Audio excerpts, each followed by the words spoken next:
Alright, looks like we are live. How are you jackasses doing?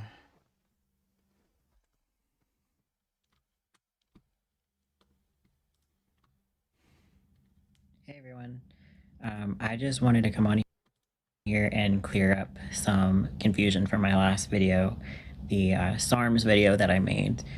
Some people were a little confused by some of it, so I wanted to come here and clear things up. For those of you that don't know what a SARM is, SARMs stands for Selective Androgen Receptor Modulator. They're compounds designed to bind to androgen receptors, kind of similar to how steroids work, but in a more targeted way. The idea is that a SARM, as opposed to affecting the whole body like a steroid, SARMs aim to selectively stimulate muscle growth and sometimes bone growth. They're also non-androgenic, so they do come with less risks of like the vocal changes, hair growth, things like that.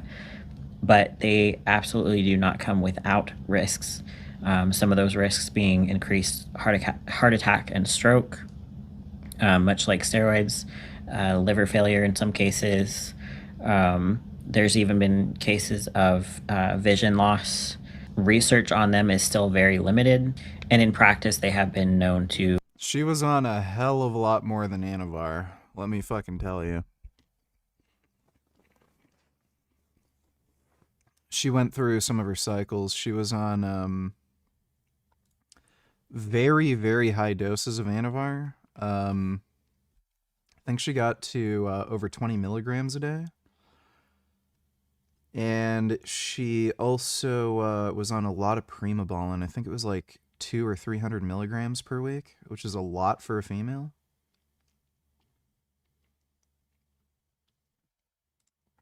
Cause hormonal imbalances. And in terms of long-term safety, the outcomes are unknown, but they still carry risks and they are still not fully understood.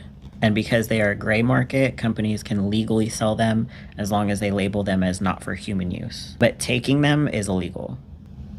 My light just went out. So I never said SARMs don't work. In fact, we have plenty of evidence that they do work. Now, I have personally never taken a SARM, as well as, like I said in the other video, I don't know any other pros that have taken SARMs. I've talked to people like gym bros that have taken SARMs, but not any other pros. And again, that's not saying that they don't work. I just don't have much experience with them. Now, I have done research on them. They could offer some benefit for somebody that is trying to do competitive bodybuilding at a high level. The purpose of that video was to call out influencers that are promoting SARMs as complete. I'm not on TRT. I'm taking testosterone and growth hormone. Probably by the end of next month, I'm going to up the testos and add in boldenone. Completely safe alternative to steroids, because that is just not true. Okay, I was not calling out the compounds themselves. I was not saying they don't work. I was not, demonizing anything about them or people that take them. It was to call out the influencers that are promoting them in an inaccurate way. And another problem that I have with that is a lot of these influencers will claim natty while taking SARMs. And I mean, I'll let you guys decide how you feel about that. I personally don't feel like that is an accurate description of, somebody being natural. Natty, by the way, natty means natural. I also mistakenly called BP157 a SARM. It is not a SARM, it's a peptide, and I apologize for that. It was years ago, so I apologize for that confusion. So having said that, my stance on PEDs and SARMs. I am not against them, not in any way. The only thing I am against is people promoting them in an inaccurate way to people that are relying on expertise of others. If and when I do decide to do another cycle, whether it's SARMs or something, The test I'm on is about $50 a month, and the growth hormone I'm on is about $400 a month. else, again, I am not ever going to go back to the big cycles that I used to do, but if I decide to go back to something, I will be consciously taking on the risks and knowing the risk, and that is my choice. And I'm not going to ask internet strangers for permission to do that, or permission to do anything with my body. Just like you guys should not be asking others permission. If I inject test in my pee hole while I'm peeing, or what if I inject test in my pee hole while I'm peeing? I don't know if it'll go all the way in. To do things with your body. You should decide that for yourself. The only thing that I consider wrong is the misrepresentation. And I am absolutely against SARMs, PEDs, steroids being promoted without the full picture. So I hope that is clear for you guys. I am not judging anybody. I'm not telling you guys what to do. I just want to give the full picture because this is absolutely a gatekept community. The bodybuilding, enhanced bodybuilding community, the fitness community, it is gatekept, and there's so many secrets, and there's so much misleading, and there's so much misinformation. It's just insane. So the purpose of that video, not really anymore.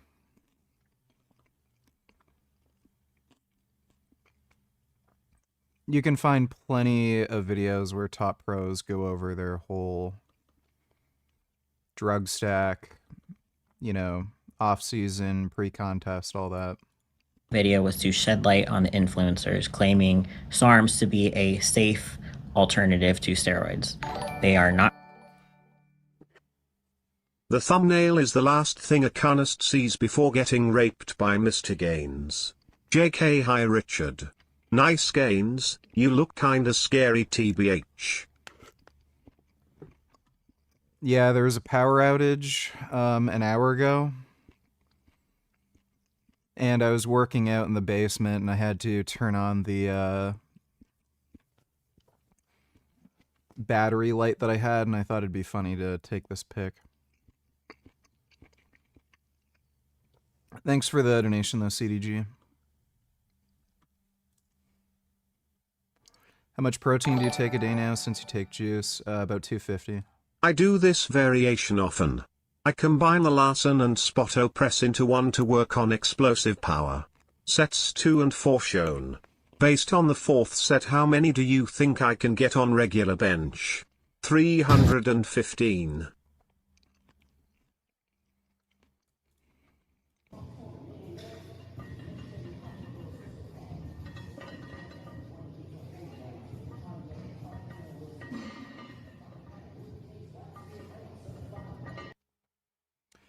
I don't think this is really helping your explosive power. Because again, if you're doing normal flat benching, you're going to be able to move the bar faster with the same amount of weight, because you're just more balanced. I'm not a big fan of the Larson press personally. I know some people really like it, but I feel like benching with a completely flat back is just harder on your shoulders. And I don't really understand like the benefit that you actually get from it. If you want to increase like power production, what you could do is just set up like a normal bench, but just use lighter weight and just do faster reps. Or alternatively, you could just do pin presses. That would make more sense to me than just doing like a Larson. But how many are you getting here?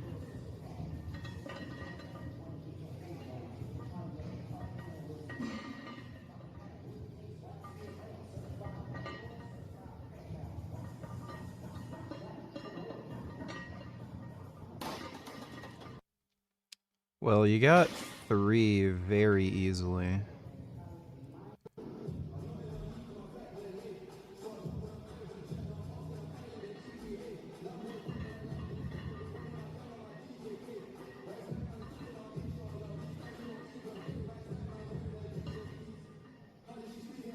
Are you not going all the way down to your chest on these? I don't know. I feel like you could probably get 8. That seemed pretty easy. Thanks for the donation, though, Killing Titan. Trump has called Charlie a matter for freedom. Yeah, I heard about that. It's fucking crazy. And so on that terrible day, September 10th, 2025, our greatest evangelist for American liberty became immortal. He's a martyr now for American freedom. I know I speak for everyone here today. This is insane cult-like behavior. Like, just absolutely fucking nuts. This Charlie Kirk thing is so fucking weird. Thanks for the donation though, Dodo. So is test a drug you can use without adverse effects when you go off? Are you at low doses? Is there a limit where if you go past it you can't stop taking it without your test levels dying off, or was that a myth? I don't get why it's not more used by men.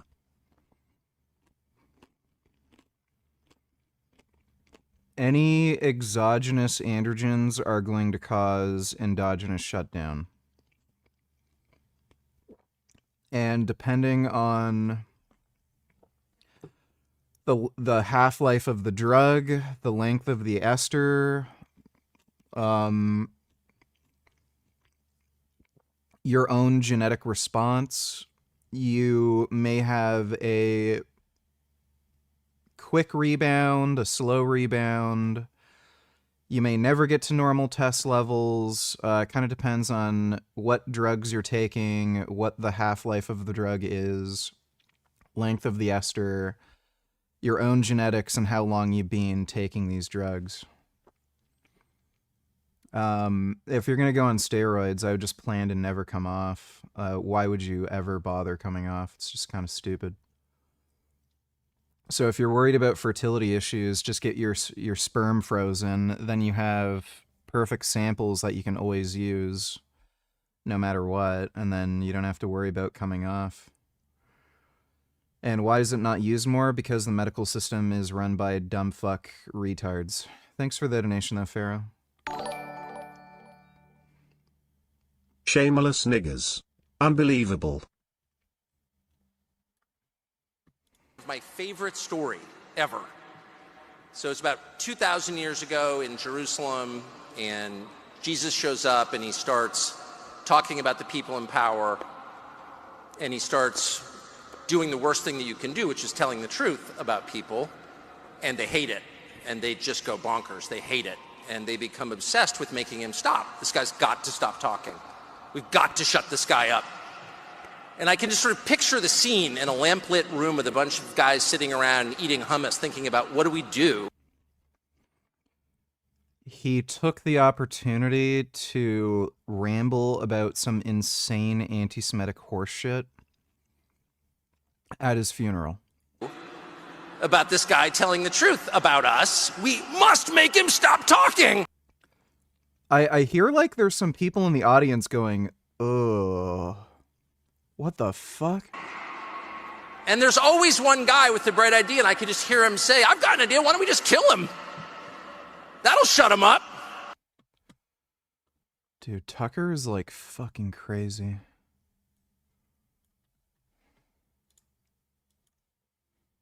In that private moment on his dying day, we find everything we need to know about who Charlie Kirk truly was. He was a missionary with a noble spirit and a great, great purpose.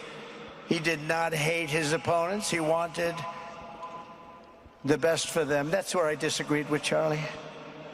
I hate my opponent, and I don't want the best for them. I'm sorry. I am sorry, Erica. But now Erica can talk to me and the whole group, and maybe they can convince me that that's not right. But He's trying to radicalize Republicans to be more violent against Democrats.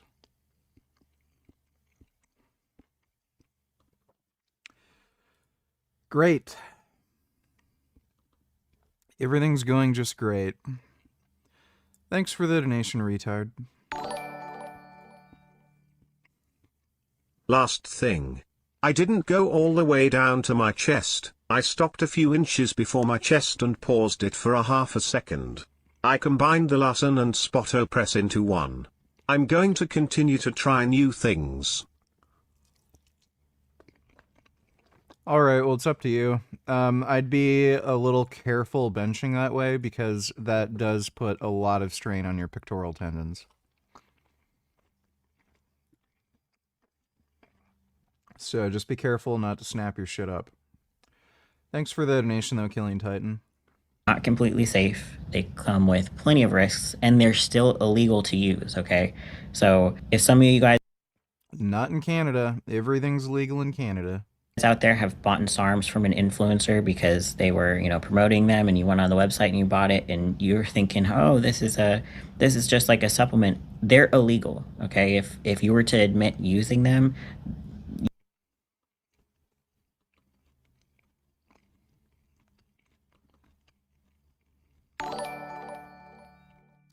she's... I know Hontsy Trump should be ousted for hate speech. Well, we know that's never going to happen. Thanks for the donation, though, Dodo. Do you think Trump will run again if he doesn't die? Well, yeah. He's probably not going to survive to the end of his term, though. He's in really poor health. Illegal to sell, market, dietary supplement, Food Drug Administration has not approved SARM for medical use and has issued warnings against... Well, they can be sold for research purpose. What is the source for this? I don't think this is accurate. No one gets thrown in jail for having done a drug, so that sounds inaccurate. In Canada, you can do whatever drugs you want. Nobody cares. you could get in trouble for that. And I think that's also something a lot of people don't know because they've bought them off of a website. They've bought it with a discount code. And that to me, that is so messy in the sense that you're selling something online to people that don't really know exactly what they're getting into. And I think that's why I was so I went off of emotion in that video, was because I have a deep aversion to people promoting things inaccurately. So in short, the purpose of my SARMs video was not to give advice. It was not to say that they don't work. It was not to demonize them. It was to... Good, we do not need him around any longer. Yeah, the sooner he's gone, the better, really. Thanks for the donation, Dodo. call out the influencers and the fitness industry for promoting them as a safe alternative to steroids, because that is just not true. And in short, the purpose of my channel, in the most basic terms, okay, because I have a lot of things that I do want to say on this channel, but the condensed version is I want to give a complete picture of enhanced bodybuilding and the fitness industry if I can. So anyway, you guys, I just wanted to apologize for any confusion. I really like her voice. I know a lot of people think it's weird when girls have like a deeper voice from steroids. I think it's actually kind of hot. There's that cartoon show Venture Bros, and there's the character named Dr. Girlfriend, and people think she's trans because she has like a really super deep voice, but I actually think that's kind of hot. I don't know why. When a pretty girl has like a deep sort of voice, I don't know, I think it's hot. It's kind of strange. I hope that cleared I also like big noses. things up. I know I don't always have complete thoughts. My other light just went out. When I sit down and film a video, especially if it's a more emotional video, I don't always complete the thoughts, and I apologize for that. I'm trying to get better at it. I'm also trying not to censor myself. Anyway, I hope that cleared things up, and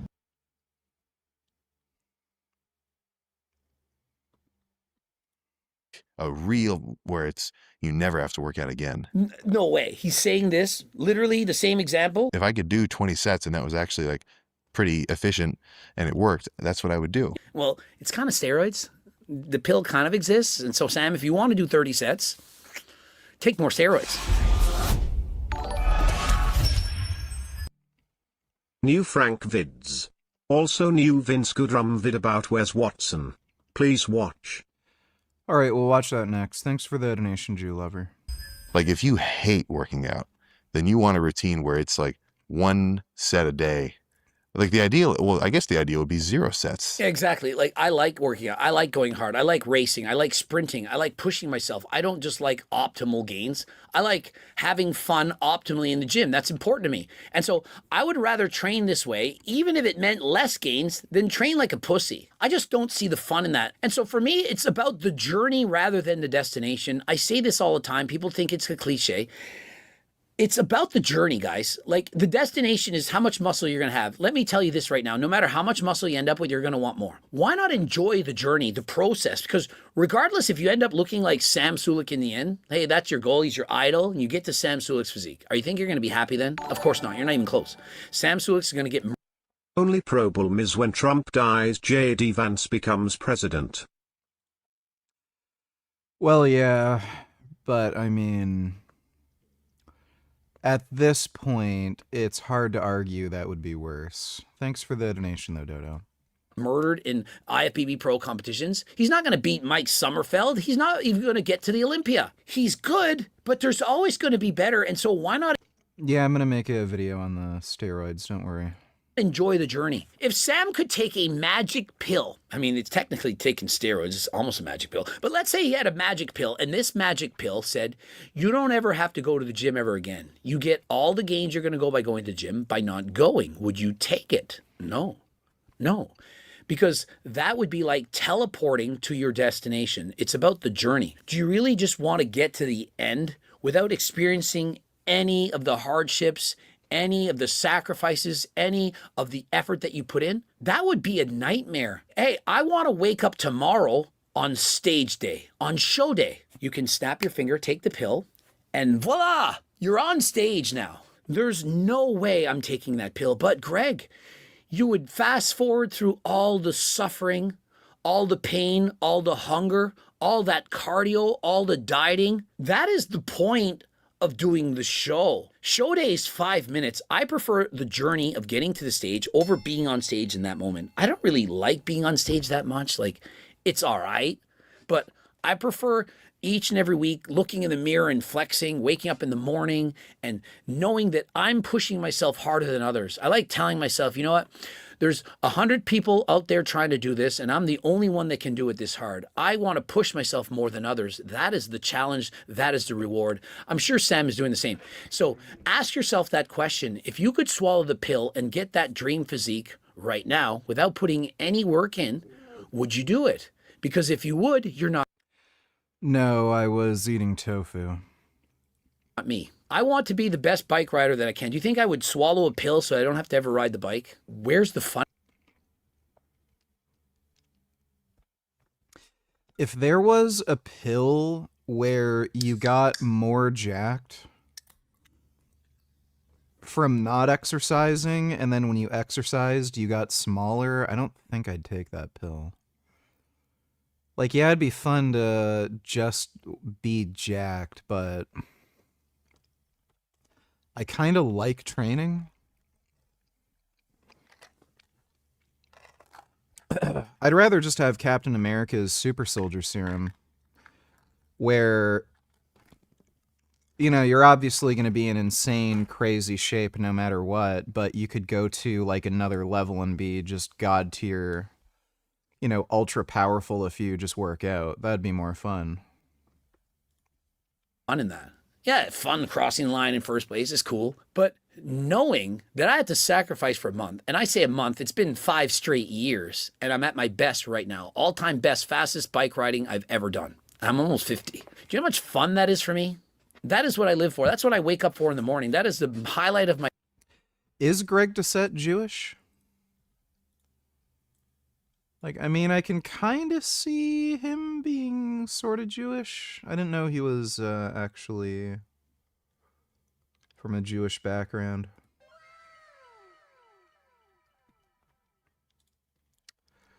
Please help me, Richard, before it's too late for Joey. I'm going to kiss Joey's face off. Don't kiss Joey too hard. He still needs his face. Just kiss him enough so that he knows you love him, but don't kiss his face off. He still needs it.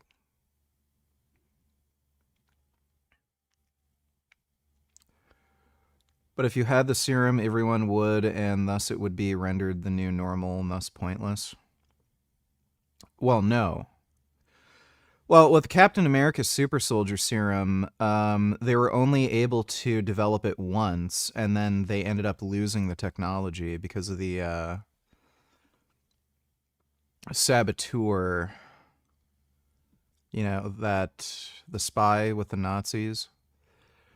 If there was a super soldier serum like that, I would only want it for myself and maybe give it to like a friend of mine or something.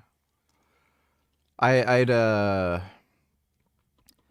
would be horrific if everybody was immortal and in amazing shape. Because then you'd have like fucking assholes everywhere that you'd actually have to like fight, and it would be difficult, and they wouldn't be able to die unless you like rip their head off or something. So if I had access to the Captain America serum, I would just use it for myself and maybe give it to like one or two friends of mine, and that's it. My day. The days when I can't race. I think it's safe to say that this country is not having a progressive future anytime soon. Yeah, it seems like that might take a while. Thanks for the donation though, Dodo. Those days, not so happy. There's no way I'm sacrificing all of that to take the magic pill to not train and not do what I want. And so if you go to the gym just to get it over with, well, I feel bad for you. I wish that you liked it as much as me. Imagine if you had the same feeling of getting excited to go to a party, a fiesta, whatever, a restaurant, the movies, dirt biking, going on vacation. You're going to Mexico next week? Oh, really? For a week? That's how I feel about my life every single day. That dream vacation that you have, that wedding day, it's how I feel every day. And so imagine having my life. My life every day feels like your life when you're about to get married, you're about to go on vacation. People are writing negative things in the comments section. Would a negative thing in the comments section hurt you if the next day it's Christmas morning and you're spending time with your friends, your loved ones, your family? This is how I feel, and that's how I want you to feel. This is how I feel about exercise, and this is how I want you to feel about exercise. This is why I became a phys ed teacher. I wanted other people to feel a passion for fitness the way that I do. A reason to wake up and be excited every single day. It doesn't matter if you had a hard day, you just broke up with your girlfriend, things aren't going right, you lost your job. Hey, at least today I get to go work out. The weights will always be there for you. You've seen those memes. It's true. It's reality. Try and find something so that you really, truly love it the way I do. And trust me, if you do, your life will get better. In their world, it's, I wish there was a pill, like a real, where it's, you never have to work out again. No way. He's saying this, literally the same example. But from my perspective, like, I like it in the gym. If a workout took, if I could do 20 sets and that was actually like pretty efficient and it worked, that's what I would do. Yeah, so he's saying, hey, if there was a pill that I could do 30 sets, I'd take the pill to do 30 sets. Well, it's kind of steroids. The pill kind of exists. And so, Sam, if you want to do 30 sets, take more steroids. It's slightly like my comparison, but my comparison was if there's a pill so that I don't have to work out, I wouldn't take it because I like to work out. And I think that Sam would do the same. Like, just imagine for a second. My goodness.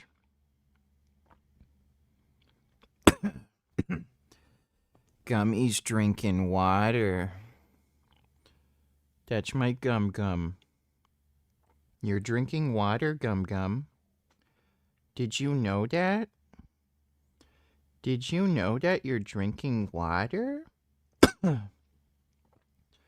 He's so handsome. Oh my god, he has such a big cat head. I love my Gum Gum. That the evidence-based routine happened to be more fun. Oh, fuck. Dodo, Donatellos, did you respect Charlie Kirk as a man? No, he's fucktard. Not one bit. Thanks for the donation, though, Dodo. Like, I don't know how or why or whatever. If for me it clicked as more fun, I'd have to do it. Yes, and so the opposite point, it's extremely valid. Chris makes an excellent point. If science-based lifting makes the gym more fun for you, and it allows you to go to the gym longer. Get a load of this twink. Probably a Svaria or Paul Saladino fan.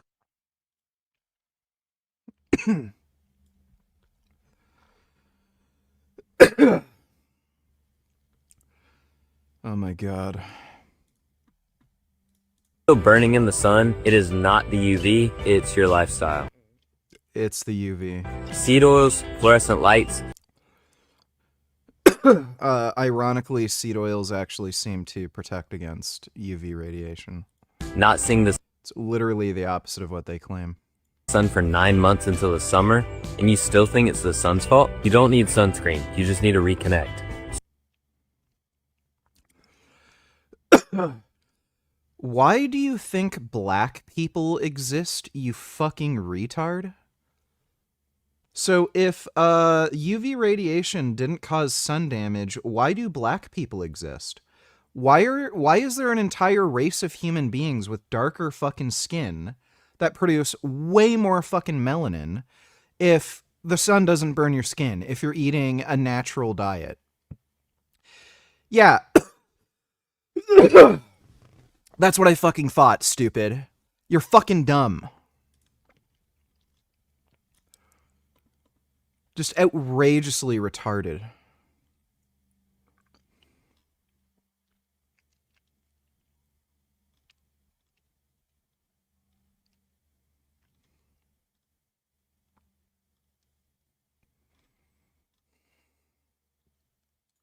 I stopped drinking water after I learned this. So what's actually wrong with chugging plain water? First off, your tap water and your refrigerator water does not have any minerals in it, and it is not structured anymore like natural spring water would be. Your body isn't able to absorb that. It's not able to rehydrate on the cellular level. Also, water has a neutral charge, and you need to give it a positive charge with electrolytes like sodium and potassium to actually have it absorb into your body and get uptaken by your cells. Spring water does not have an abundance of electrolytes, so you need to add sodium and potassium to your water to be properly hydrated. from my experience, it does leave you bloated, you have to pee a lot, and you're also still thirsty. So as I mentioned, it not being structured, liquids that would be structured would be raw milk, freshly squeezed juices, unpasteurized, and you do get structured liquids. You realize you sound like a gay retard, right?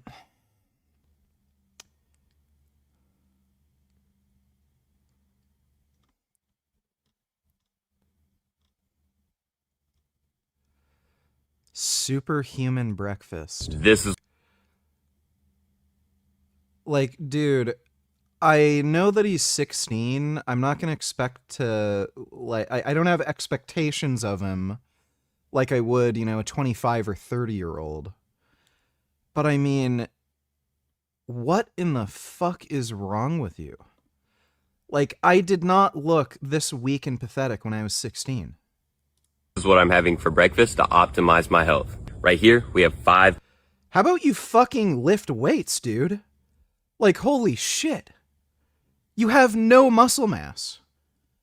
Buddy, like, at least start doing some fucking push-ups. Holy fuck, at 16.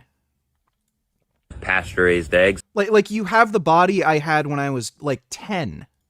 This is super Not even. I think I was more muscular than this when I was 10. nutritious, choline, B vitamins, selenium, lots of protein. Where's the protein going? Nowhere. You have no muscle. Oh my god. Well, yeah, that's... Thanks for the donation, faggot. This guy is a tame nut job. What do you expect, Fiji? Well, yeah. That is true. Thanks for the donation, Dodo. Dodo donated $2. Joe Biden said, come. Do not come. Do not come. I'm going to come. We must come together. Oh.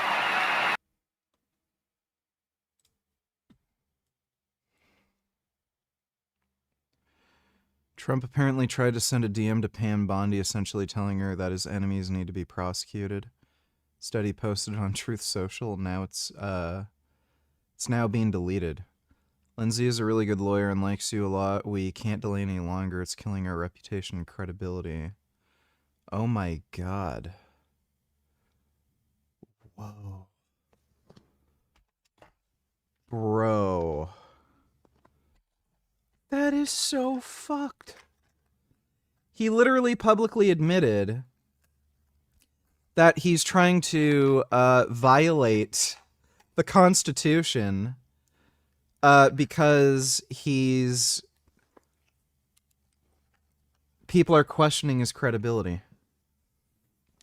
The president. Like, oh my god, dude, this is insane.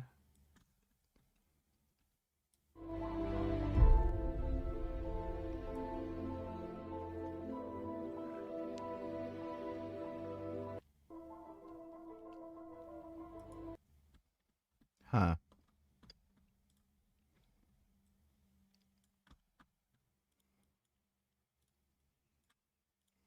If you have a one message to Israel, what would it be? Keep going. What? Keep going on the genocide or free? Yeah. Oh, really? Oh, no. Get the job done. Or finish the babies? Yeah, no. Just get rid of Hamas. Make it go. No, but right now they honor life in babies. They're not even... No, they're hiding behind babies. Oh, really? Of course they are. Oh, wow. I didn't know. No, everything is... All the tunnels, everything, they're always hiding behind the civilians. But does that give them right to honor life the babies? When you attack a country and you abduct people, you don't give them back, and you say you're going to do it again, and then you hide underneath your population. You know, I bet nobody would have figured this guy would be the bigger faggot. Like, hilarious. You can't... This dude is fucking based. Not stop till they're gone. I know, but does that still not give you the right to attack babies? Stop with the babies. If they can find Hamas, I'm cool with it. Yeah. But it's not Hamas. If you say, oh, we stopped because of the babies, 10, 20 years, they do it again. So that's why you see they should wipe up the babies, so they should not They kill the babies. No, because they are killing their own babies by hiding behind them. Thank you, sir. But not Hamas attacking the babies. Israel is the one that attacking behind. They are hiding behind. Gay. This guy's base. This guy's just fucking gay. Jeez, what a loser.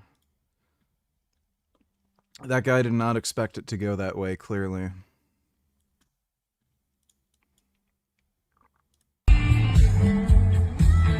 Go around the bus, you cocksucker! Fucking Borough Park! Look at these! Fucking school bus on the wrong side of them! You're a fucking jerk off! You're a jerk off! You're on the wrong side! Yeah! Go fuck your mother!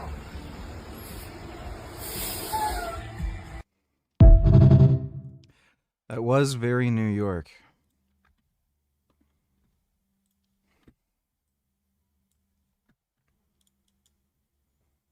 Now I run your show. Don't run shit, bro. You can't even run your diet. Get the fuck out of here.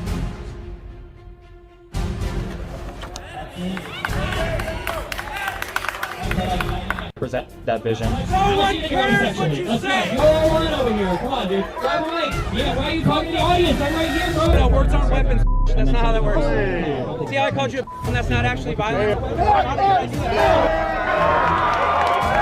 touch me again. People are dying left and right just to prove a point. I think that in the United States, even where we're at right now, I don't think anybody who are dying because of political disagreement. One party right now is very invested in pushing us like further down that road. Quit sucking dick and get a credit. I was able to go up there and have a productive conversation, and you're yelling he sucks dick. The left, all you care about is I'm not left, bro. I lean right, and you're just an idiot. If people aren't willing to engage respectfully with ideas, it's important to challenge that. Granted, I don't agree with everything the speakers say, but I still respect their right to express those ideas.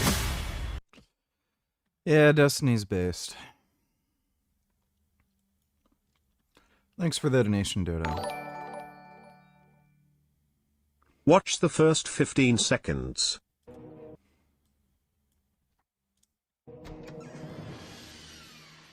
No, Woody, okay? Don't touch my pee-pee. No, Woody, please, I'll give a hoot, okay? Woody out. No, I'll never litter again. I'll keep all my trash. No, please, Woody, no. What's happening? Yeah, I remember that. That was a good episode. Thanks for the donation, faggot. And train harder and wake up. Oh yeah, Destiny is debating Myron right now, isn't he? You could come inspect. Emma donated $2. The IDF are so brave when it comes to fighting children. Then file or flee like fucking cowards they are when they are facing real military from Iran, cried the US, blah, blah, blah. What is this stupid clip? This guy's a dumb fuck. He's a scammer.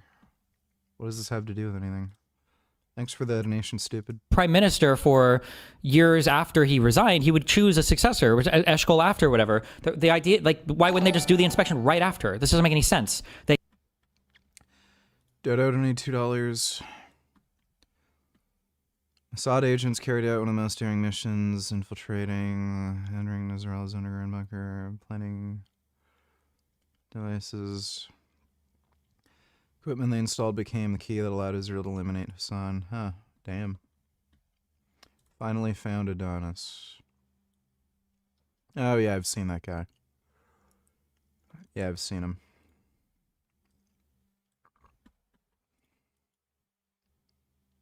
Two, one. So, who's ready for the dad reveal? The dad reveal.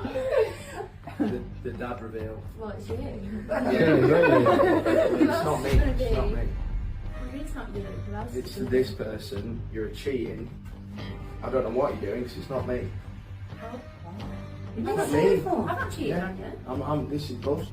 I can't believe you. How's it? You know exactly what I'm talking about. Well, I don't. You do. Obviously, you're the dad. We've been together for 3 I years. am not the dad. I know 100% certainty. So you're lying to me now. How? I'm not lying to you. What do you mean it's not you? Who else is going to be? I'm not I've gonna had be tests done, right? Guys, I've had tests. Tests for what? Tests for I've had what? tests. I was just curious. It's recently I found out and I'm infertile. I can't get anyone pregnant. So then what's this all about? How are you pregnant? Who's the baby daddy, guys? Because it's not me. Whoa, don't need to get aggressive. It's not me. I think you got some experience here, kiddo. Yeah, I do as well. No, obviously. So what's this about? You can take this off. Yeah? Well. Because it's someone else, it's not me. I mean, she kept this secret for 6 months. Well, obviously it's you. Like, It's who else? not. Well, it is you. It's not. I've done the test. Did you not hear what I just said? Well, it's you. I've not been Guys, with anyone she's a else. cheat. I'm She's not a cheat, guys. We've been together for 4 years. She's a cheater. I'm not a cheat. I'm not making this up. I went for the tests. Are you sure? I'm 100% sure. Yeah, but it could be wrong. It's not wrong. Obviously, Are you're you the dad. denying a scientist? What's wrong is your head sleeping with another guy. Or guys. I haven't slept with That anyone else. baby in there is not mine. End of. Maybe he should ask for a DNA test? Well, it is. I'm not been with anyone else. It's not. Don't make this a Jeremy. You can't get DNA tests done in the UK. Whoever the person who added that commentary in is a fucking idiot. It's illegal to do paternity tests in the UK. It's bizarre. It has something to do with medical privacy or something. But they do not allow for paternity tests in the UK. Freaking Kyle You're saying embarrassing me, right? Embarrassing. It's I'm your embarrassing dad. you. You've embarrassed me. That is not my child. It's- We're done. I'm 70% sure it's yours. Oh, 70%. You're embarrassing me, right? Embarrassing. It's I'm your embarrassing dad. you. You've embarrassed me. That is not my child. It's, We're done. I'm 70% sure it's yours. Well, I'm 70%. 100%. Yeah, I'm 100%. Well, I've It's been with not him more mine. than that one time. Like, She isn't even sure who the real Yeah, there you go. baby daddy is. it is your You know child. what? You've It literally is. just admitted it then. Yeah, it was one We're time. done. It's not going to happen off one time, is it? You know I love you, and obviously I want to You don't love yeah, me. I do love you though. How can you say you love I do me when love you're you. pregnant Yeah, it with was someone one time. else? No, I'm not pregnant Who with even someone else. worried? You don't know that, Who do worried? you? My advice, if you ever want to have kids with a woman, always get a paternity test. There's no reason to not get a paternity test. Women do this shit all the fucking time. I can guarantee you there's a lot of dudes getting cucked and they don't even fucking realize it. Always get a paternity test. Well, we do know that. It was one time. I do love you though. No, You you know, don't. yeah, I Okay, do. okay. Otherwise, I wouldn't Stop be with f***ing saying them words, because you don't. She refuses to accept responsibility for her mistake. But like, you didn't tell me you were infertile, and like, obviously you knew I I wanted found children. out by Are chance the you other sure? week. I Are didn't you even. even sure? Yes, I went for the test. It was just on my mind. Yeah, but you didn't tell me that. Well, I didn't But I need think to that's a tell bit you wrong it. with you to not tell me I that. only Oh, so he's the bad guy now. found out recently. Recently, so why didn't you tell me straight away? Well, because Should have discussed. Yeah, I don't know if that's real. Could just be fake, but... Yeah, always get a paternity test. Stupid not to. Wait. Did I look at the wrong link? By no stage 4 cancer.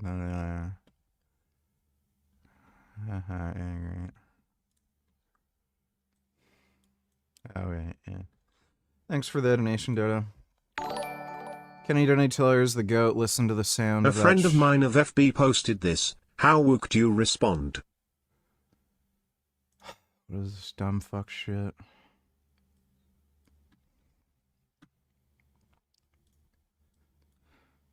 Is destroyed. 1.9. Don't know where he's getting that figure from. Last I checked, about 50% Gaza's destroyed. I'm sure a little bit more is being destroyed, but last figures I saw, it's about 50%. 9 million Palestinians have 50% of structures been displaced.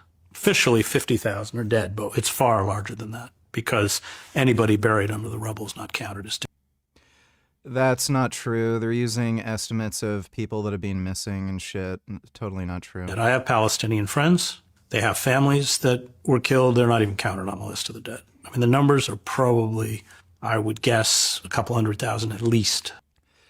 No evidence of that. Dead. Just on that's cool. I'm gonna guess. Right. On March 21st, they blew up the Turkish-donated cancer hospital in a controlled demolition. They blew up Isra University in a controlled. Yeah. So, one, there's literally like 4 times as many hospitals in Gaza that would be needed to serve the population. So they deliberately set up these hospitals as military. They're placed there strategically military to either be used as military bases or to use as human shields for like some of the underground tunnel networks and shit. So when they say, oh, Israel blew up this hospital and that hospital, it's bullshit. They're not hospitals. Demolition. There are no universities in Gaza. Every single one has been destroyed. Who cares? There's nothing left in Gaza. I don't even Who cares? Maybe if they gave back the hostages, there'd be more. know how one could even argue this. I don't. That's incontrovertible. I mean, it's not. I'm not making it up. And for 3 weeks, there's no food. That's not true. So this is a lie. There was a delay in aid shipments for about 3 weeks when they were negotiating with the U.S. for the new aid deal. There were stores of food in Gaza, so there wasn't no food in Gaza for 3 weeks. Nothing is getting in. We're beginning to see mass starvation. Oh yes, mass starvation where everybody looks normal weight. Genocide. A genocide is about. Yeah, this guy's just an anti-Semitic faggot. Fucking cares. Don't, like, just stop sending me this horse shit. It's just stupid. Kenny Donate Tellers, the goat, listen to the sound of the shit. Do you think he's a lifetime natty or not?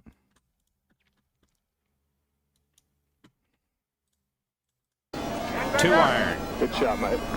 That's a great shot, too. And was it ever great?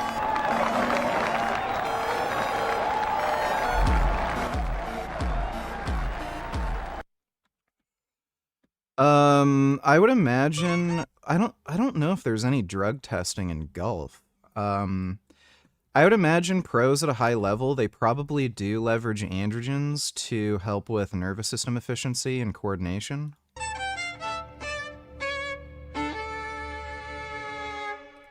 Yeah. Thanks for the donation, Kenny. I gotta take a piss. I'll be right back.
What do you think about the White House having a UFC fight card on the lawn? To me, peak idiocracy. How is it even legal to have a sporting event? I don't know. Who cares? It's the least of anybody's problems. Dodo donated $2.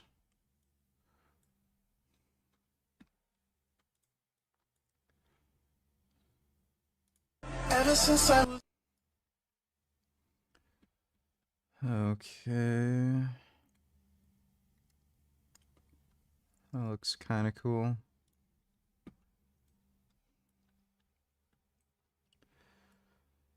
World map. States that have recognized state of Palestine. Fucking stupid.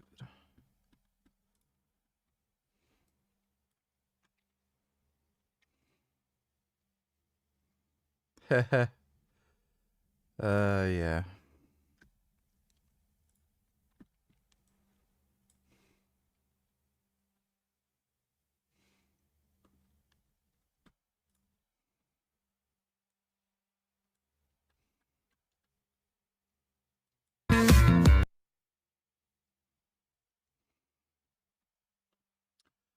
Thanks for the donation, Dodo.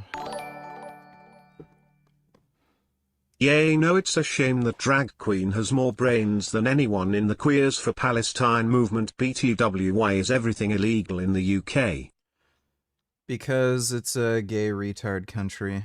Thanks for the donation, Dodo. Standing Wolf 7, don't make me pet you again, 'cause I will. All right. Thanks for the donation, Dodo. Are you against using any sort of oral steroid? You strike me as injectables only. Why would I use oral steroids now when they'd have no benefit to me? So... Also, who cares if Gaza is completely destroyed anyway? Good, it should be wiped off the map to begin with. Yeah. Yep. Kind of getting sick of the topic. Like, everyone just lies and bullshits, and it's just all anti-Semitic propaganda. We all know the fucking game. They're just full of shit. Thanks for the donation, though, Dodo. Quick, while he is gone, can someone give me the answer to number 4? Alright, thanks for the donation, Silly Billy. 21st Century Tillers, goddamn bro, why the fuck do you look old as shit and disgusting in your thumbnail? Your face literally looks like a 48, 55-year-old man like Paul Saladino with folds and shit on your face. Your face looks like shit on steroids. Pretty sure it has something to do with the lighting. It's kind of what happens when you have harsh downlighting. You kind of just look normal when you just have lighting. Thanks for the donation, 21st. I am selling all my furniture because I am moving, but I need it all gone by Tuesday. Anyone here live in Austin, Texas? Practically giving my shit away for free. Everything must go. I am a desperate man. Alright, well, good luck with that. Thanks for the donation, Elmo. Sir, there is children in that school, Israeli soldier. Fuck the children, Netanyahu. Sir, it's a child's hospital. Israeli soldier. Fuck em. We don't need any future rebels, Netanyahu. Who are you in more favor of here in this dialogue? I don't care. Thanks for the donation, dude. You ever considered you might have to amend your die-hard Jewish cocksuckery? What makes you so sure the IDF isn't now just obliterating things? Shouldn't Hamas be fucking dust by now? Not a pallycuck, just wondering. Is there a way to give myself downs? I don't care. I don't care. Thanks for the donation, dude. Atimdamon Wolf responded to your appeal to authority. It is a paragraph. You will have to hit read more.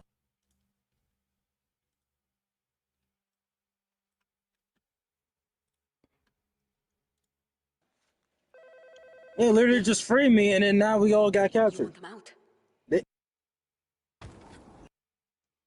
But now, please.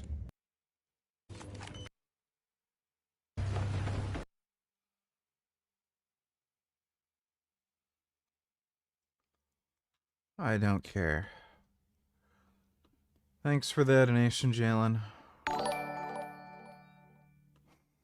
Kenny Co being a pause to stay relevant, I guess. Israel declared war on Germany. I don't care.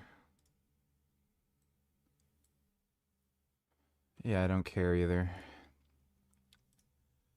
Thanks for the donation, dude. The Oslo Accords are still in effect, but the Oslo Accords were just temporary. They were never supposed to be a final arrangement. We have nothing. But that's my point. So it was a framework towards something better to eventually get to a two-state solution. Yes, but the problem is, no. They sabotage. That is the definition of being It doesn't an matter. obstacle. Arafat never agreed to any final deal anyways. Arafat could have agreed with Netanyahu to something. Arafat could have agreed with Barak for something, but they didn't. They never did. Arafat never made any final agreement ever because he always wanted to see the fighting continue, because he always thought the Arabs could get more.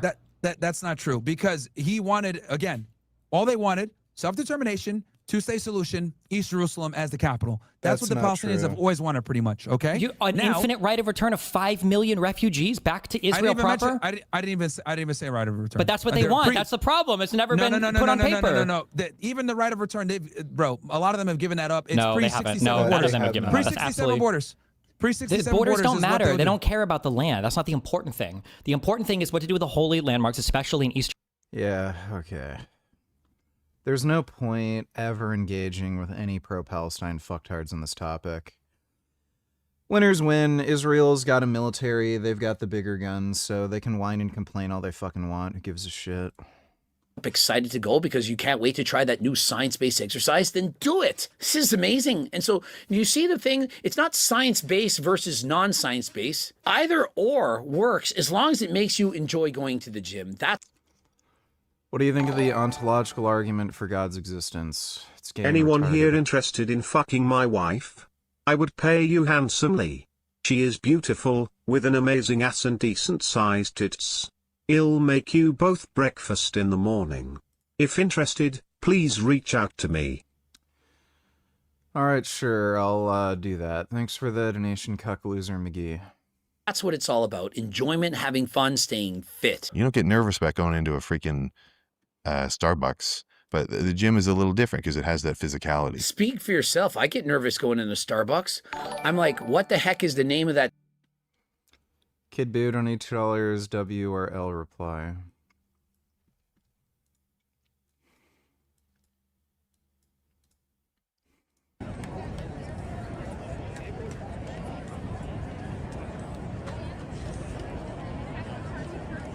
God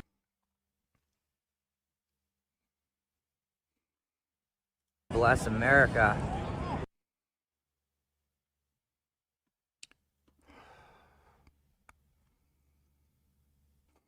I don't care. Thanks for the donation, Kid Boo. Oh, so now you don't care, bitch-ass nigger? You spent about the better part of a year enraged and busting nuts foaming at the mouth to own the terrorist lovers. Now you want to cuck like a bitch?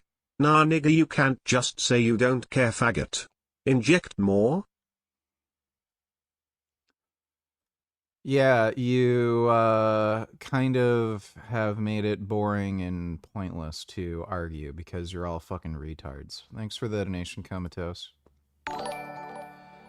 $, holy shit, Pierre Polyev is a bigoted asshole. Liberals said that they would not recognize Hamas as a legitimate governing body in Palestine, but here's Pierre licking all Palestinian Hamas terrorists. This has to have something to do with him wanting votes. Intend to recognize Palestine as a state in this fall session, or what's your take on it? Are you in favor or do you oppose this? Mark Carney doesn't know where he stands. He first said he was going to recognize the Hamas state, and then the other day he said that he wasn't recognizing the Hamas state. So he seems very confused on the world stage. He has been, so far, at best irrelevant, and at worst a failure. Our priority here in Canada is standing up for this country and our jobs here at home. That is our focus. We are obviously not going to recognize Hamas as a state. That would be rewarding terrorism. But the focus of our foreign policy is to stand up for Canada and put our country and its interests first on the world stage. What does this have? Did you even watch this? Emma, donate $2. I'm Demon Wolf wants to debate you on Israel genocide and occupied Palestine. Are you gonna man up and debate him, or are you gonna pretend like nobody will debate you and talk about that? I don't care anymore. Thanks for the donation.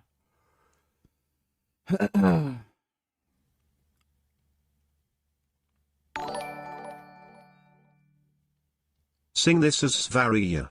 Make it a call out to the demon Luna. Okay, I'll do that for you. Thanks for the donation, faggot.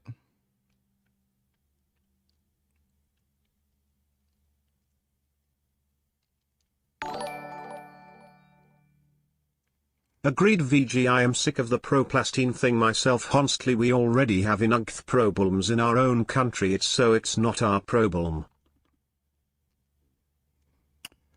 Yeah, thanks for the donation, Dodo.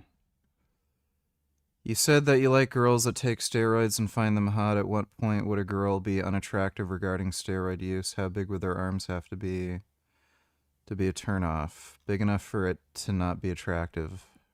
Hey man, where the fuck is Mario Judah? I'm a big dog, big bear, nigga, I'm a lion. I'm the predator and the prey that is... Boing. Oh my, I have found you. Luna, don't run from me, little Luna. You are not fast enough. You're not brave enough. You are out of luck. Now it's time for you to die very rough with acid. You've been warned. There is nowhere to run.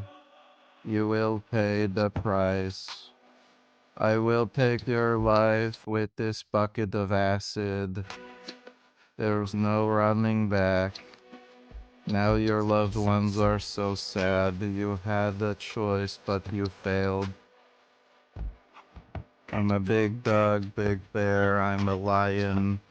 I'm the predator of the prey that is... Oh my, I have found you, Luna. Don't run from me, little Luna. You're not fast enough.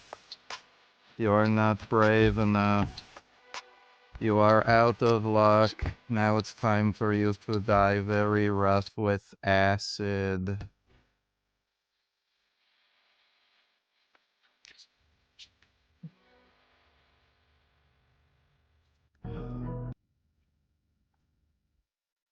How does this get 10 million views? You know, I'm convinced people who listen to rap music are like genuine, retarded, degenerate pieces of shit. Thanks for the donation, dude. Or maybe you have that hard unsheathed cock so deep up your ass that your ability to form new arguments and words has just collapsed. Just let that prostate get tickled and admit that you're just a breaking news faggot that just moves on like everyone else. Oh.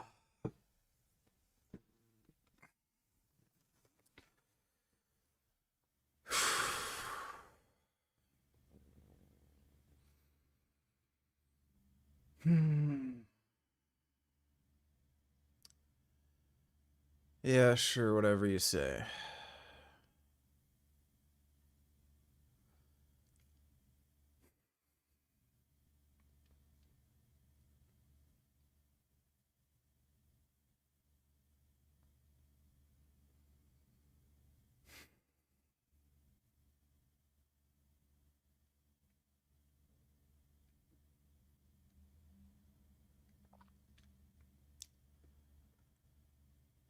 I had a long day yesterday. Oh.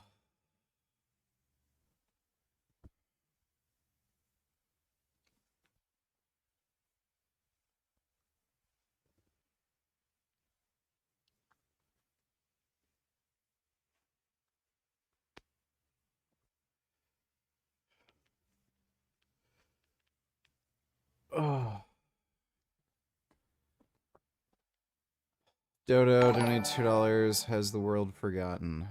People are restless in Kostiantynivka. Artillery is currently hitting the city. The situation is difficult. It's one of the most complicated areas on the front line in the Donetsk region.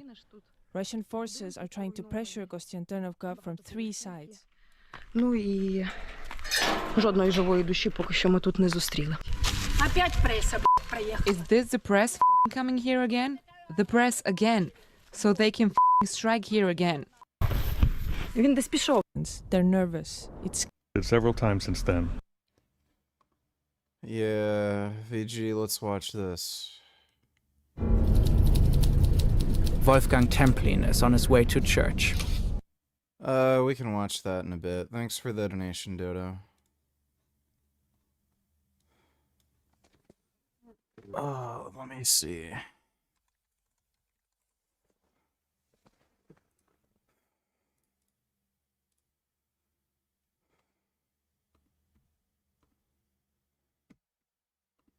This is definitely my new favorite product. I was thinking, how do I make cinnamon rolls less inflammatory? Because cinnamon is pretty hard on the liver, so I came up with these walnut vanilla rolls, and it's basically just fresh organic walnuts ground up with some organic honey, and then we roll it up like a cinnamon roll. Doesn't even need icing because of the amount of sugar we put in it, but these are super, super delicious. I'm here in the free. He says he wants these to not be inflammatory, but he adds a ton of sugar to it. We make these fresh as possible, got them nice and frozen, so all you have to do is... Why does Plastine get all the sympathy when Ukraine is getting bombed? Because Jews have nothing to do with it. Thanks for the donation, Dodo. Warm them up in the pan, and you have the most delicious breakfast that is also minimally inflammatory, free of dairy and eggs, made with the highest quality ingredients. Really, really special product, guys. No one else is making as high quality stuff while being mindful about, you know, the inflammation and putting ingredients in based. They're cinnamon rolls, Frank. That's not a health food. We used a whole leg of prosciutto San Daniele, had 2 huge trays stacked with prosciutto on all 80 of our pizzas. Well, I guess about 70 considering the ones we messed up. So hopefully you guys enjoy these. As you can see, there's a ton of prosciutto piled on. I hope it's not too much. We spoke about this in the other video. It's caramelized vegetables with roasted artichokes and then prosciutto on top, all the highest quality organic ingredients. Even the sourdough pizza base is made with organic flour and glass bottle mineral water. If you guys want to try this, it's going to be on frankieastrangemeat.com. I think I'm going to have to put this at about at least $25 or $30 because just the prosciutto itself, I think that leg is like, I got to double check the price on it, but it might be over $1,000. So literally $1,000 in prosciutto, more than $10 per pizza.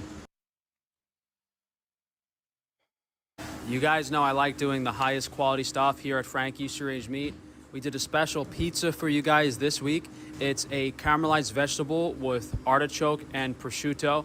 Each of these are like 2 pounds each. It's a ton of food. I would say one of these pizzas serves at least 3 or 4 people. And because of all of the high quality... That is not enough pizza for 3 or 4 people. Like, clearly. Ingredients, the naturally fermented... Like, 2 people could share this, but, like, give me a break. Sourdough, the mineral water we're using, you know, the organic vegetable mixture has white carrots from our Amish farm. We even...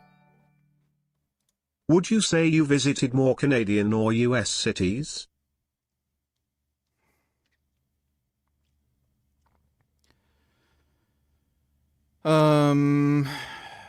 Yeah, I would have visited more Canadian cities. Thanks for the donation, Speed Racer.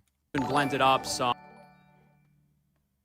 Guess who's making a fool of themselves again, VG?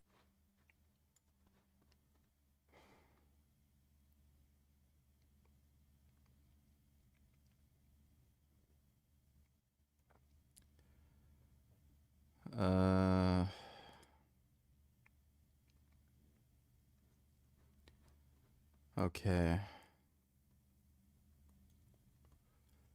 I don't know what point he was trying to make, but thanks for the donation, Dodo. Organic oregano and seasonal peppers, and we put that in... Is this like just raw meat? I feel like somebody's gonna get an E. coli infection from eating this. In the vegetable mixture, so super flavorful. And then we topped that vegetable mixture with roasted artichokes and then a ton of prosciutto on top. So, you know, even if we have to charge like $20 or $25 for this pizza, it's more than worth it. It's way higher quality than anything and definitely more food than you would get at any local place for a similar price. That is not true. Well, Frank is still stupid, but we already knew that. Just before he leaves the train, he throws away a piece of paper. Seconds later, another man retrieves it. He's an agent of East Germany's notorious secret police, the Stasi. And this is just a tiny piece of a ridiculously large operation to surveil Templin. To the Stasi, he's an enemy of the state. But he's not a Western spy. He's not planning the downfall of the government or an assassination of a socialist leader. His crime is setting up a small group of people who want to discuss human rights in the GDR. The Stasi will set up at least 10 collaborators to follow his every step. They'll wait in front of his house in the morning, follow him to the bakery, sit next to him in a cafe, take the same train, open his mail. Yeah, I like nectarines. Nectarines are good. Read his bank statements and intercept his phone calls. They'll type their observations into a file on him. It's several Bibles worth of text. They'll infiltrate his friend groups, harass him at home, spread false rumors, pressure his employers to fire him, threaten to take away his kids. They'll even plan to have one of their collaborators start an affair with his wife, just to wreck his marriage. They don't want to put him in jail. That would only make a martyr out of him. They want to break him psychologically without leaving any trace. The Stasi was arguably the most intrusive and omnipresent surveillance agency the world had yet seen. The ingenuity of their methods is unparalleled. In this video, we will look at all the techniques at the Stasi's disposal, from regular... Not Dark Sovina, I was referring to the Westboro Baptist Church as the ones making the falls out of theme self-suck. Why can't this stupid church just leave dead people alone? They're just some of the most mean, nasty, miserable people, and they just want to make other people as miserable as themselves.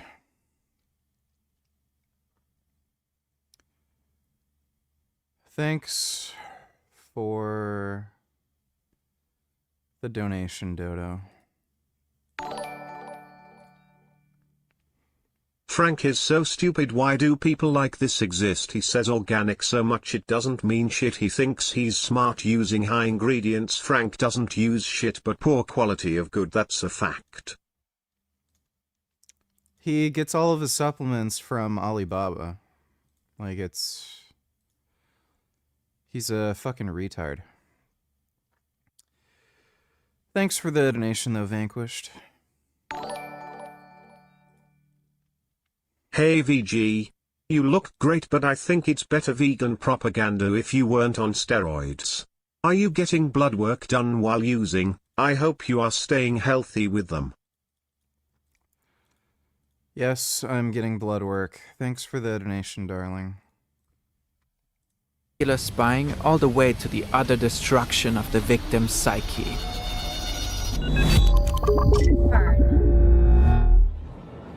On October 7, 1949, a new country was born, the German Democratic Republic, or East Germany.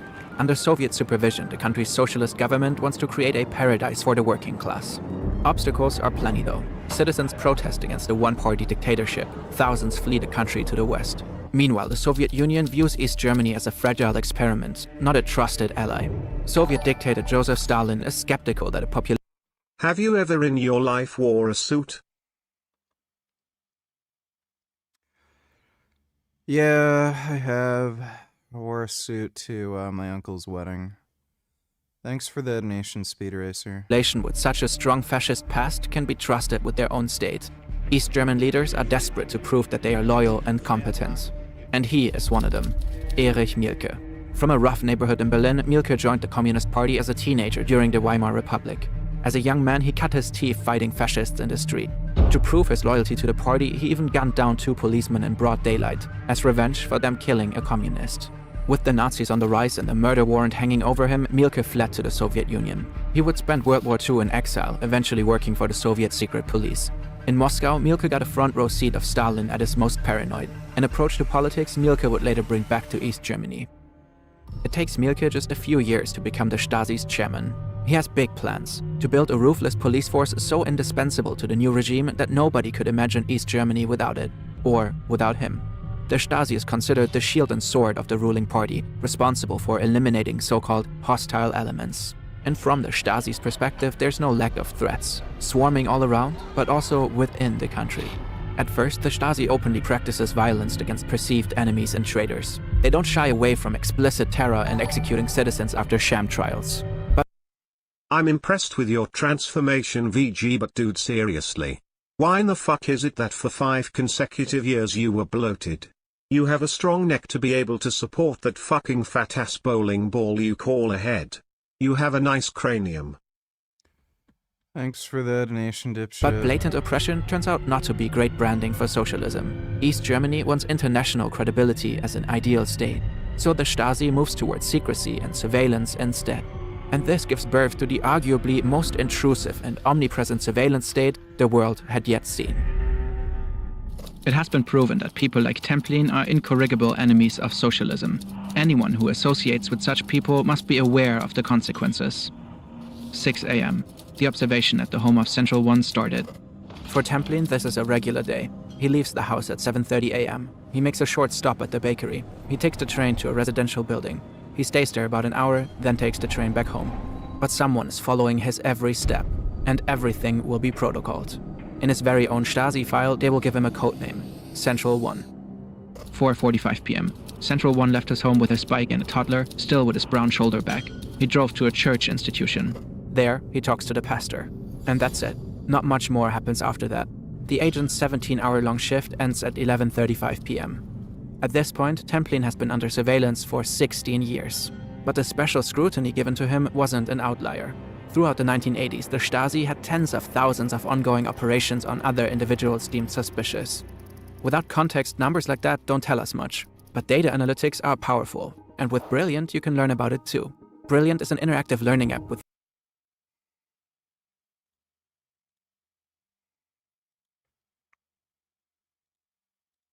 surveillance ran through every layer of society. Mielke even secretly surveilled the country's most powerful man, Chairman Erich Honecker. Mielke kept the most incriminating information in a red pleather suitcase, just in case he'd need it one day. The Stasi had access to everything: medical records, bank statements, school reports. But what they really wanted to know was what people were thinking behind closed doors. Naturally, this was no easy feat, so they had to get creative. This unassuming building in East Berlin looks like a regular post office. The workers inside wear postal uniforms. They tell their neighbors they just sort mail. But in reality, this is the headquarters of Department M, one of the Stasi's largest operations. Inside, hundreds of Stasi employees spend their days steaming open tens of thousands of letters and recording their contents. They scan and open packages, looking for forbidden items from the capitalist West. If they find money or anything valuable, they'll often keep it for themselves. Here in this other Berlin building is the headquarters of Department 26, responsible for acoustic surveillance. Over 1,000 employees secretly connect to bases like public telephones, apartments of informants, and telephone switchboards, automatically recording thousands of phone and closed-room conversations at once. But they don't actually have the staff to analyze all those conversations. They just keep them in case they need them later. Higher up the Stasi food chain, elite engineers develop more intricate technology.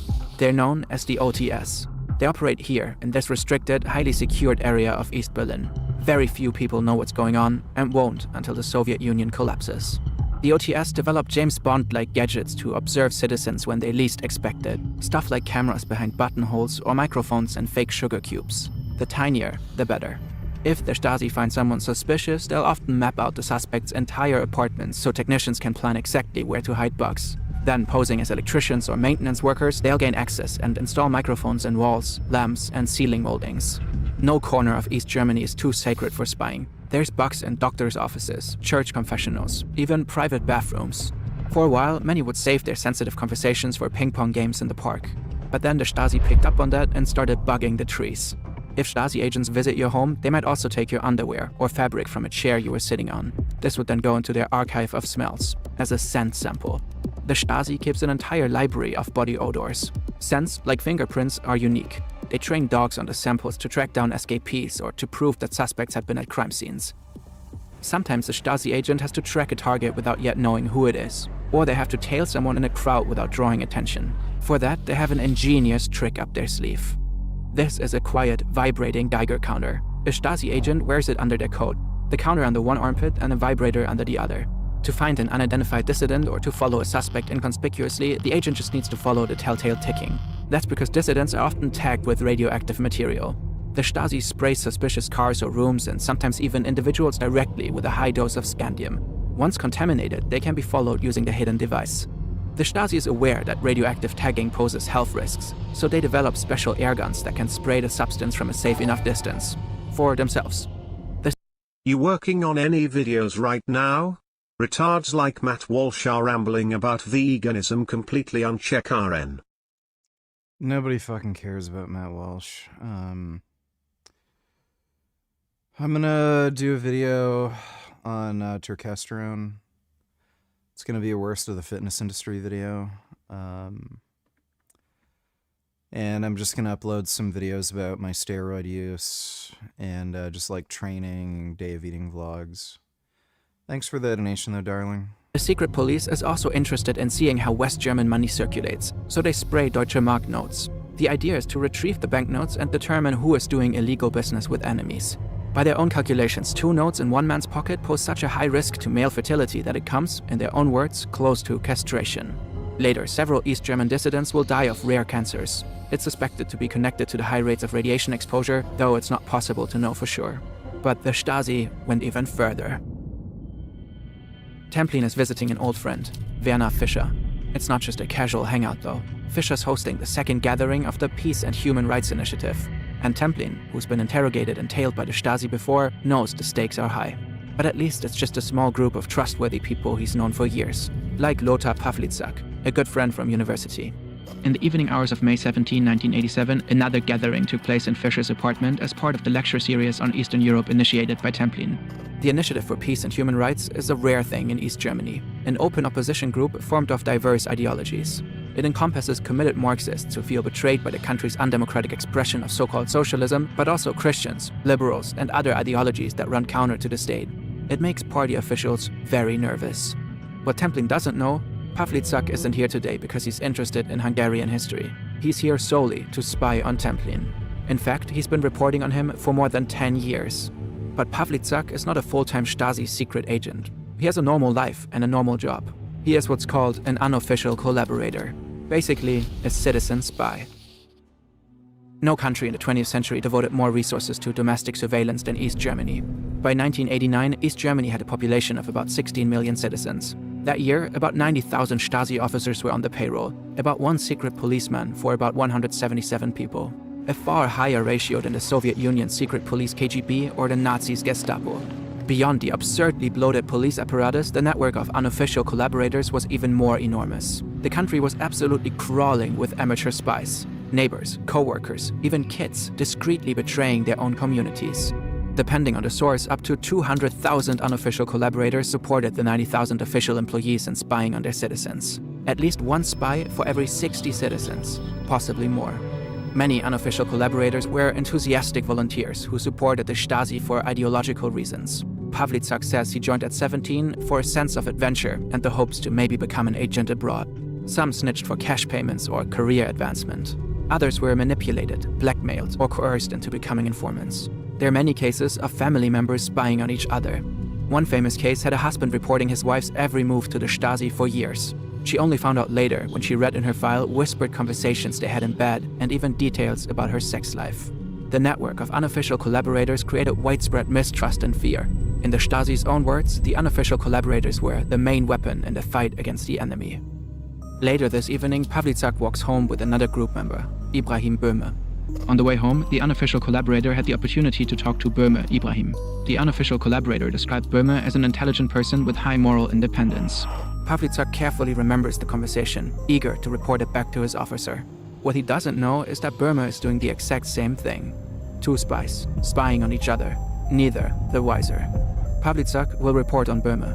Böhme will report on Pawlitzak. Both will report on Templin. As it turns out, on this very evening, 4 out of 16 participants were working for the Stasi. But being all around Templin is not enough. You see, impressive physique. Yes, your muscles are big, but are they powerful? Can you perform a one-hand push-up? Can you hold a 75-pound barbell at arm's length for a few seconds? Can you use your muscles quickly and efficiently for real-world purposes? Templin was with the Stasi himself for a while when he was young, but after a while he confided in his friends, uneasy about the job. Ever since, he's been branded a traitor. And a while back, Stasi Captain Gerhard Haas started targeting him with the agency's ultimate weapon, an operational procedure. It's been a few weeks since the Initiative for Peace and Human Rights has formed. A man shows up out of nowhere at Templin's door, demanding to know where he should deliver the car. He's holding a contract with Templin's name and signature on it, for a car Templin never ordered, a very expensive car. Templin wouldn't be able to afford it even if he wanted to. He used to have a great job at the Academy of Sciences, until he was suddenly fired. The East German constitution grants every citizen the right to employment. Officially, there is no unemployment in the country, meaning there's no need for unemployment benefits either. Templin and his wife try to piece together a living with whatever odd jobs they can rustle up. Later, Templin's file confirms that the Stasi was systematically sabotaging his career. At first, Templin thinks this business with the car could be a misunderstanding. But later that evening, his door rings 2 more times. More delivery men with fake contracts. The next day, more calls, more knocks. In the following weeks, he'll receive mountains of mail. Dozens of strangers arrive with more unwanted deliveries. More cars, electronics, valuable antiques. Then it gets weirder. A cement mixer, kilos and kilos of parakeet food, tens of thousands of condoms, hundreds of live chickens. Wolfgang has to send them all away. Some threaten to roughen him up. Many have traveled for hours to reach him, and all are expecting to get paid. It's stressful, and it gets in the way of his activism, which is, of course, exactly the point. And it's only the beginning. Time for the next stage of Templin's operational procedure. Haas is typing up an action plan. Main goals: isolating and discrediting Templin with respect to other initiators of political underground activity, personal destabilization and criminalization. It's a method developed by Mielke himself, codified as policy in Directive 1/76. According to his manual, the goal of an operative procedure should be to systematically destroy the subject's reputation, organize their professional downfall and undermine their self-confidence. And third, create distrust and mutual suspicions within a group. And Mielke specifically motivates his agents to be creative, to feel free to ruin lives however they see fit. The ultimate aim was to break the spirit of rebellious individuals and groups so that they could no longer effectively rebel. But Templin knows the Stasi is hot on his heels. So against all obstacles, he steps up his activism even more. By December 1987, he's participating in actions nearly every day. The Stasi can't keep up. The opposition is strengthening. Civil rights activists are acting more and more openly, and Templin is in the middle of it all. So the Stasi escalates. They get the unofficial collaborators to up the ante with smear campaigns to ruin Templin's reputation as an activist. They assign him to a spacious apartment with central heating, one that he, hardly scraping by, wouldn't normally be able to afford. The goal is to make people think he's getting paid off by the Stasi, and they're spreading false information that suggests he's betrayed the resistance. Then they come for his family. They plan to find an unofficial collaborator to seduce his wife Regina. Often the Stasi would deploy so-called Romeo agents, trained seducers to charm West German women who worked in government in order to extract intelligence. But the Stasi also weaponized seduction and rumors of infidelity to sow distrust and destabilize the dissident's family. But their plan doesn't pan out in this case. Either the Stasi never acted on their intention, or the assigned seducer wasn't very good at his job. Instead, Regina and Wolfgang are arrested. And after no trial or verdict, they're forced into temporary exile. They're separated from their children, who, like the children of many dissidents, are snatched up and placed in a home. Anything to crack him. The Stasi called this Zersetzung, which means decomposition or breakdown. Every case was unique. The Stasi would use all the information gathered from excessive surveillance to harass its targets in a hyper-specific way. All those dull hours of surveillance enabled the Stasi to know exactly what would hurt a target most. For Templin, it was his family, his career, and his reputation as an activist. Some victims were simply made to feel crazy. A favorite tactic was for Stasi agents to sneak into a target's apartment and rearrange the furniture. But just slightly. Clocks were changed, fridges rearranged, just enough so that targets would start to question reality. Even many years after the wall fell, victims of Zersetzung demonstrate higher levels of extreme distrust and heart problems. Some died by suicide. Exiled to West Germany, Wolfgang Templin and his wife Regina were still spied on and intimidated by Stasi agents. But they kept up their activism, still in close contact with dissidents back home. Leading human rights activists were also arrested. These arrests sparked a huge wave of protests. The people had enough. Civil rights activists plan to use the event to demonstrate for more freedom. Regina and Wolfgang's exile wasn't long. By November '89, the wall came down, and they hurried home to continue their political work, this time with an official seat at the table. Walter Donwright Donatellers, this is what CDG does in his free time. Is this cultural appropriation?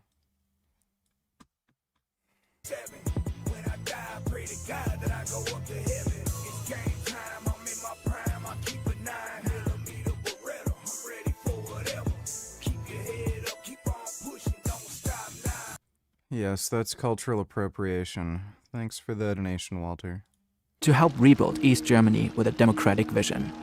After Germany's reunification, former GDR citizens were permitted to see their Stasi files, if they could stomach what was inside. Millions requested their files by the mid-90s, and many were shocked to see the names of their trusted friends and family members who had snitched on them. East Germany became known as a nation of traitors.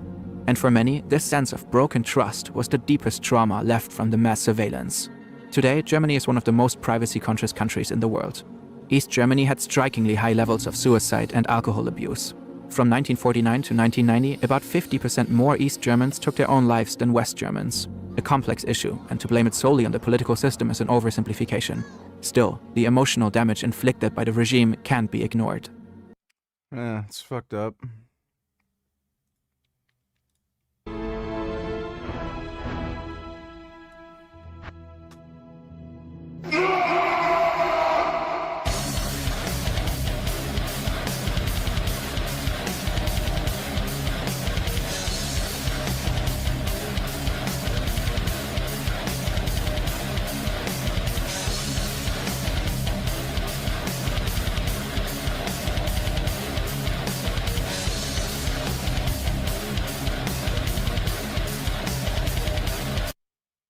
Okay, hopefully you don't hear that too much.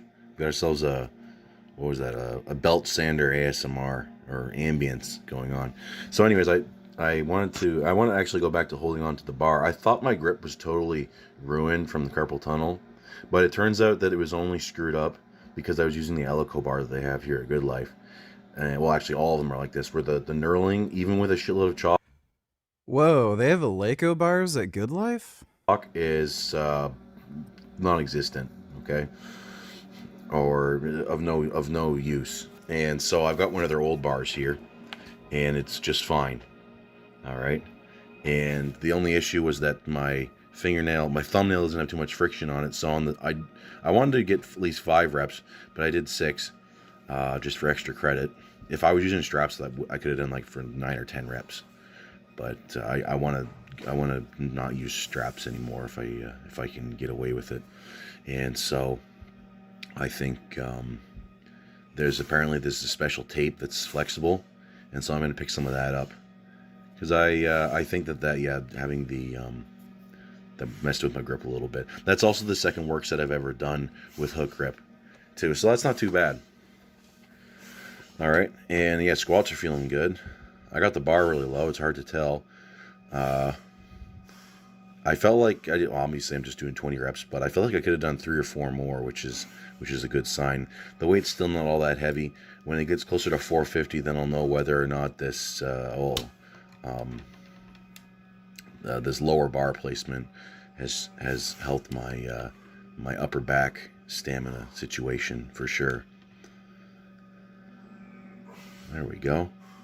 I was also kind of lightheaded on this one. It seems like if you fast, you're okay, but then once you take in some carbs, then your body changed fuel sources, and the carbs for me, which was just 2 bowls of cereal, it only lasts for like 2 or 3 hours, and so I was feeling a little lightheaded and weak when I was doing the set. Okay, this idea just popped into my head. A little known bodybuilder by the name of Big Sean Allen, and let's put our intellectual glasses on today. If nobody's heard of this guy, well, some of the RX people fans know Big Sean Allen. He's a 6'4" mulatto, light-skinned brother. Okay, for those that don't know what mulatto is. And he's got some classic clips, and I just got recommended one today. That's why this. Yeah, fat grips are good. I wouldn't say they're necessarily great for building forearms, but they're really good for biceps. Fat grips seem to increase bicep activation. Showcasing him, the idea of it just popped into my head because of this. And so I'm going to show some of these classic clips that my friend and I saw way back in the days of wimp.com. And so let's check out this one first. And it's like 2007 or something, maybe 2006, so the quality's a little low. All right, okay. I ain't tired. Follow me around. Let me shake. My body's used to this beat down that I put on it. You don't look like this because you sit around at home and play on the computer. Hey. I got size, quality, and looks to show. Yeah, I remember this guy. Some old memes. Ladies!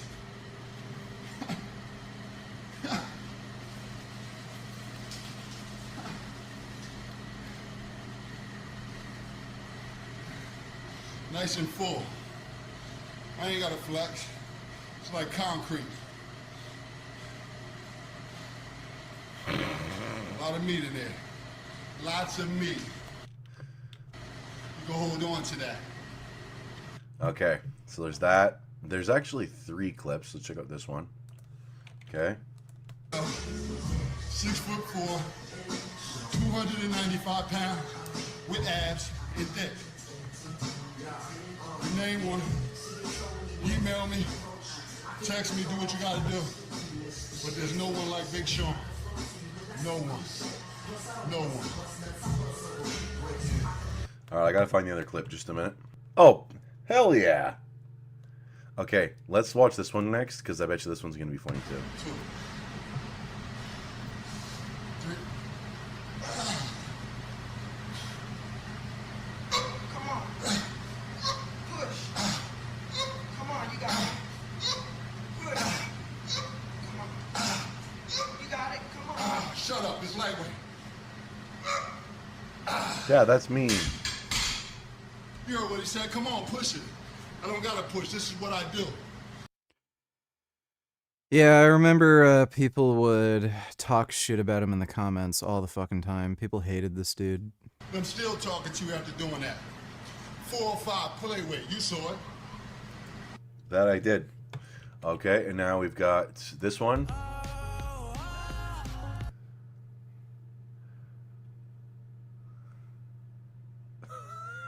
He's still around.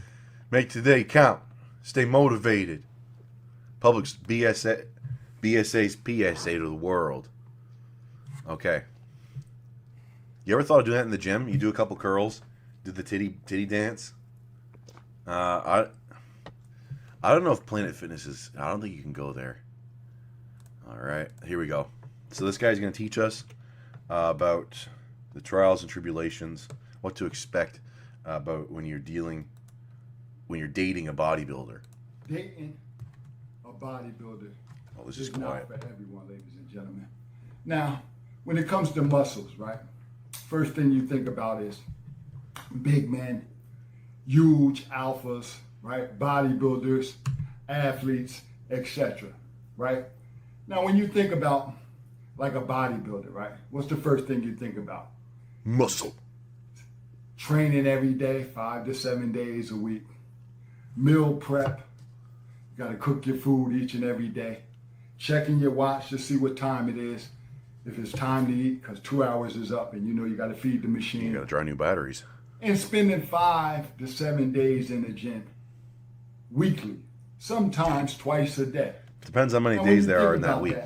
That could be an extreme lifestyle, right, fellas? And most chicks ain't with that lifestyle. And I'm being honest. Now, I've never had no problem with the ladies, ever. But I'm just talking about men in general. Because when you talk about bodybuilders, right, you think that all bodybuilders are the man, right?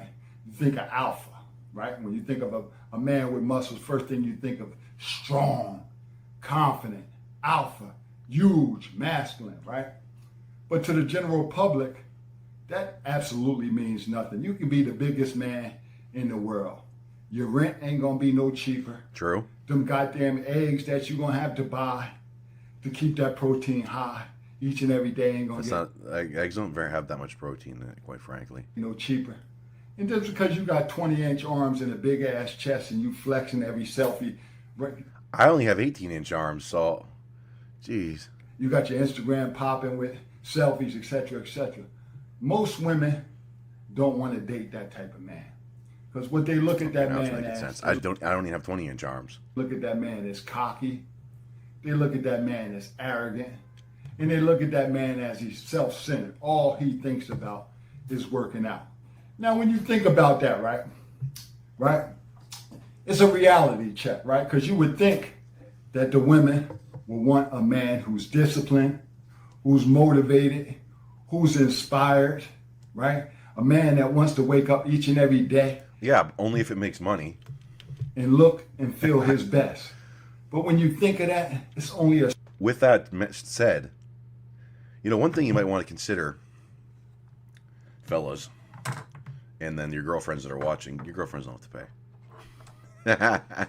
Unless you want to. Okay? YouTube membership, Patreon subscription. Okay, I get a better cut on Patreon.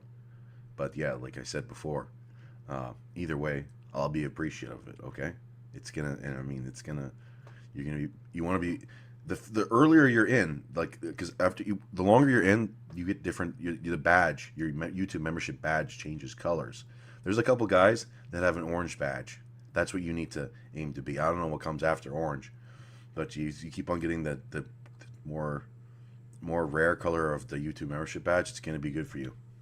Certain standard of women who are going to ride with that lifestyle. And most of the times, that's going to be some chick that's already competing in fitness, bikini, or even women bodybuilding, you know? Or you might go into the gym and you might see some chick in there bench pressing 185, squatting 4 plates. Those type of chicks are always going to admire a bigger man because they're trying to... If a girl squats 405, she's probably like she's probably related to Mark Henry, and that's not my type. Be men, they're training like men, right? But we're not talking about that. We're talking about the hotties, the blondes, the Spanish chick, the black chicks, all the baddies out there. Italian chick, you go out, just think about it, right? Now, I've been lifting and working out since I was a little kid, you know, playing sports, always been athletic.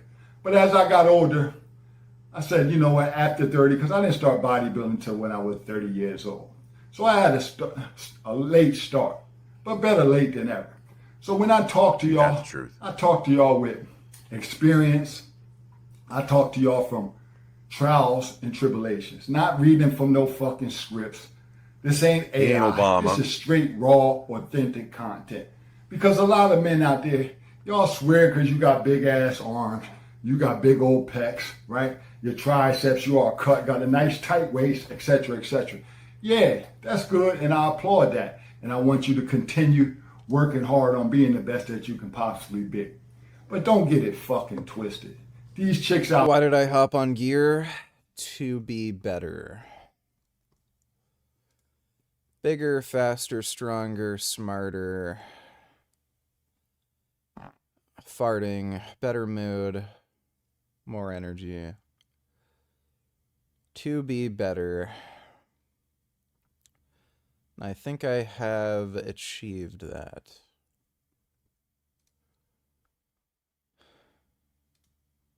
I'm fucking zonked today, though, dude. Man. I was working out for 4 hours on stream yesterday, and it took so long because the amount of donos and shit I was getting, and... Oh man, I'm tired today.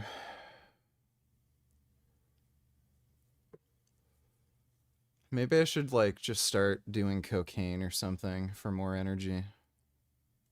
Out here, they don't want somebody that's going to be alpha. That's somebody that's going to be controlling. They don't want somebody that's going to be eating the same food each and every day. Uh-oh.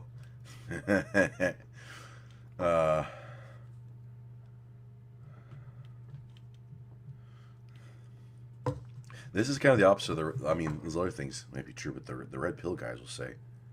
I mean, the modern woman's a wholly different animal, okay? Because you got to think of the birth control pills. But I'm pretty sure the more masculine you are. I think people also sort of, when they think of masculinity nowadays, they think of Wes Swanson. They think of these fitted suit wearing, like shaved head, beard guy with expensive glasses, a Rolex, and who's sort of like a status obsessed sociopath.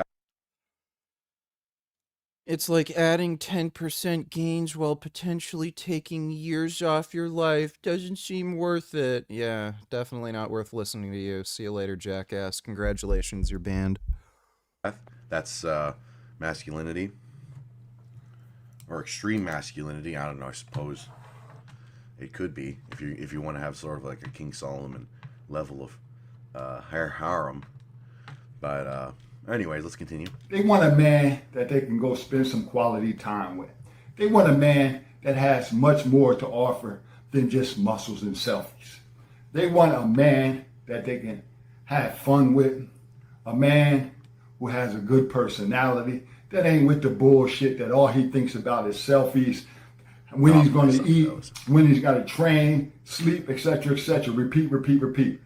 Let me tell you something. That shit is for the birds. I lived it for 10 years, and I had a ride or die chick, right? I was even, when I first started bodybuilding.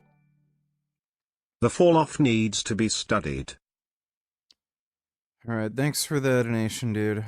I had a family, but you know what happens, you know, when you out there and you being a man, and more of these chicks, these groupies out there are sliding in your DMs. You seeing your Instagram pic. Happens to me every day. Likes going up, the comments are going up, and people are seeing something that's attractive to the eye. But it's much more to life than what you see. What about your personality? These women want to be treated fairly. Most bodybuilders are self-centered. Yeah. They cocky. They arrogant, and you know what? They on that shit. It's no secret. They on that shit because ain't no man out there today walking around at 300 plus pounds, ripped, natural. A superhero. That's a superhero. That's like the Incredible Hulk. It ain't happening, right? I've been there. I competed at 280 pounds. I know what it's like to be the biggest and the baddest. But like I said, unless you got somebody that you can live and enjoy that life with, it's a lonely life. That bodybuilding life does more harm than good. Go out there and find you a basic chick who's going to support you, who's going to cook your meals for you, who's going to support everything that you stand for, and you find some balance in that relationship. Nothing more, nothing less. But when you think of bodybuilders, right? You think bodybuilders, they just think because they ripped and they big, they got nice skin, they look good. I got bad skin. But are you healthy? I'm not ripped. Is your relationship healthy? Do you have someone that you can tell that you love them unconditionally? Or are you just doing this for likes, for fame, insta fame, and glory? Because if that's what you're doing it for, in the long run, there's only two options. You're going to be single and lonely forever, and you're going to be unhealthy forever. Because that bodybuilding lifestyle does more harm than good. I'm not telling you men to don't train and be discouraged because you are intimidating the females out there. Nah, I'm not saying that at all. I want you to continue training hard. And continue intimidating the Yeah, Celine Beef Patty eats the animals on her farm. She's literally evil. Females out there. But get focused. Stop doing it for the wrong reason. I'm sure he meant to say that. Stop doing it for likes. Stop worrying about who appreciates your hard work and dedication. And focus on your goals. Because the only thing that matters is that reflection that you see in the mirror. Sorry, I forgot the link. Are you fucking anyone new on your OnlyFans or in your personal life? Are you coming out as gay or bisexual soon? Can you please apply to be a male talent on black.com? Thanks.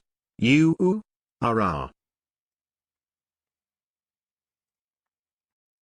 It's tough, man. The last couple of years have been rough. I think I am the only streamer on the planet who is pulling 100,000 viewers consistently, and then is now pulling I think I get 7,000 or 8,000 combined from my YouTube and Twitch if there isn't a big update or anything like that on Fortnite or Marvel. So the internet and trolls remind me every day that and it's something that we the moderators are just constantly banning and blocking. I mean, it's literally every day as well. I'm just getting berated. There is a moment to retire, right? There is a right moment. A lot of people say there isn't. I definitely think there is for all people, for sports players and things like that. You don't want to be remembered as a joke. Getting 7,000 to 8,000 views a stream is exceptionally good. It's fucking retarded how there's just like these dumbass losers who suck at their own life, and then when you're doing well, even though it's not necessarily the peak of your career, you're still doing extremely well. They're like, you fell off. You're only making fucking $3 million a year, when before you were making $20 million a year. What a loser. Pathetic. How does it feel to be, like, fucking irrelevant now? It's...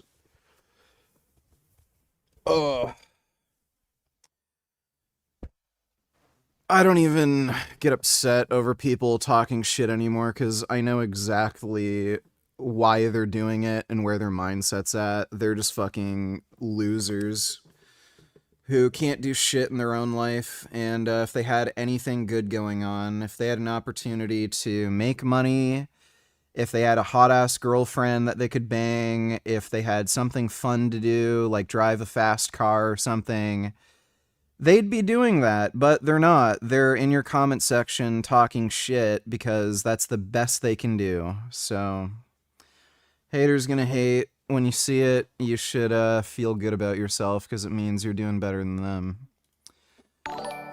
Dodo donate $2. Do you get it, VG? Let me see.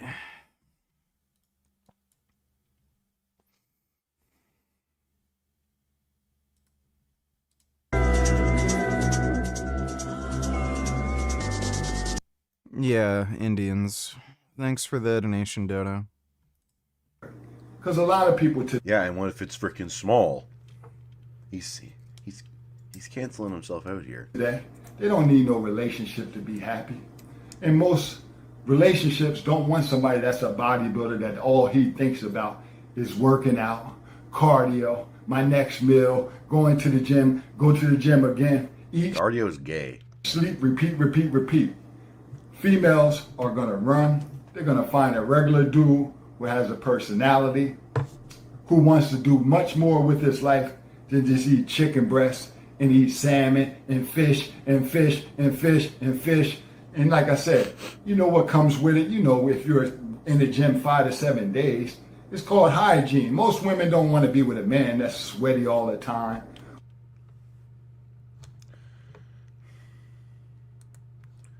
I mean, what about back in the peasant days? All right, you're working the fields. You're working the fields for your 2 shillings that you get a month. Maui takes a nap. Oh my god. Looks like a little orange shrimp.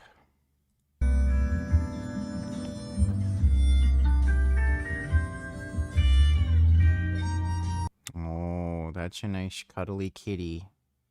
Very comfy.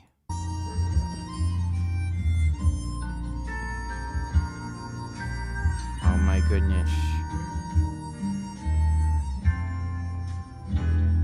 Oh, I think he's going to sleep. Oh my god, so orange. Thanks for the donation, Ethan, now. Appreciate it. That your Lord gives you. This is good advice, actually, and the sort of OCD bodybuilding lifestyle, I'm well, I didn't do the bodybuilding thing's a little more OCD than what I had to do, but if you're doing a serious bulk, it's just like, I need to be eating right now. I got to do a shot tonight. It's got to be this much, and I have to have this supplies, and I have to do this at this time, and I have to this weight. Then it's I mean, my training's still structured the same, but I've deloaded, and now I'm just sort of eating to like a comfortable level, and that's my cut style. I just eat a comfortable amount of food, and the body weight goes down, and I'm feeling pretty good, and I'm sleeping pretty good. The thing is, I think the point of his video is that I think that the real bodybuilders, this isn't going to appeal to them. That they wouldn't even have clicked the videos, but because most people, especially nowadays, most people are sort of in it. They're in it because they've taken steroids, but they're not in it. They're not all in. They're not single-mindedly obsessed. Like they should be if they're using anabolic steroids. To some degree, if you're using TRT or whatever, then that's different. But if you're CDG, don't I tell us you look like you're in a bad mood today? What's wrong? I'm just fucking tired. That's great. Thanks for the donation, CDG. If you're doing a blast, okay, a steroid cycle, then you need to be mentally all in. And everything he's saying, where you're going to be probably be lonely. I mean, if you're not lonely, I mean, what are you doing? I suppose you could already have a family, but I mean, if you're taking like a risky amount. I'm broke, don't have a hot GF to bang, and don't have any fast cars. But who needs that when there is a new season of Dexter, Resurrection coming out next year? I heard the new Dexter wasn't that great. That's what I've heard. I never watched Dexter. The idea sounds kind of cool, but I never actually watched it.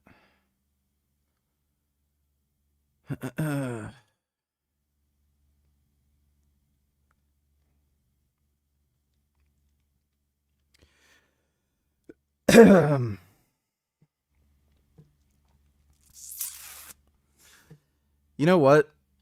My fucking grocery store keeps running out of broccoli. If I were those cats, I would do everything I could to give myself feline AIDS or 5 to get away from her. She is obviously lonely and insufferable. Why are you enabling some geriatric, autismic cat women? The money can't be that worth it. I like her and her cats. So shut up. Thanks for the donation, Dodo. Yeah, my grocery store keeps running out of frozen broccoli. It's really annoying. I think I'm gonna have to go to the other grocery store tomorrow to get broccoli. It's fucking retarded. How are you tired even with testosterone? Man up, pussy boy. I had a fucking long ass day yesterday. Shut up. Thanks for the donation, CDG. I really want to inject my growth hormone right now. Now would be a perfect time. I'm so fucking tired. Thanks for the donation, though, CDG. Of drugs, then that's probably a bad idea, especially if you have kids. And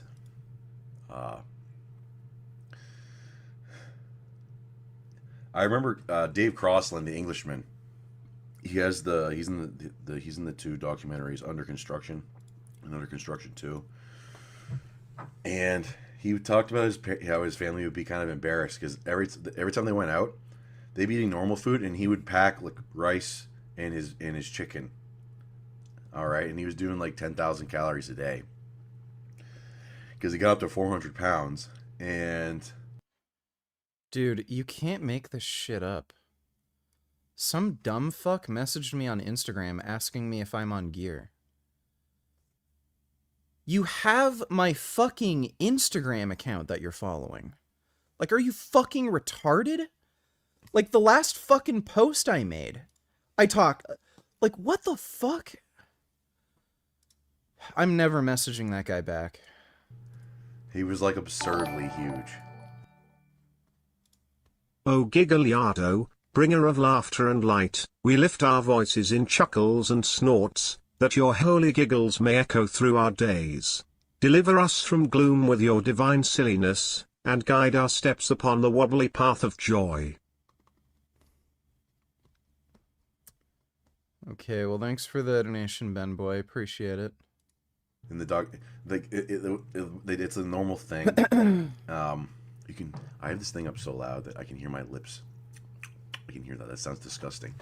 They do the normal thing where he went to the mall.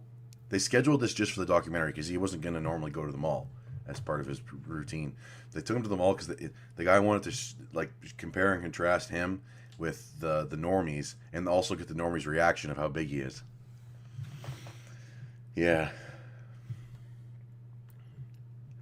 And it's like, this is pretty good advice. I mean, I did the steroid blast. Obviously, I used more steroids than probably anyone you've ever known.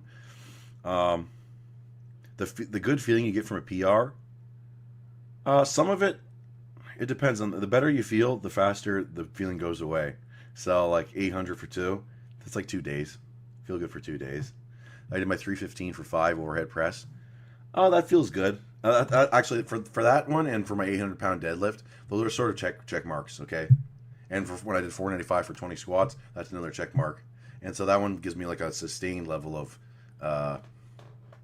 happiness through achievement. But it's not gonna bump me up very much, okay? It adds like 0.2%, or it adds like 2%. Yeah, it adds like 2% to my daily conscious level of well-being, or unconscious level of well-being, I suppose. Although I suppose I can measure that. But anyways, Sneed donated $2, but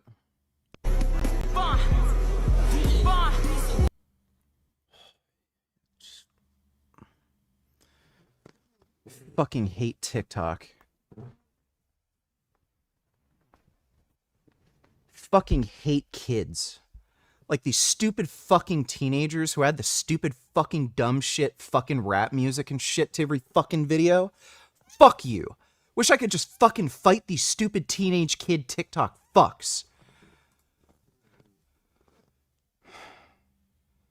She does have a nice ass, though.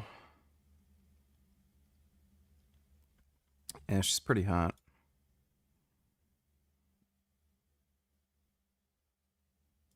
Who is that chick?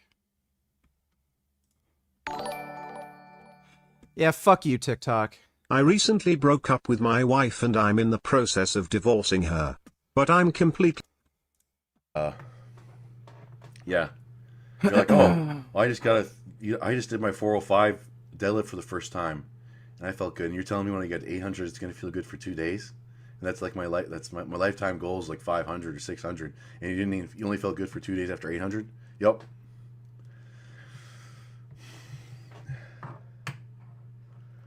But if you do have that drive, that like demon that's sort of holding the carrot out in front of you, where it's like, I'm going to do this and I'm going to be happy.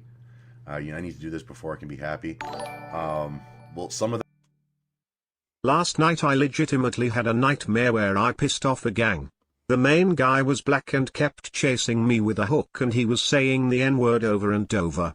I had skates on and I kept trying to get away, but I'd hear the N-word getting louder. That's a funny dream. That's pretty hilarious. Thanks for the donation, Non-Wib. That is really bad in a way, where it's sort of setting yourself up to fail, or at least you tell yourself that you're going to be happy when you accomplish something, or when you do something, you get. But when you actually get there, then you want to go further. Okay, you want to keep on going further, but you in your head you've promised yourself satisfaction. But with that, but it doesn't really give you the baseline increase of happiness that you're looking for. Yeah. All right. Although I think once I get my hair transplant surgery, I'm gonna be happy. I'm just kidding. I'm not unhappy. I'm like at a 5. That, to me, though, that's good. That's good. You want to, it's like Sam Hyde says, you kind of want to be at this level.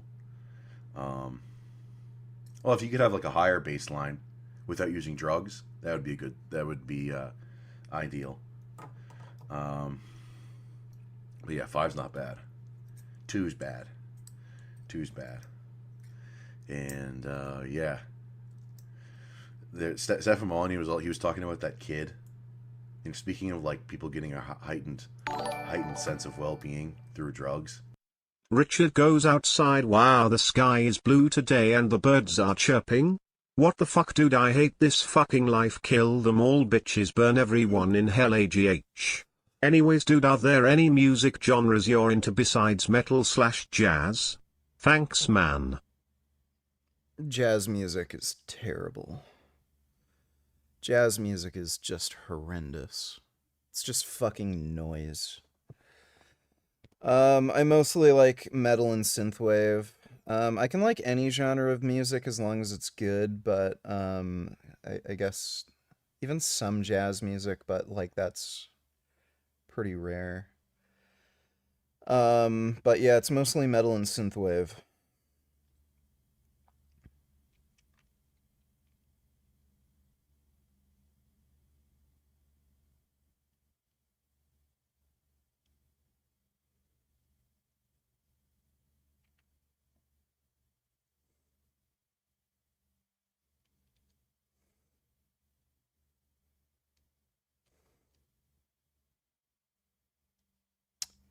Thanks for the donation, though, CDG. Ugh. It could just be like a deadened sense of dread instead of a heightened sense of well-being that these drugs cause, like SSRIs.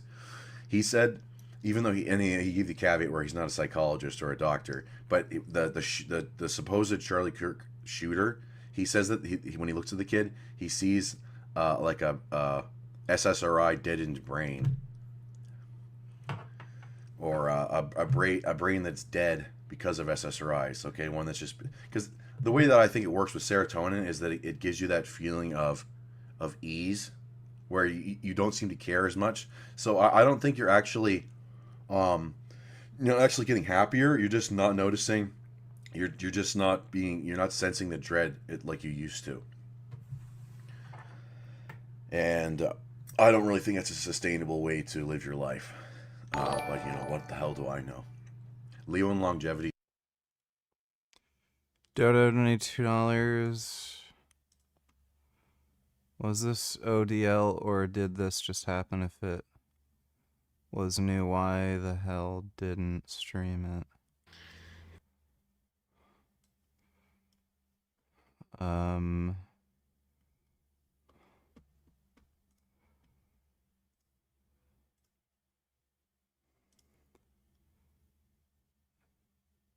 Yeah, no, it's up now. The stream was taken down due to copyright, but I fixed it in the YouTube editor thing. So it's back up now. This was from yesterday. Dude, this workout took so fucking long. Yeah, I didn't finish until literally 4 hours, pretty much on the dot. That is fucking crazy. I was fucking lifting for 4 hours. Son of a motherfuck. I'm starting to get more of that wide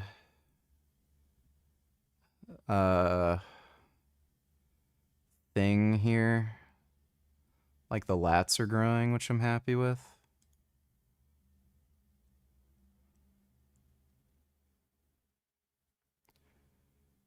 Yeah, and the width and thickness is getting a lot better. Like, my traps and shit are just getting fucking dope. I love the thickness in my mid-back.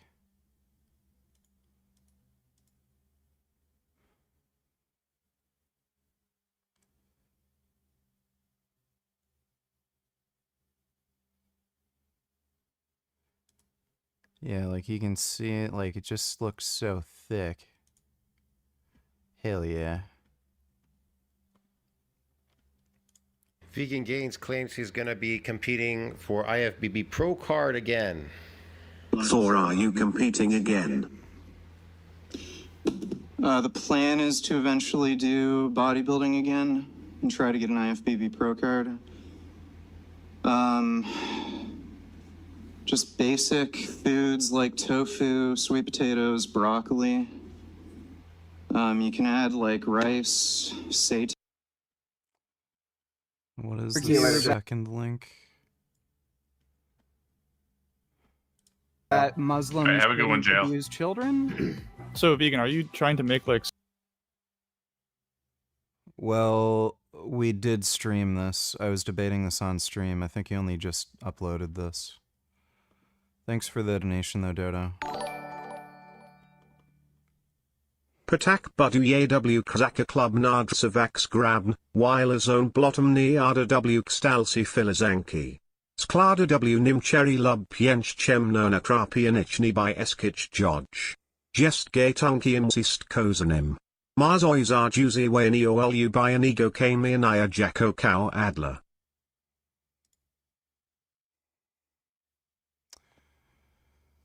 Well, I don't speak Spanish, but thanks for the donation, non-wib. How can I apply to be a mod? Been a loyal member for 3 years, been watching the stream for about 6 years. You have to ascend to the level of gig. That's how you do that. Tan. you know, chickpeas, black beans, some fruits, blueberries. None of those things build muscles. Fruit. Yes, the foods that I'm eating clearly don't build muscle. Seitans, chickpeas, beans, whatever the hell he's talking about, berries. They don't build muscles, man. Protein builds muscles. Animal protein builds muscles. That's why I'm bigger and stronger than you. Berries, raspberries, oranges. Berries, raspberry, and oranges, they don't build muscles either. Protein, animal protein builds muscles. But those are all... Never said oranges build muscle, dipshit. It's not like... Oh my god. I just can't. Good vegan bodybuilding foods, and you can add... They're all good vegan bodybuilding foods, so they're all good fake vegan bodybuilding foods on steroids. Because that's what vegans do. They take steroids to build their muscle because they're eating food that doesn't build muscles. If you're not eating food that builds muscle, then steroids aren't going to do anything. God, this is just insane, bro. Yeah, it is cosmetic. It's a nice cosmetic look because it's artificial. It's fake. The only thing that those foods that he rambled off will build is sarcoplasmic hypertrophy, non-contractile proteins. It will not build Okay, well, please explain to me how I've gotten stronger. Contractile proteins. So he can do whatever he wants there in the bar, lifting himself, whatever. Hell, he could just move a bunch of little light weights around and he'd still get that look anyways. So it doesn't really matter what he does here. It's all bullshit. What was that? Weights around and he'd still get that look anyways. He could just move a bunch of little light weights around and he'd still get that look anyways. So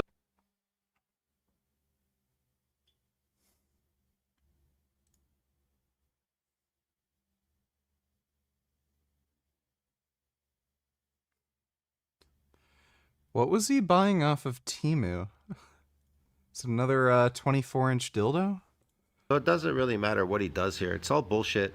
These people, they try to make a show, like, I gotta lift a heavy weight, it's gonna build a muscle. Heavyweights don't build muscles. They don't do anything. Weights can break down muscles or they can cause micro tears, break down proteins. They don't do anything. They can age you. That's what they do. They could age you. If you keep lifting them, they'll age you. That's all they really fucking do, man. It's bullshit. Protein.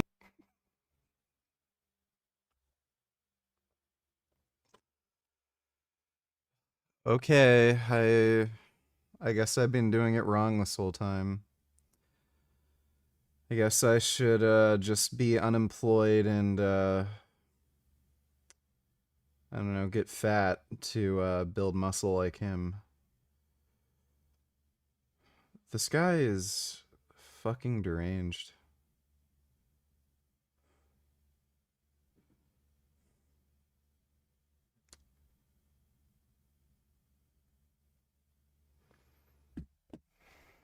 Protein powder.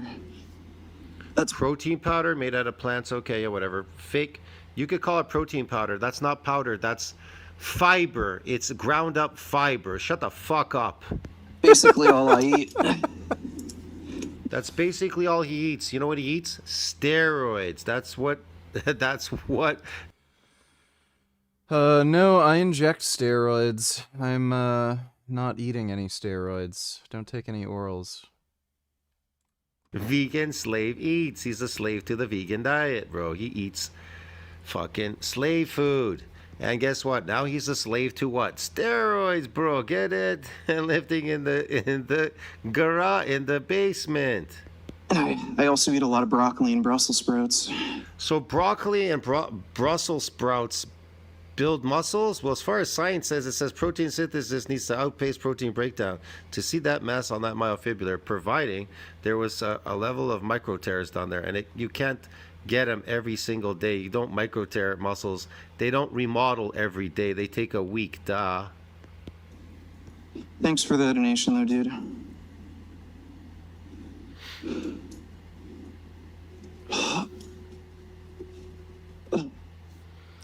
You know, does anybody out there really understand bodybuilding? Muscles are post-mitotic. They do not split and divide just because you're pulling your body up and down. Adapted, Richard.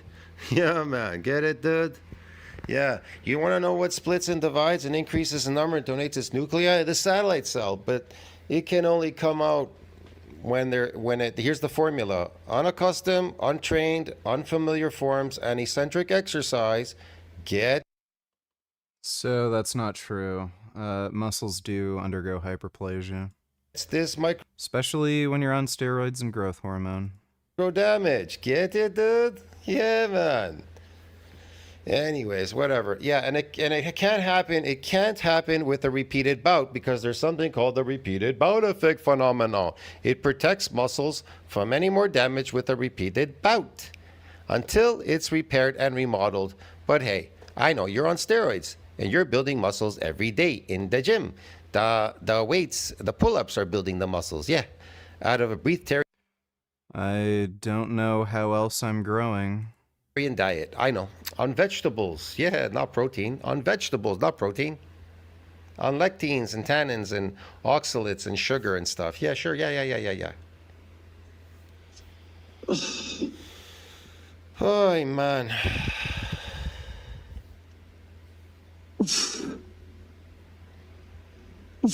See, how is he building muscle? In science, it will tell you protein synthesis needs to outpace protein breakdown to see that mass on that myofibrillar.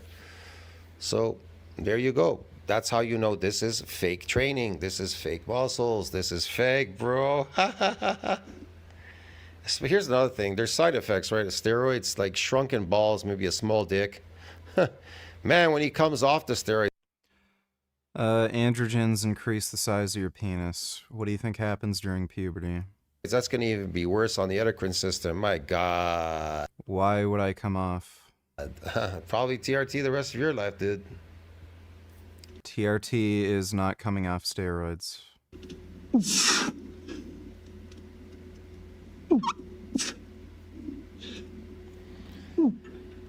Eventually those balls are going to shrink, dude. I don't care. I don't know why anybody mentions that. It's not like my balls are doing anything. Do you stick your balls in a girl's pussy? Are those like half? He could barely pull himself up past the bar. It's just the top of his head. Okay. Yeah, because the ceiling's in the way, stupid. Yeah. CDG donate $2.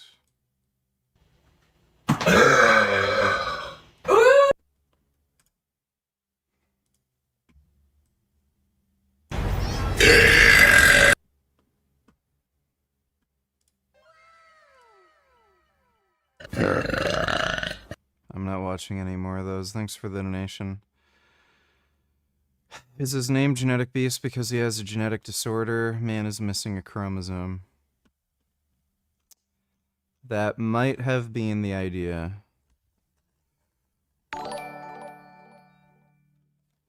You should fake beat his ass with your fake muscles. I don't know if there's any, like, special laws that would give me, like, issues with beating up a retard or something.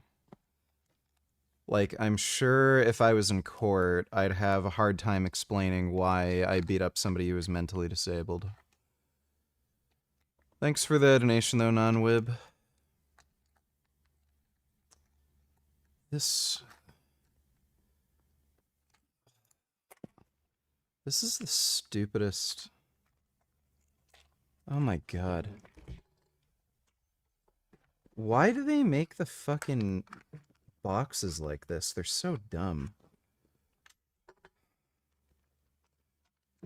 Fuck.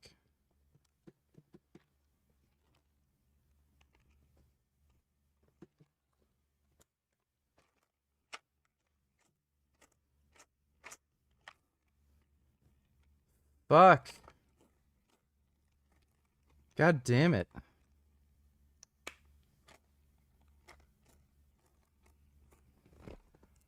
There we go.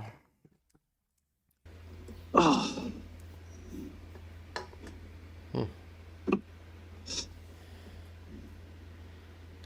they gonna say anything else here or what? Damn, when you turn your head to the side your hairs look really grey, dude. Holy shit. Did that happen since you started taking steroids? Thanks for the donation, dude. Let's see. VG reminding me of That's Big Lenny fine. calling his haters pencil neck weaklings lol. Now you have to take a taser on stream without falling. Okay. But I don't really have enough knowledge. I'd have to do it for a much longer time and learn more to like actually coach people. And there's no I would say that for sure, yeah. You're gonna coach them on steroids? Is that coach them how to take steroids? And build artificial muscles, sure, okay. such thing as a soul. Thanks for the donation. Yeah. I don't have nicotine gum, you dumb fuck. Nicotine gum has gelatin in it. What's my fucking channel name called? I have fucking nicotine lozenges, you fucking cocksucker.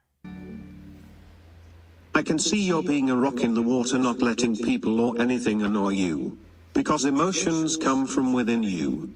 Nobody can make you angry, sad, annoyed, only you can. Yes, that's true. I believe that. That's true. Just gonna do more of these push-ups. All right, or pull-ups. I guess that was it, eh? I don't know what else is going on there. I have a huge propensity to go hypoglycemic. Hypoglycemic. Well, if you ate meat, you wouldn't go hypoglycemic. Hypo, dumbass. Stop eating all that fruit and vegetables full of... You should put your hairband back on to hide your grey hairs and balding hairline. Also, do girls like balls the size of raisins? How are you gonna get any pussy when they see you with a dick with no balls attached to it? That sounds like a bad idea. That's great. Thanks for the donation, dude. Fructose sugar in there. And because it, And carbs, they convert to sugar, yada, yada, yada. The more sugar that circulates in your body, it will convert to glycogen and load in the muscle. For every gram of glycogen, 3 grams of water being drawn between the skin and muscle into the muscle, creating those beautiful non-contractile sarcoplasmic muscles. Yeah, man, because you're adapted. because it's a triple agonist, you know, it acts on glucagon. Yeah. It prevents you from having too low blood sugar. And it also stops you from having too high blood sugar. So, especially when I'm dieting.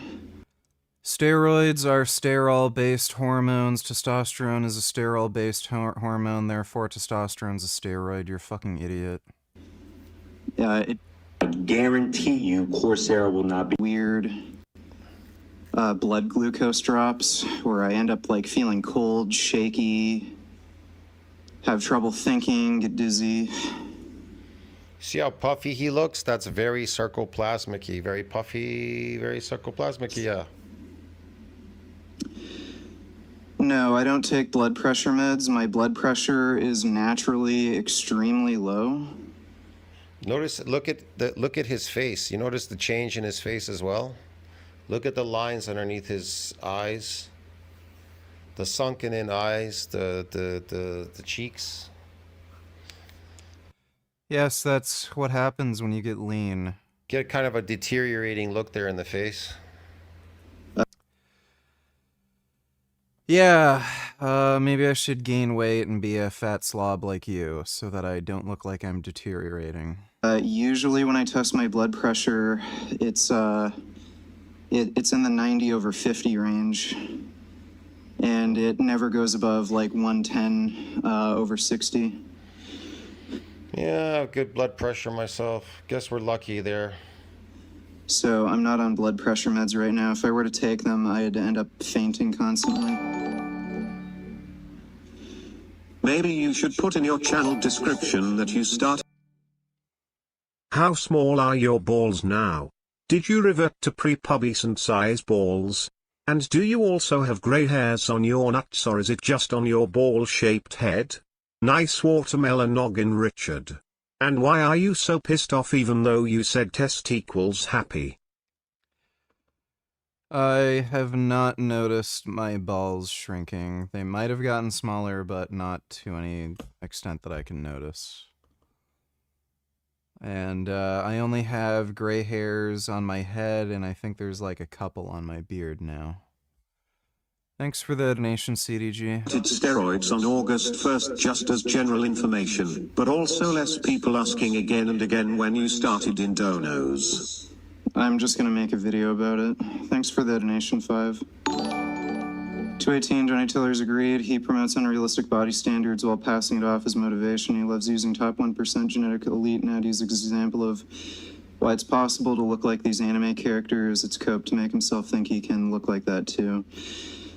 Yeah, that's true. He doesn't train particularly well. Doesn't have to. Like, I've seen his work. You see, on steroids, doesn't have to. Workouts.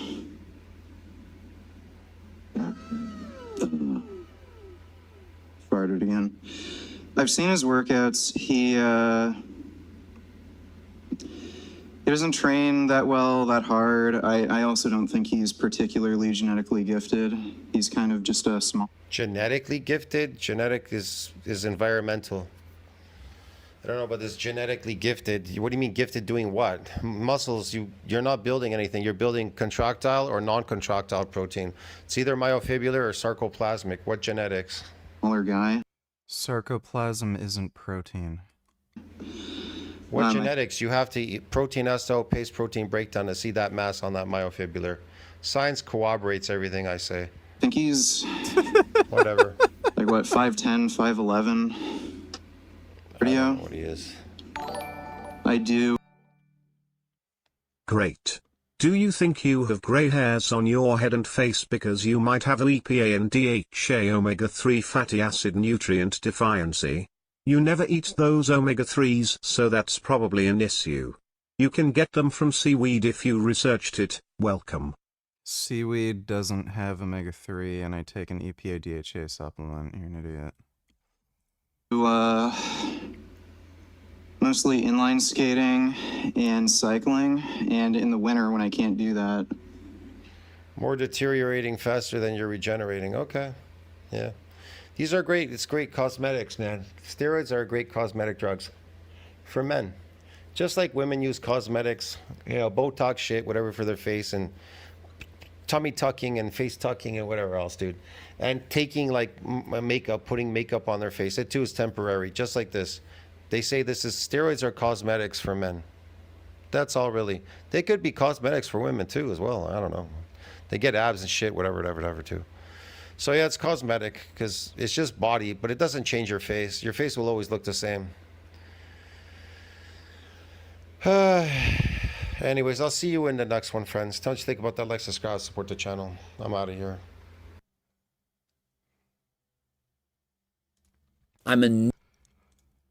That was heavily retarded. The stack for mental sort of toughness, although this is the opposite of it because I think that the toughness only comes out of the will. It's to take like 400 milligrams of testosterone per week and then to use SSRIs too. I don't think that's a good idea. And some people have extremely adverse reactions to SSRIs. And some of them also have other long-term effects from just one single use. All right, I took fluvoxamine because Leo and Longevity recommended it. Because once the serotonin builds up to a certain level, it takes like 6 months. Once 6 months of like regular usage, you'll have a serotonin level that causes neurogenesis in the brain. But I didn't like the way it made me feel. It also they also prescribe those for premature ejaculation because what they do is they sort of deaden the nerves in your penis, or I suppose I suppose they affect women too, to a certain degree. But some people are like permanently they become like asexual after using SSRIs. Yeah. And apparently it's pretty easy to get these things. Ribito tells a story about some kid that he knew, or knows. Hopefully the kid's still around. But the kid went into the doctor, a family doctor, and he says he wasn't feeling good. And he talked to the doctor for 10 minutes, and then he came out with a Prozac prescription and fluoxetine. Yeah. But my doctor wouldn't prescribe me fertility drugs. She's like, we got to test your sperm. Do you want to feel my freaking... You want to feel my... Zoloft is just sertraline, right?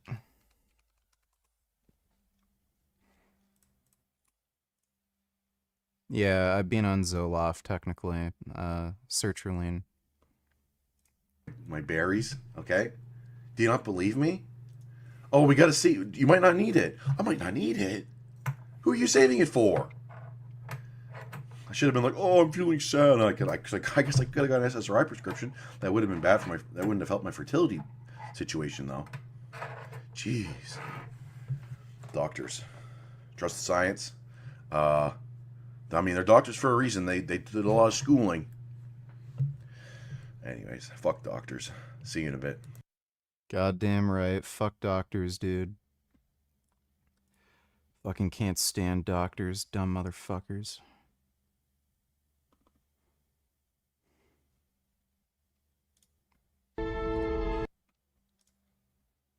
Annoyed that 500,000 people watch this video and don't understand the basics. Y'all got bamboozled. Y'all got tricked. Not a single person out there is doing this. It's useless, mindless, wasted. 85% of my maximum heart rate is 142 beats a minute. How many of you think I've ever done a race with a heart rate lower than that?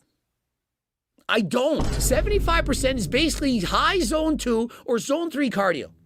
It's not that hard. It's why I keep telling people walking, it's not cardio. Walking is walking, it's movement. Me getting up and going to take a shit isn't cardio. Me doing gardening, it's not cardio, it's too easy. Making this video, flapping and screaming, it still isn't cardio. It's zone 1. Is it bad to do that? No. Walking isn't bad, but it's not cardio. It's not hard enough. Now, if you're a freaking whale, if you're 400 pounds, or if you're 90, it's cardio. If you're walking up a mountain, it's cardio. But if you're just walking with your friend, oh, we do 30 minutes of walking every day, it's our cardio time.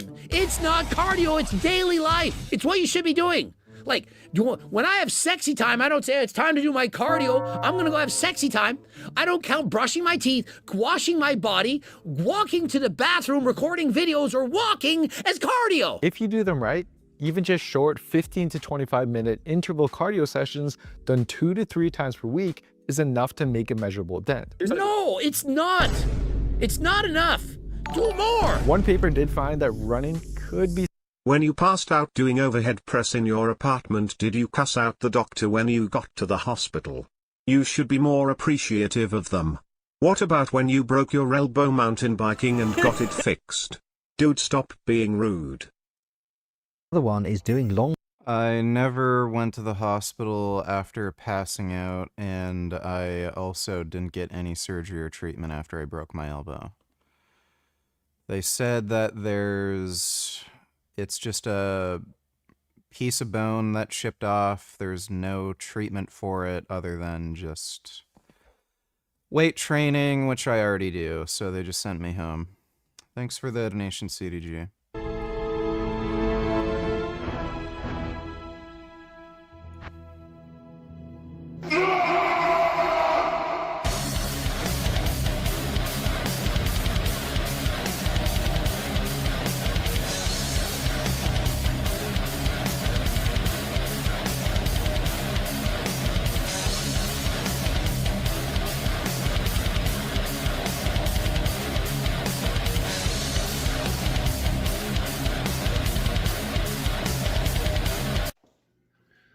Okay. You know, Myko Hearn, he doesn't have any good nicknames, as far as I know. The only one I'm familiar with is Myko Trend, frankly. And that sucks. That sucks. That's the best we can do. His name's kind of tough to work with. Okay, hopefully something will come to me. If my title is just something basic bitch, you'll know that didn't happen. At least you know now. But I mean, people in the fitness industry aren't usually that known for creativity. I mean, if you're just gonna venerate, what could you call them? Morons. That's. Your bone chipped from a simple bike fall? Dude, what are your bones made of? Orc. Guess you need some more quality foods in your diet like cheese. Sort of a nice way to put it. Then it's not going to inspire that sort of thing. I don't have a primary care doctor. My family doctor quit her job because she got pregnant. Don't ever get a female family doctor, especially one that's of breeding age, because that'll happen. And I'm subscribed to a service where you pay a yearly fee and then you can get an appointment with a doctor at like any time, and it's a 24/7 service, so you can like call them up whenever. And they can write you prescriptions, and they can also write up a whatchamacall, a thing for blood work. So I told them I'm on steroids, and they said, oh no, don't do it, it's bad for you, la-di-da, blah blah blah. And I'm like, yeah, great, give me the requisition for blood work. And they've been cooperating. I've asked for blood work twice now, and they filled out the requisition for me. The first doctor that I talked to for that is a fucking idiot. I asked for specific tests, and then rather than giving me those specific tests, they just wrote up a basic lab form that didn't have, it was missing 2 things that I asked for. And they added in a bunch of shit for no reason, but it was covered, those things were covered by OHIP, so I didn't have to pay for that crap. All right, so yeah, I got 421 on here. It's feeling pretty good. You know, as I've been working on my flexibility a little bit, well, when I'm warming up, and as I get more comfortable, the bar's going further down my traps, and it's kind of hard to tell, because you'd have to be my traps to know the difference between what it is now and what it was 3 weeks ago. And when I did 405 for 20 a couple weeks ago, maybe it was 3 weeks ago, my last rep I almost folded over because I had the bar so high, but that's as far as my arms will let me let it go down. And so that the further I can go back, the more like a low bar squat that it is, and the more of an advantage I have. Yeah, I know, and I know in the US you don't have to get a requisition for blood work. It's kind of fucking stupid. They should at least let you pay out of pocket if you're just going to request blood work. It's kind of dumb. I don't know why they do it like that, but they do it like that. And so if I keep on working on it, I think that because that's always the limiting factor for my 20 rep squats. And anyways, this is the first time I've done incline bench in a couple of years. It went pretty good, actually. The only issue is that I had my headphones in, and every time it was going down, it was hitting the piece of plastic in the middle of my headphone cord. I actually like this exercise more than flat bench, and my shoulders felt really good after it. So I think that once my back is 100%, I'll just do incline bench and overhead press. All right.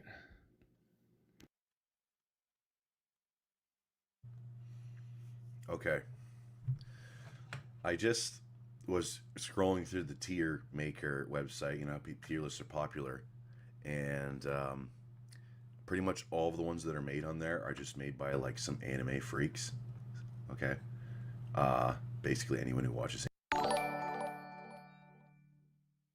In America, if you want to pay out of pocket, you can get any blood test you want and schedule your own appointments without a doctor tongue. Yes, I know. Thanks for the donation, dude. It's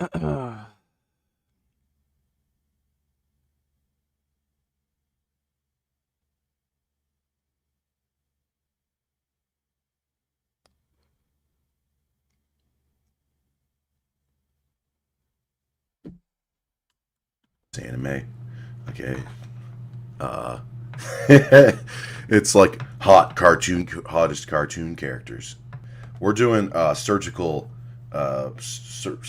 enhancement, plastic surgery tier list. Although it's more of so just what we're gonna figure out what Mike O'Hearn's had done. He Definitely uses was. Botox. What are you gonna do after 50? After 50, okay. But there's no way there's no way this guy's face naturally looks like that. Okay, even if he's putting retinol cream on his face, okay, there's no way you're gonna fucking look like this. That reminds me, I gotta start taking my tretinoin for my looks maxiarch. Now that I'm losing weight, I want to be looking, and I want to glow. Okay, once the double chin goes away, it's not gonna mean anything if I don't have a nice red hue. I just saw this video, Mike Hearn hospitalized, and I don't know what he was hospitalized for, but we're gonna find out. Too bad it's vertical view, but that just means I get to be bigger. All right, here we go. Oh, look who it is. Let's put some subtitles on. Good morning, stranger. We missed you out here. What? This guy's the looks maxing, like vacuous, good looking himbos. He's their fucking god. They won't admit it though. The lady's talking about you.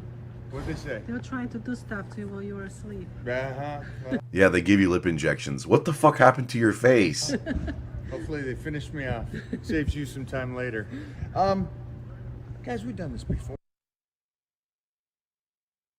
Yeah, he's gotten lip injections.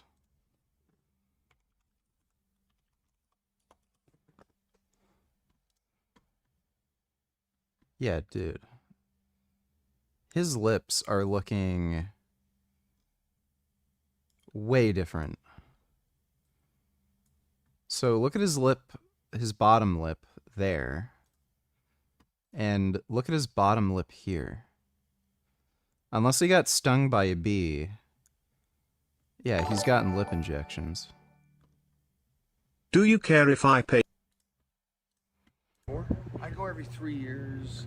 It runs in the family. You guys do what you do. End of the day. Alzheimer's runs in my family, but I don't. I don't know if there's any coming back from that. Oh, I just took niacin. I'm starting to feel it now. Fuck. The older I get. How did you do that? So, you're late. Oh boy, it's coming up fast. I guess almost 40 years ago, I told you how I train, how I live. I am preventative. I am dedicated. I am the most dedicated human on the planet. And that is apparent decade after decade.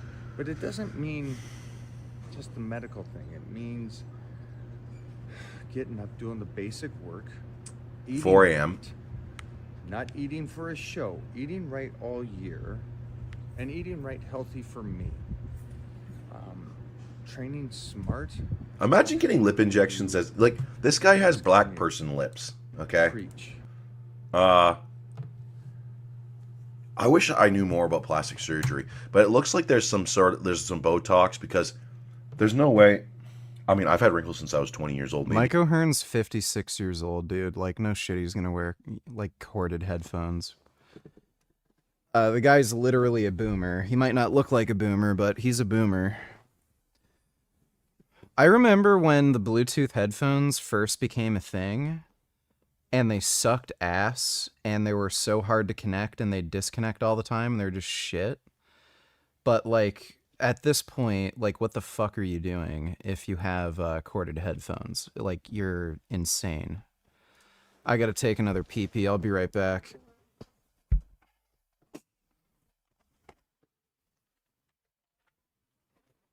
Oh.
All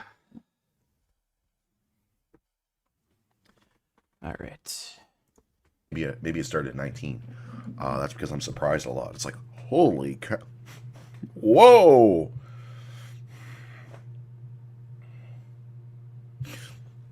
Okay. It's like the Austin Powers thing when women say something dirty, and he's like, that used to happen to me all the time. That used to happen to me all the time. It looks like, I guess if when we come up to this tier list here,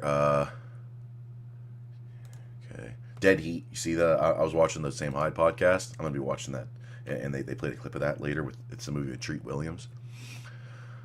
Face pulling. Okay, so that like straightens out your teeth just in case you have some sort of like fucked up chimpanzee mouth like She-Bulk. Hair transplant. Oops, that's for later. Look at this guy's fucking head. I don't know if he has had a hair transplant. His forehead's looking pretty big. I don't think he's needed that yet. Mileage is mileage, and mileage is one of the biggest things all of you 20 and 30-year-olds, and the guys that are broken in 30 are going to say, this is the rep range. Rep range for what? Building more muscle for a moment? I want forever muscle. Mileage later on in life. I'm giving you these tips, and the reason I'm telling you this is because you're a good guy. I'm a basic guy. No, you're a good guy. That's it. I'm an average guy that is average. Just completely dedicated, and I go back to the basic stuff that Bruce Lee. There's this old South Park episode, and it's like, if someone is looking up and to the left, then they're lying. Worried about the guy that's doing 10,000 different exercises. I'm worried about the guy that does the one exercise 10,000 times. Okay, Bruce Lee. Basic work in the gym to get better, not smash your head against the wall. Healthy nutrition. He's talking to you, Great Khali. Not the fad that everybody tries to do. Not the trick that everybody tries to do. I mean, he's right here. Searchers. What the fuck else? I hate searchers. It's a fucking total gimmick. No, it's not. Yeah, it is. Zercher squats are fucking stupid. The way this podcast is brought to you by Tim Hortons. Sing Hortons. They haven't changed the label yet. My customer gave me a gift card. Yeah, when it comes to drugs, if you're trying to do drugs when you're 20 to win a trophy, again, you're a moron. There's an amazing thing called life, and we're hoping, me too, that we get to live a long life like Clint Eastwood. So, at the end of the day, same start here. Being prevented. I use EMS and me and my cord will stay charged until you die and ears fall off. I don't want Bluetooth shartware, and I get 777,777 trillion donkey decibels audio quality, and you just tuck the wire in a shirt. Your Bluetooth device has disconnected.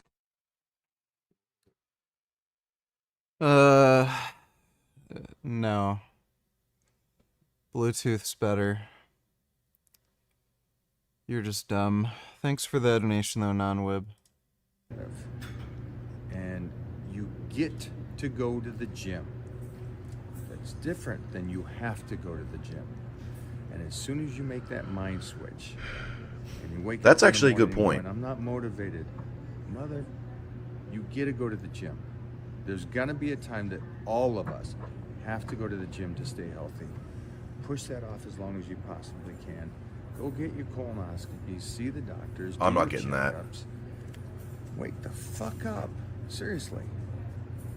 You're not going to get to 60 like this. And look at, Robbie Robinson is 20 years older than me, and that's what I'm hoping for.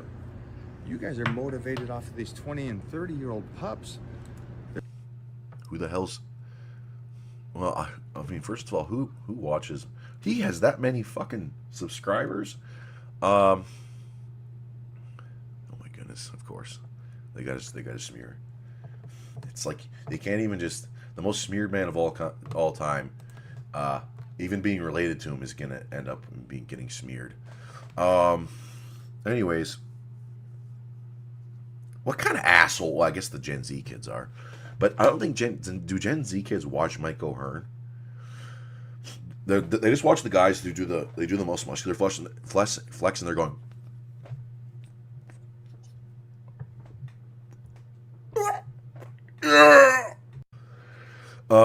Anyways, Plastic lower surgery eyelid tear retraction. Let's say ST. I predict that folks with lower tier fitness goals lose a few pounds of fat, gain a few pounds of muscle, if they can get almost everything that they go to the gym for from a pill, then they can just do fun physical things like hiking and biking and swimming and hanging out with their families and be 100% as fit as they would like. That's happening. It's gonna start happening big time within the next 5 years. Mike's an idiot. Since being on steroids, like, I've realized nothing is ever gonna replace steroids. Nothing. You need these hormones, not just for, like, muscle growth, but for, like, energy, mood, recovery, libido, you know, all these things. Like, they have important effects in your entire body. So, like, this idea that, oh, you're never going to have to take steroids, there's going to be a pill that just magically makes you grow muscle because of myostatin. Nothing will ever replace steroids. Like, I guess technically there could be some kind of, like, Captain America super soldier serum where it'll just make your body, you know, work better and it'll produce more testosterone on its own. Like, something like that could happen, but these drugs are not going to replace steroids, and he's overhyping them like fucking crazy. It does not seem like these drugs are going to come to market anytime soon, and they're really going to be any good when they first come out.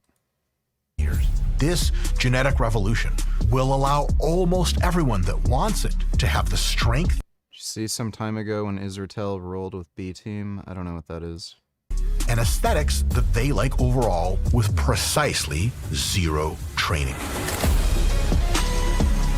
Hey folks, Dr. Mike here for RP Strength, and I'm going to tell you something crazy today. Well, I do say a lot of crazy stuff. I think fitness, in the way that we understand it, has something like 10 years left to live.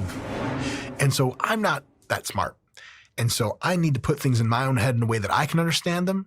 And the best person ever to do that before me was Forrest Gump's mom. That's right. Do you guys remember that shit? When, couple points to make the point. The really shitty jokes he makes are,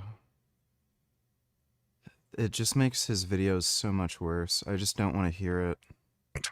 Point number one. How the hell do I get to 10 years of fitness remaining? Nearly every body change that you have occurs because your genes produce more or less, signal the production of more or less proteins as a response to exercise training. For example, when you train, myostatin expression goes down. Myo means muscle, statin means stop or block. When less myostatin protein is being produced by the signal to being produced by the genes that create the myostatin protein, you get less myostatin protein, guess what happens to your muscle mass? It's blocked less, it goes up. That is one of the core reasons why you gain muscles from resistance training. As a matter of fact, there are proteins inside of your muscles that detect mechanical tension and probably a few other things like fatigue byproducts. When the mechanical tension is detected, it doesn't grow muscle. That protein has a signaling cascade of other proteins and molecules that ping from one part of your muscle cell to the other until the last part of that signaling cascade ends in something like the proteins that actually produce the machinery of your muscles. It's genes and proteins all the way down, including from effector modulators like mechanical tension itself. So you don't actually need mechanical tension to grow theoretically. You just need the end of that cascade line of molecules to flip into one direction versus the other, and then muscle growth results exactly like it would if you presented tension itself. In addition to that, when you tense up your muscles and your tendons get a lot of tension through them, that increases the expression of proteins, sometimes collagen, sometimes elastin, sometimes others, that make your tendons bigger and stronger. It's all proteins all the way down. And over the next 5 years, this has already begun, we will hit a tidal wave, which is technically an outdated term, I know it's tsunami, it's not caused by the tide, of drugs that modify the effect of these proteins that are involved in exercise to great extents already.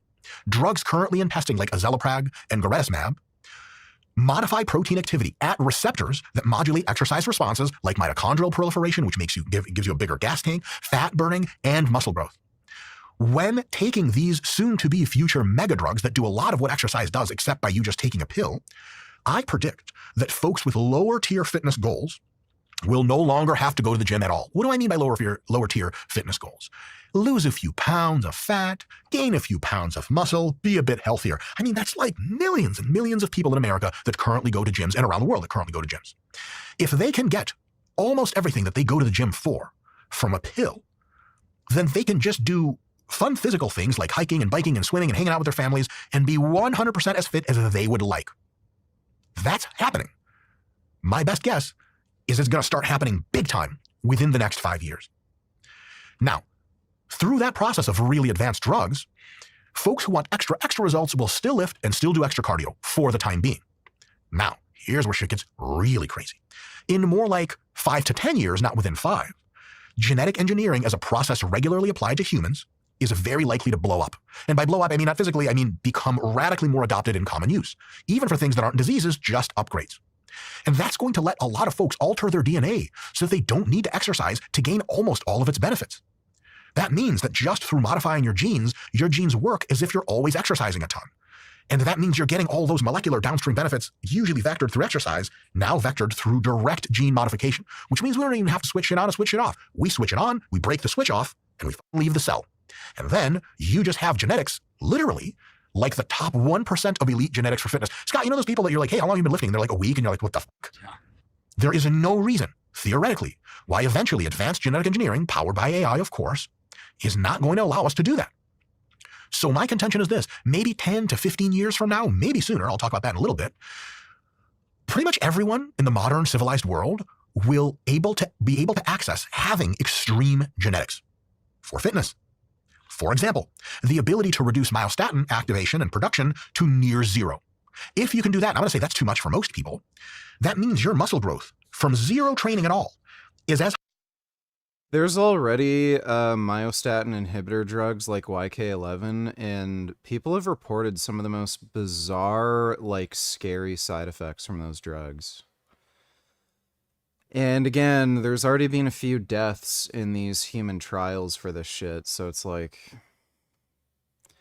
you know, I'm sure it'll happen eventually, but he's massively overhyping the shit. As high as it is from better than the best training you can give yourself right now. Think about that. You're just always growing muscle. Your muscle cell's number one priority shifts to muscle growth, and number 2, 3, whatever, it kind of forgets about. I'm kidding, it still does them, but I'm talking about muscle growth front and center.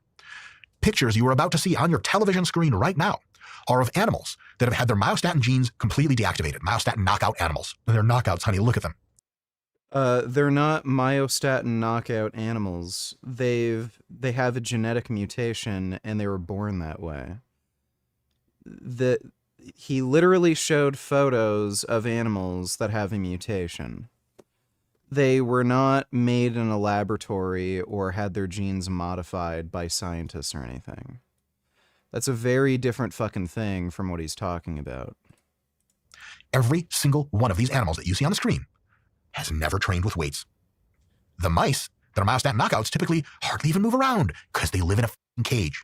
And one of these animals you'll probably see is a myostatin knockout greyhound, which looks two things, adorable and sad. That's one thing all at the same time, and arguably the same thing. And two, unreal jacked and not even like a greyhound. How the hell is that thing a greyhound?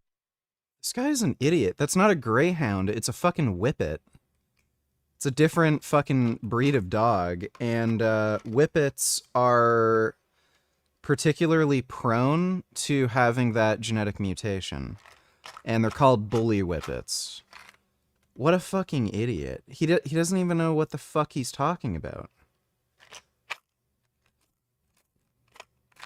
Son of a bitch. I hate this. Oh my god, this dispenser thing is so fucking stupid.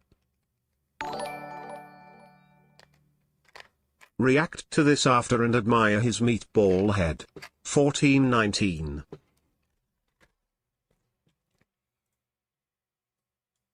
Damn.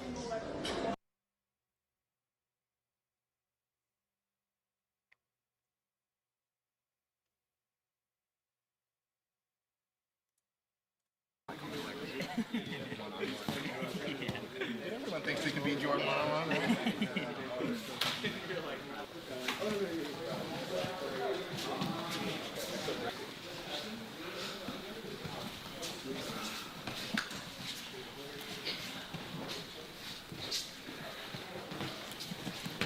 He does have a meatball head. So fast.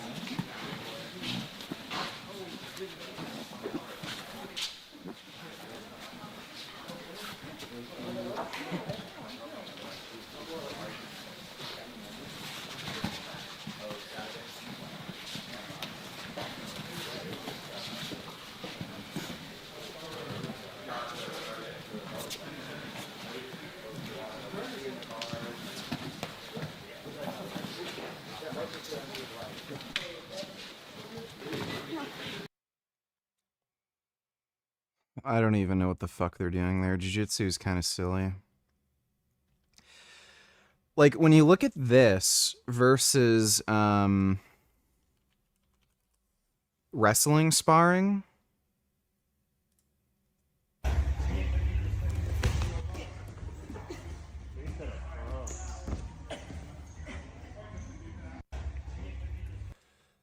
like, I don't know why the fuck so many people in jiu-jitsu spar like retards, but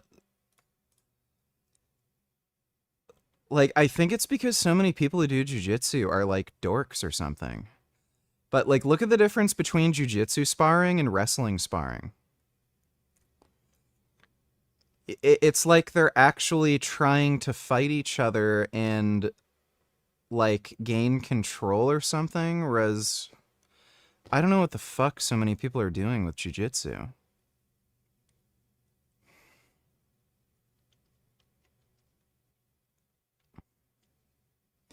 And you'll notice with wrestling, they don't want to be on the floor. They don't do this guard pulling bullshit.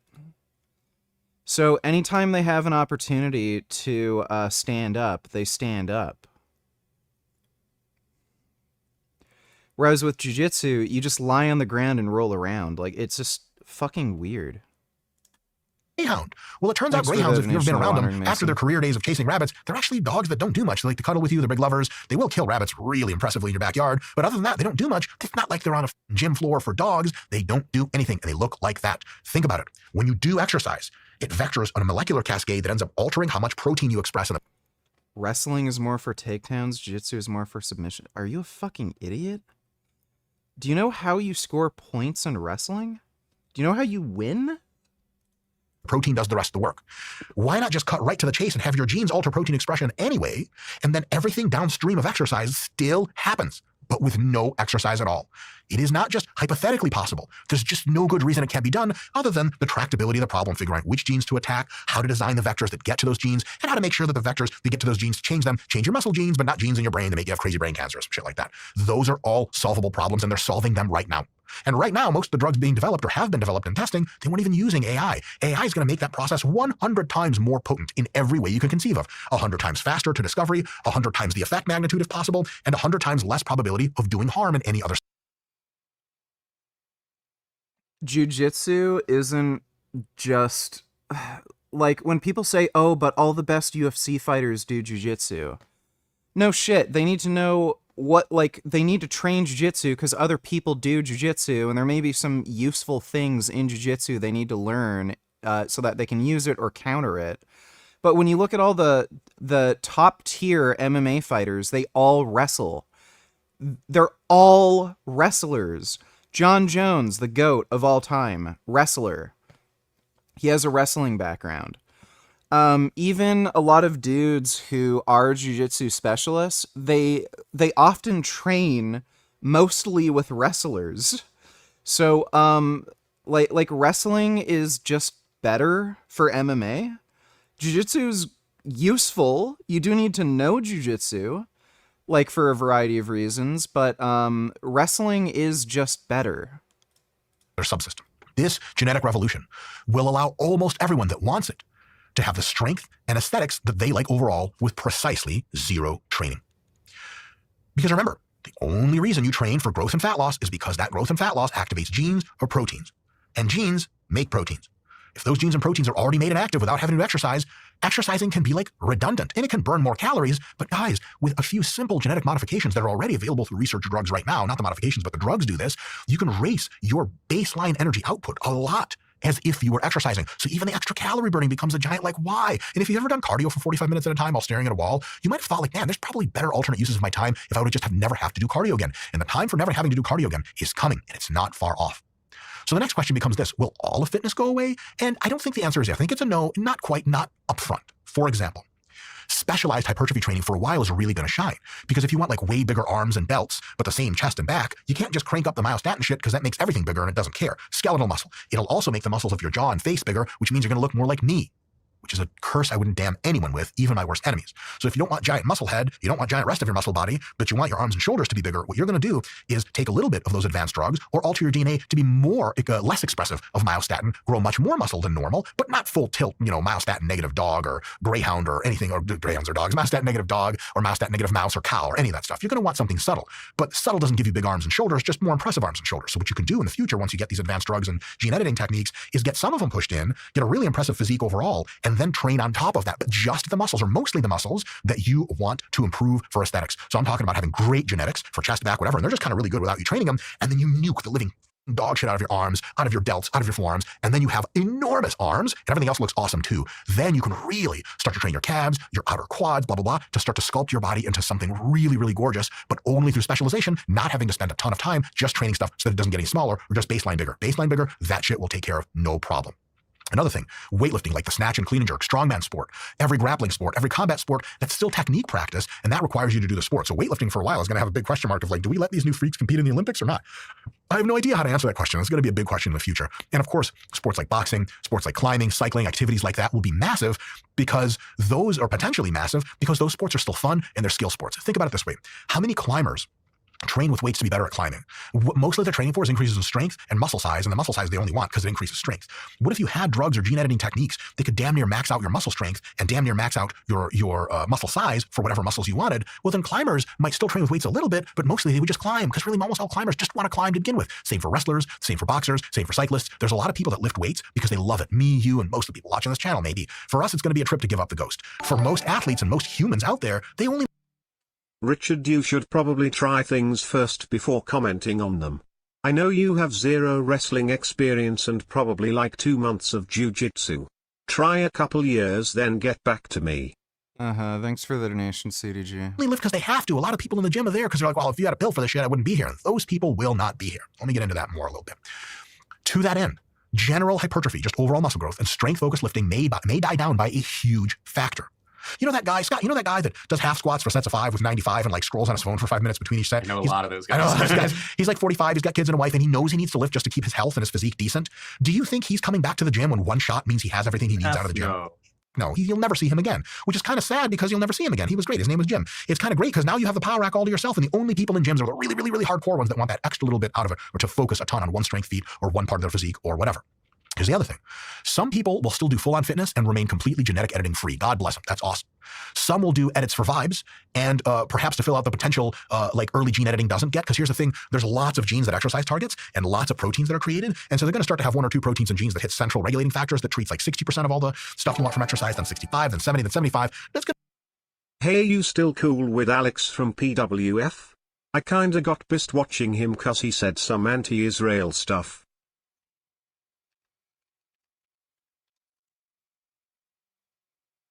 Playing with fire. I haven't talked to him in a while. Yeah, I think he has some gay anti-Israel takes. Nobody knows what the fuck they're talking about. I just haven't talked to him, though. Thanks for the donation, though, Fad Fudge. Going to be a few months minimum if AI really gets going, or years if we do it kind of more traditional way. And then so you might continue to do exercise, but because not all of the exercise benefits are right up front gotten in by these gene vectors and by these protein modulators, but more and more over time. So there's going to be place for some stuff for a while, but that place is reducing for folks that are not hardcore for sure. What does this mean for you, for your future planning? First thing, this is not formal investment advice. I'm absolutely not qualified for that. And I just invest in general shit anyway. I would not sell your house to invest in big box gyms 5 years from now to 15 years from now. Why? Most of the attendees of big box gyms, Planet Fitnesses, LA Fitness, 24-hour fitness, those kinds of gyms. Most of the attendees at those gyms, most of the ways gyms make money is from people that only go to the gym to really just get like a giant green check mark that says you exercise and you burn some fat and you build some muscle and you got some health. When that's available in a pill, and later when that's available in a shot that you take once and then you just stay in shape the rest of your life, you gotta believe, Scott, am I going nuts? Or like half of those people not coming back the next day? For sure. They don't want to be there to begin with. It's a very different thing you want to be there than when you don't. And so big box gyms are going to go out of business like crazy, maybe before, but sure shit during this revolution at some point. That's a thing. Hardcore hypertrophy or strength gyms will... That's just stupid. It's just so stupid. This is what you mean, buddy.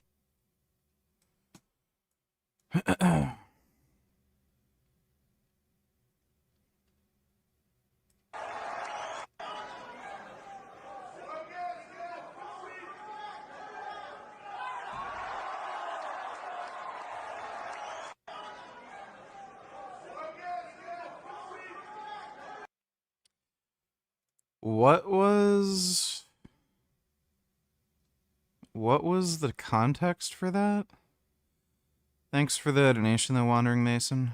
Will survive much longer because having this first wave of medications is going to make people even more psychotic at those gyms because they're finally, guys, imagine this. The thing that used to hold you back from being hardcore to fitness is you loved it, but your genetics weren't that great. Now your genetics are amazing. Where are you going to be? You're going to be in the gym the next day being like, oh my God, I'm going to look like God himself. It's going to be awesome. So those hardcore facilities are going to hang in much. If you try to pull guard in a real fight, you're going to get your head stomped in.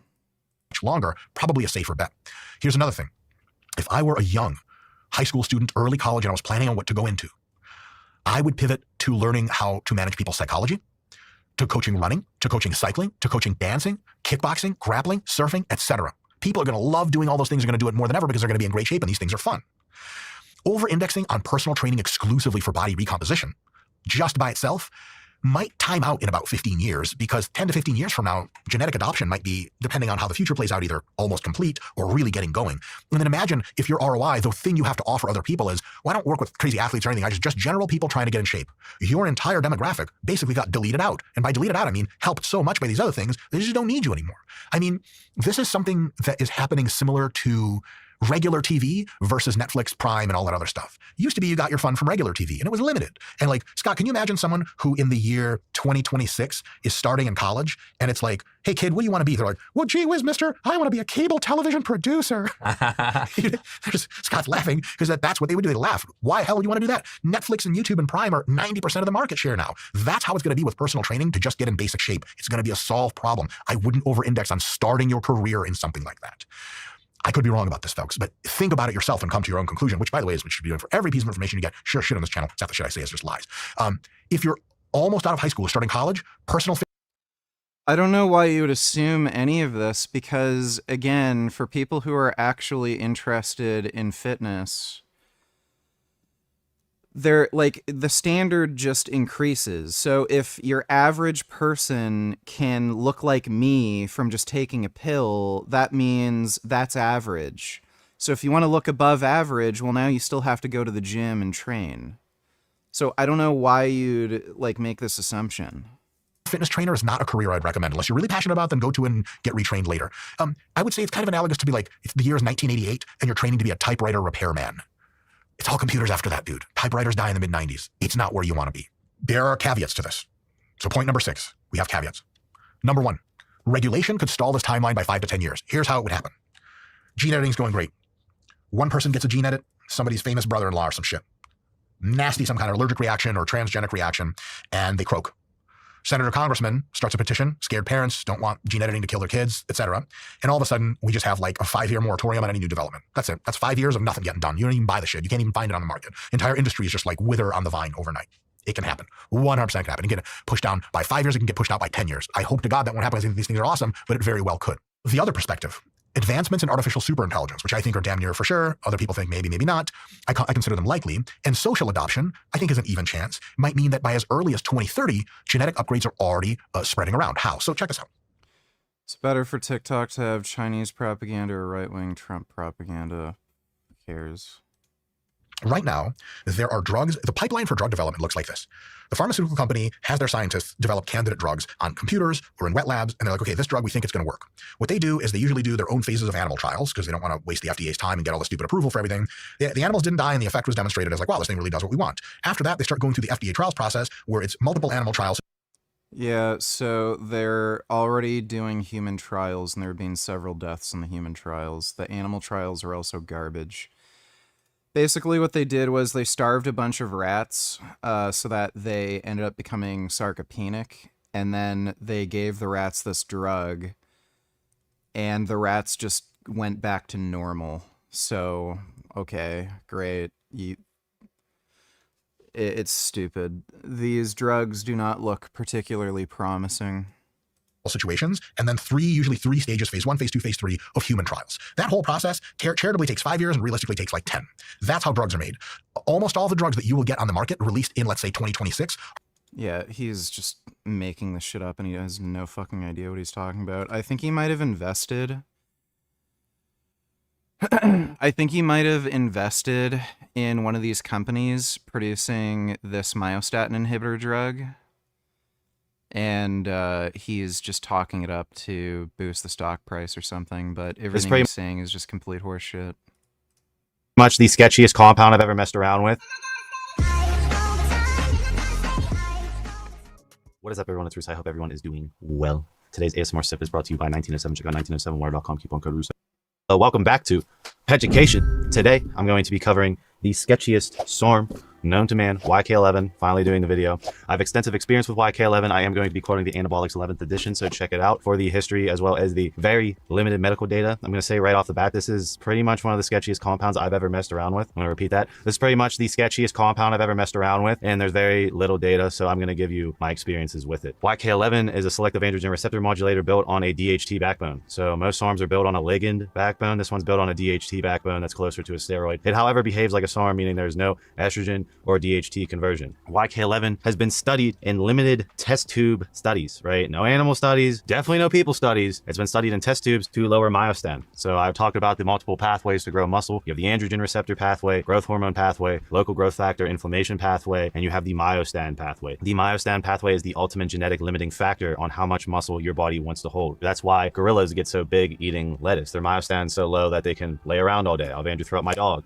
My dog is selectively bred for low myostatin. I walk him once a day. It's not like he's lifting weights upstairs, he's actually taking a nap. Okay, this is why certain individuals can go in the gym and grow like a weed, and other individuals have such issues putting on muscle. It's the myostatin level. Your body obviously doesn't want to accumulate too much tissue because that's more caloric maintenance, more stress on the body, more blood, all these things. So this is the genetic limiting factor on why you can't blast steroids into oblivion. Myostatin comes in there and stops the steroids. That's why people blast and cruise to reset the myostatin level. That made bodybuilders curious about fucking with myostatin because that is the ultimate limiting factor. I'll have Andrew throw up Ronnie Coleman. Ronnie Coleman has a genetic myostatin deficiency. Before he ever lifted weights, he had bigger muscles than people who lift weights, right? Just existing as Ronnie based on his genetic encoding. This brings me to myostatin inhibitors. So a lot of people know about ACE, right? That's one of the very popular injectable myostatin inhibitors, as well as Follistan. Both these are injectable peptides that I personally don't have experience with, and my friends that have experience with kind of told me to stay away from them. Okay, gonna be honest, right? When you fucking around with myostatin, there's no real inkling of what's gonna happen as far as you're not just growing muscles, right? You're growing everything to a certain extent, like for example, your heart and organs and shit. And it's very problematic that we don't have anything to look at from animal studies with these myostatin inhibitors. But YK11 hit the scene, and it's an oral bioavailable myostatin inhibitor that apparently inhibits myostatin at a cellular level via the test tube studies. There's arguments that it may not even inhibit myostatin, but from my personal experience, it's like no other oral androgen that I've ever played around with because of the weird myostatin wildcard factor. So again, according to the Anabolics 11th edition, it was brought to the scene in 2011. There has been no movement on YK11, didn't stop it from going into the underground of bodybuilding, and here I am talking about it. So let's go into my experience and the experiences I've collected over my Instagram at RussoLifts. DM me there on my take on YK11. Number one, it's the sketchiest compound ever. This is not something that needs to be experimented with, you know, oh, this is safe. No, it's not. It's not. No one can tell you what that's doing. No one can even tell you if that's inhibiting myostatin at all. But I have gotten side effects of myostatin inhibition. Main thing being that my spine hurt, I had joint and tendon pain. Now, people in the comments will probably argue that, well, Winstrol does that, and that's a DHT-based steroid. You know, why is that any different from YK11 on causing those side effects? I don't know. I feel weird on YK11 every time. My metabolism goes through the roof, and overall, I feel like I'm going to snap my shit up. When I played around with Winstrol, when I played around with Mastron, my joints felt dry, but on YK11, it feels like I'm going to snap my shit up, and I start training like a hypertrophy bodybuilder only, and I don't put any weight on my back or anything crazy like that. I start to like really divvy as the YK11 goes up in dosage. So that's what I noticed. I used the YK11 in the crazy transformation of my craziest look I've Andrew throw up of me at 23, 250. That's what I was looking like on YK injectable nano, LGD injectable nano, as well as MK677. So I've experience with nano YK11, as well as regular YK11, as well as regular injectable YK11. The nano is definitely obviously the most insane. I would not recommend it because nano adds a whole other level of danger because it's getting into cells it shouldn't be getting into. But that doesn't mean I don't have experience with it. So what I noticed, right, is the pumps were crazy. My muscles felt flat, and I gained muscle linearly, so leanly, despite me pounding food. Now, my age was around 23, my metabolism was through the roof. These are all variables you have to take into consideration. And could it just be that this was comparable to me bulking on a ton of Winstrol? Sure, you can make that argument. As far as, you know, the side effects that, besides the bullshit ones of like, it's going to fuck up your cholesterol, it's going to do all the things a normal synthetic androgen is going to do, it's going to cause hair loss. For sure, I noticed more hair shedding on YK11. It's not a hair safe compound whatsoever. Notice the joint issues, tendon issues, ligament issues immediately within like the first week. And the dosing schedule is interesting. So there's two theories, right? There's the theory of using it as a pre-workout androgen, so Myostatin theoretically dips into 6-hour half-life window that YK11 is during the training session while you're utilizing your post-workout nutrition. That's the first theory. The second dosing theory is dosing YK11 away from training at night when you're sleeping and growing. I have tried both theories. I do not like dosing YK11 at night. It raises my blood pressure. I notice the immediate aggressive effects of it because it's 6-hour half-life. I very much use it as a functional pre-workout androgen because I feel the aggression of the androgen immediately. And yeah, I get hyped up. It was very hard for me to try and sleep with it. It did not work out for me, but I understand both theories of why would you use it during pre-workout when you could use it during sleep, and that's when your myostatin will want to be low for your body to grow and recover. Those are the two theories. The dosages is I played around with it as anywhere between 5 to 30, 40 a day, with the sweet spot in my opinion being 10 to 20. So that's the threshold I played around with. Injectable obviously being way more potent, and the nano adding an extra element of potency on top of that. So yeah, this is a very sketchy compound. I definitely won't recommend it. I hate seeing people jump right into it as if this compound isn't like obscure in the sense that we don't know truly what myostatin is doing as far as a heart growth standpoint, how much it's impacting it, how long the myostatin stays lowered. It's argued that, you know, theoretically YK11, if you did one big dosing, you know, cycle of it, would your myostatin take a while to recover back up to baseline? Is your myostatin even being impacted at all? We don't know. But if you lowered your myostatin with YK, it could take weeks, a month or two after to go back to baseline, or it could not be impacted at all. These are things that I'm just throwing out there that we don't finitely know and probably never will know. All I'm telling you is the next big breakthrough, because people always ask me the next big breakthrough in, you know, bodybuilding pharmacology is the myostatin pathway. If they figure out a skeletal selective myostatin inhibitor, Andrew, no one will have to go to the gym. Everyone will just pop 2 of those. We'll all be muscular. Going to the gym will be stupid. That's how crazy the myostatin technology can get. So that's why everyone has their eyeballs on YK11. What I'm saying is there's no actual data besides bullshit test tube data on if it's actually moving the myostatin to a significant degree or not. Comment your experiences down below. I'll see you guys in my next video. Yeah, it's going to be a while until some of these myostatin drugs are actually safe and do anything.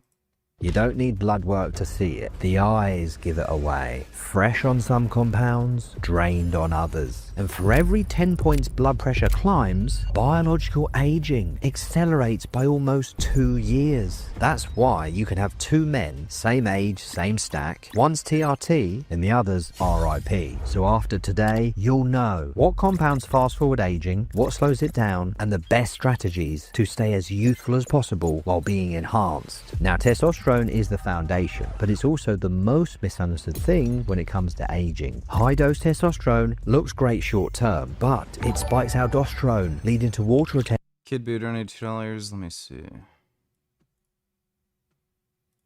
Charlie Kirk Memorial is indistinguishable from a Nazi rally. Yeah, a grieving wife forgiving the killer that assassinated her husband is a Nazi rally. Charlie...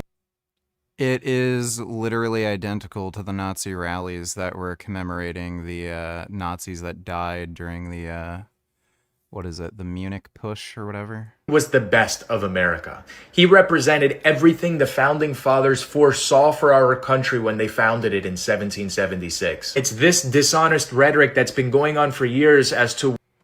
This guy's a literal fucking idiot. Like, again, everyday normies who don't know shit about history, like, they'll be warned, and then they're like, oh my god, the left is crazy, and, like, they just have no fucking clue.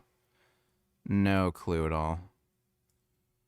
Thanks for the donation, though, Kid Boo. Tension and a puffier face. Muscles look full under the lights. However, in photos, the look can be flat, not youthful. Now, the fix isn't to lower the test, it's to use it smarter. And that's where Primo takes over, because it's youth preserving when used right. It stabilizes estrogen swings, so your face stays sharper. And it can reduce oxidative stress compared to using testosterone alone. And it improves collagen cross-linking. It sounds cool, but what does that mean? Well, downstream, that can be tighter skin, stronger joints, and a younger look. But then there are compounds that look safe on the surface, this while quietly speeding up aging where you least expect it. And one of them is Anavar. It has a reputation, mild, safe, clean, but the data says otherwise, because just 20 mg a day, HDL can drop 40% in a week. That's Clinic fast. I went to said my B12 was low at 188. Is it time to start getting jabs?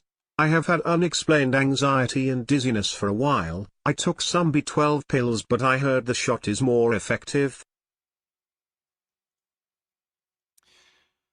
Get 2 10 ml vials of vitamin B12. The standard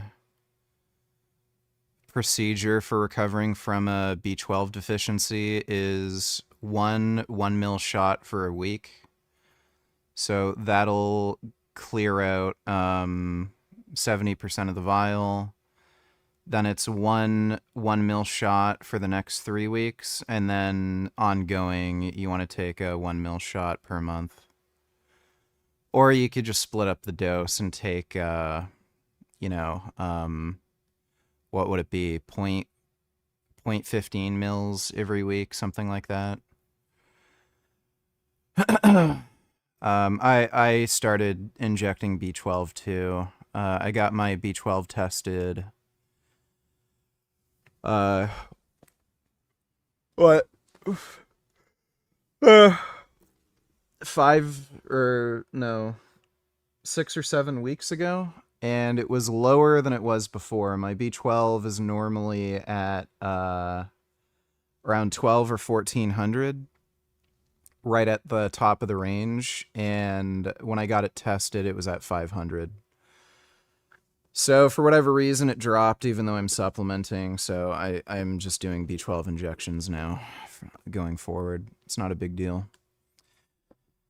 You just need insulin syringes. Just wipe the top with alcohol, wipe your shoulder, and then you pull out. So you set the needle to the full 1 mil. You inject air into the vial. Then you draw out 1 mil, and then you just put it in your shoulder and then press down on the plunger. It's really easy. So you can just inject it into your shoulder. Don't do the stupid shit where people inject it into their quad or whatchamacall. Seen some people inject it into their glute. Like, there's no point. So just inject it into your shoulder. It's easy. Thanks for the donation, though, Rusty Shackelford. Aging. In fast forward, CRP can then spike, and that inflammation makes you look tired instead of sharp. Plus, it can slow down skin turnover. You can end up with a stringier, older looking physique. The smarter play, use Anavar pre-workout sublingual. You'll get an instant strength and glycogen shift. Then it clears fast, so it won't hammer your HDL, thyroid, and give you oxidative stress all day. Because when you stack compounds, they act like accelerators, and you can either fast track results or fast track the damage. Instead, take a look at this youth stack, as it will have you feeling and looking younger way more than Test on its own. It starts with Test and Primo together. This keeps the estrogen balanced, so there's no extra water bloat or stress from inside the body. Low dose Deca. This can help.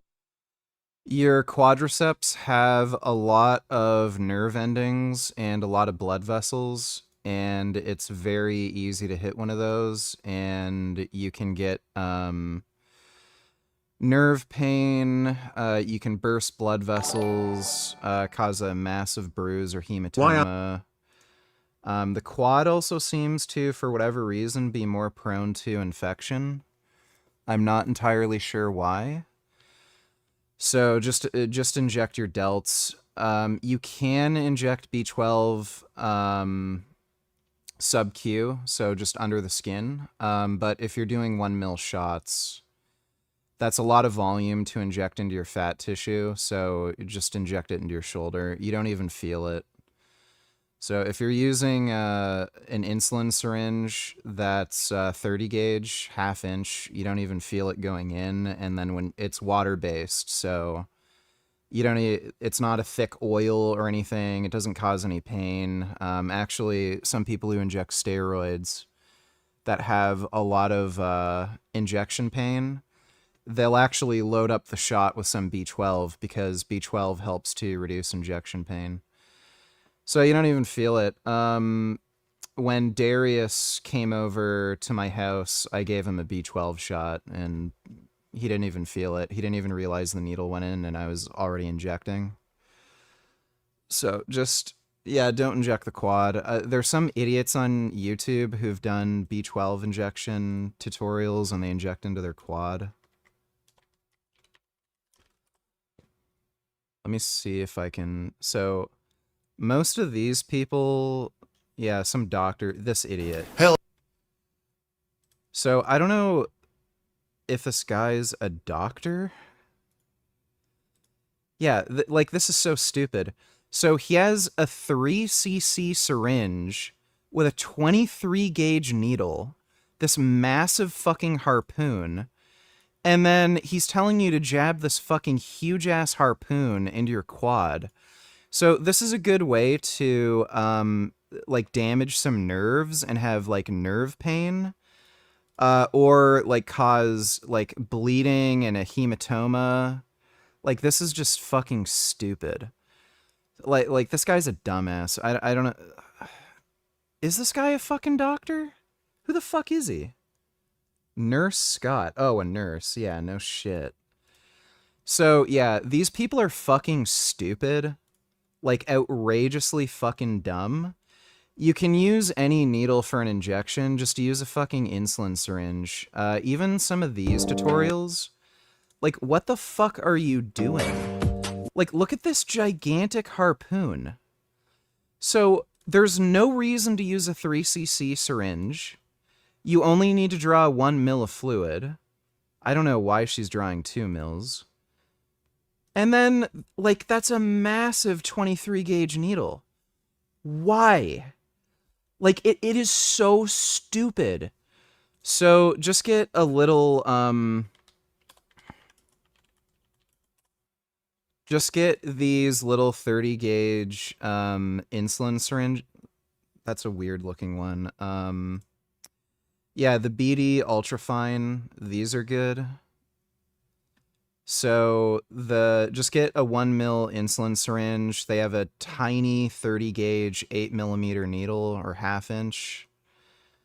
You're only drawing up 1 mil of fluid, and it's water based, so it moves through easy. And just use those. Don't look at these dumbass fucking tutorials on YouTube. These people don't know what the fuck they're doing. These are either, like, dumbass health clinics or, like, nurses or something who don't know fucking shit about what they're doing. I have no idea why they use these big-ass needles. It's just stupid.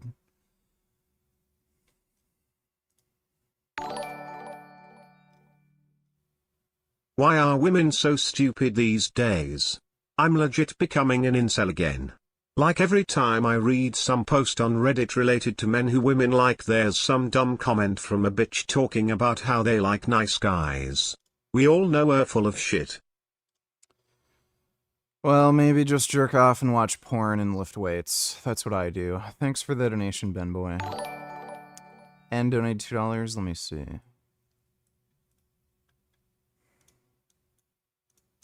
Oh man, they must have accidentally sent him instead of the sports watch. Maybe they took it literally when we said we wanted to adopt a kid.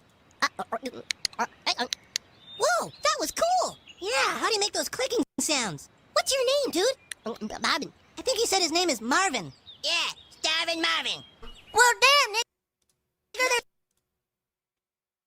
Okay, thanks for the donation, N. When I train hard I get really horny later on the day. Sometimes I just get to escort for a good price. I feel bad, but at the same time I have needs and men shouldn't have to wait for a lady to be in a certain mood for sex. No, fuck, that's BS, fucking dumb bitches. I've never paid for sex, and I have no interest in doing that, but, you know, if you just need that kind of relief, it's up to you.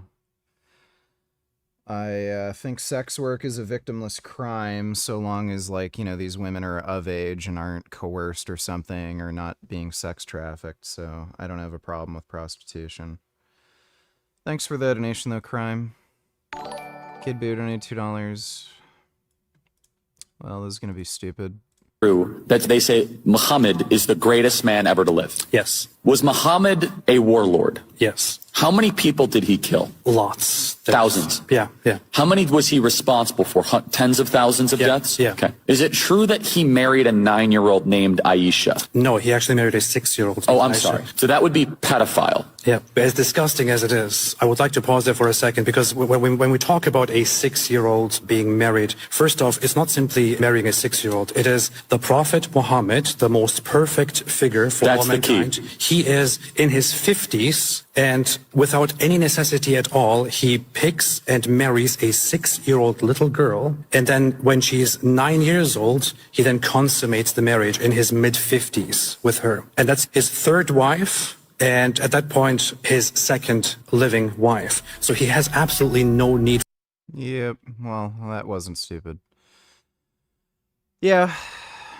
I don't know why we let Muslims into the country. Like, given that we know they worship this fuckwit. Thanks for the donation, though, Kid Boo. It's funny how women say that they want a guy who sees them as people and doesn't just want to use them for sex, but then also complain about how all the men they dated were toxic assholes who used them for sex. Lamau. BC, it's mostly about looks. There's a difference between what you might kind of logically and consciously want in a relationship and what you're attracted to. So women will say they want a certain thing, but then they end up dating a completely different type of guy because that's what they're attracted to. I don't even think it's really... I don't think it has much to do with looks, honestly, because you can look at a lot of serial killers who aren't particularly good looking, like that Son of Sam killer, David Berkowitz. David Berkowitz was getting thousands of fucking love letters in prison from girls who wanted to date him. This is not like, you know, Chad alpha male, you know, kind of guy. He's like this pudgy short dude. So I think it has more to do with women being attracted to dudes who have more masculine type sort of tendencies, and oftentimes that's related to being an abusive dickhead. So like men are more aggressive, they're more violent, they're less agreeable. So a lot of these chicks end up dating dudes with those characteristics, and they tend to be abusive assholes rather than using those characteristics for things that are actually productive. I think it's an evolutionary thing because, like, in tribal societies, you had a lot of violence, so it would make sense for women to be drawn to men who are very violent, but they would use that violence to protect them. And I think that tendency is still, like, in the human brain. Like, it hasn't been evolved out. So women kind of seek those sorts of tendencies, even though it's, like, toxic as fuck and causes a lot of problems in the relationship. But just because there's that weird evolutionary drive. That's my hypothesis, anyway. Thanks for the donation, though, Ben Boy. Like people say Islamophobia, but isn't it rational to be Islamophobic given how toxic their ideology is? Liberals are fucking Christianophobic, but they love Islam simply because they are brown, a minority group, and challenges status quo of Christianity. Yeah, I mean, they're just stupid. Yeah, and then when the Muslims take over, guess what they're all going to do? They're going to whine and complain, and then they're going to get their heads cut off, and then, you know, that'll be the end of that. Thanks for the donation, Kid Boo. Joints and recovery, but watch out, it drives up prolactin and blunts libido, and over time, it dulls the skin. So, for a real neurosteroid, sex drive and skin support, low-dose HCG is a smarter play. It boosts brain and mood hormones, keeping your drive and focus strong as you get older. GH can be used in the morning with thyroid. This helps rebuild the skin and joints and keeps bad cholesterol from sticking in the arteries. But be careful, if you blast it too high or take too much at night, it can age you faster. The peptide MOTS-C. This will make your cells use fuel better. That will give you cleaner energy. And then on the other hand, we have the Grandpa Stack. This one's like taking a rocket booster, strapping it to a time Thanks for the membership, Jerome. machine and setting it to age 60. And this protocol involves tren, test, anadrol with no labs. It can sound macho until the heart gives you a very different message mid-set. So if you want to avoid your heart blowing up, this video on how to protect your heart on steroids can help you act safer. Did you know even the carrier oil that the steroids are in matters, as some underground labs with dirty gear will inflame you more than the actual steroids themselves. So check HSCRP and see if it jumps over 1 for no reason. Also look at rising ALT and AST, or even ferritin, because that's going to tell the same story. So it's clear then, stacking isn't the danger. It's blind stacking. That's what can make guys look like a dinosaur. However, in all this, there's one massively overlooked signal: blood pressure. It's a simple binary switch to whether you're aging fast or staying young, as when blood pressure runs high, the heart wears out faster. A clinic might check you in the afternoon showing 120/80, but if you wear a 24-hour monitor, you'll catch spikes 20 to 30 higher at night. And that's right when the body should be repairing. And those hidden surges can stiffen arteries and reshape the heart, as once you control it, you're going. I take multiple blood pressure readings a day, right when I wake up, 1 or 2 times, like in the afternoon, and then before I go to bed. It's always around the same range. My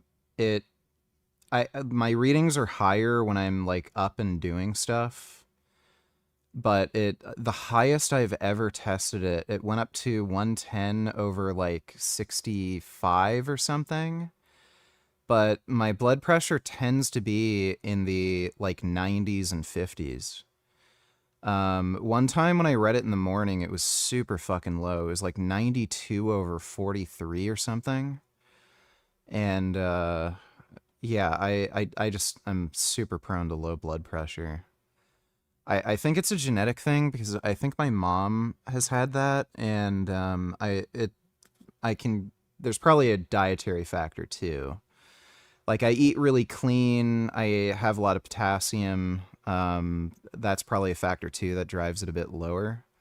Like, if I ate a ton of fucking salt and Chinese food and shit, I'm sure it would go higher.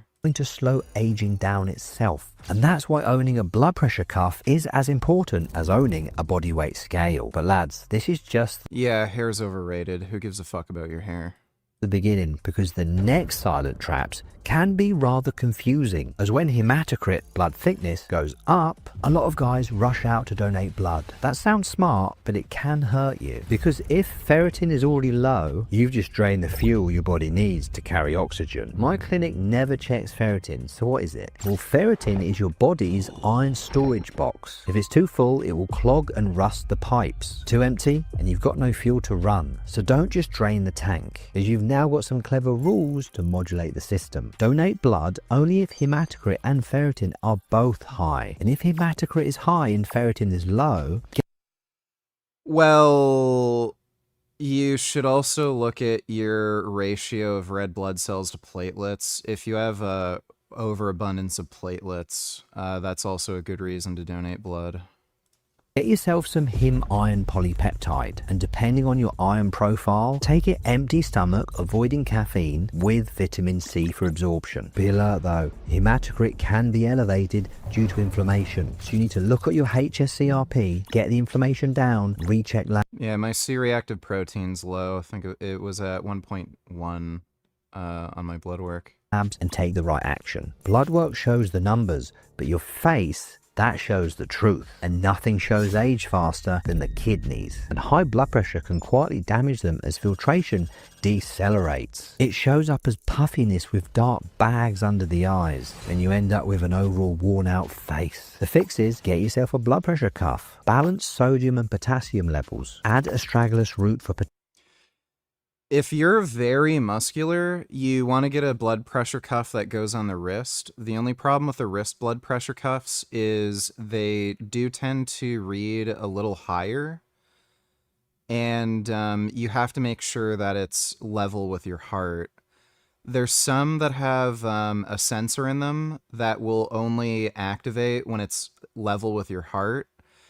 It's not that big of a fucking deal. Like, just don't be a retard. You can just put your hand like right over your heart and then you're good. But if you're very muscular, it takes more pressure to close that artery, the brachial artery in your arm. So if you have like really big arms, it's going to take more pressure and then the reading's going to be higher. So the wrist cuffs are more accurate for larger people.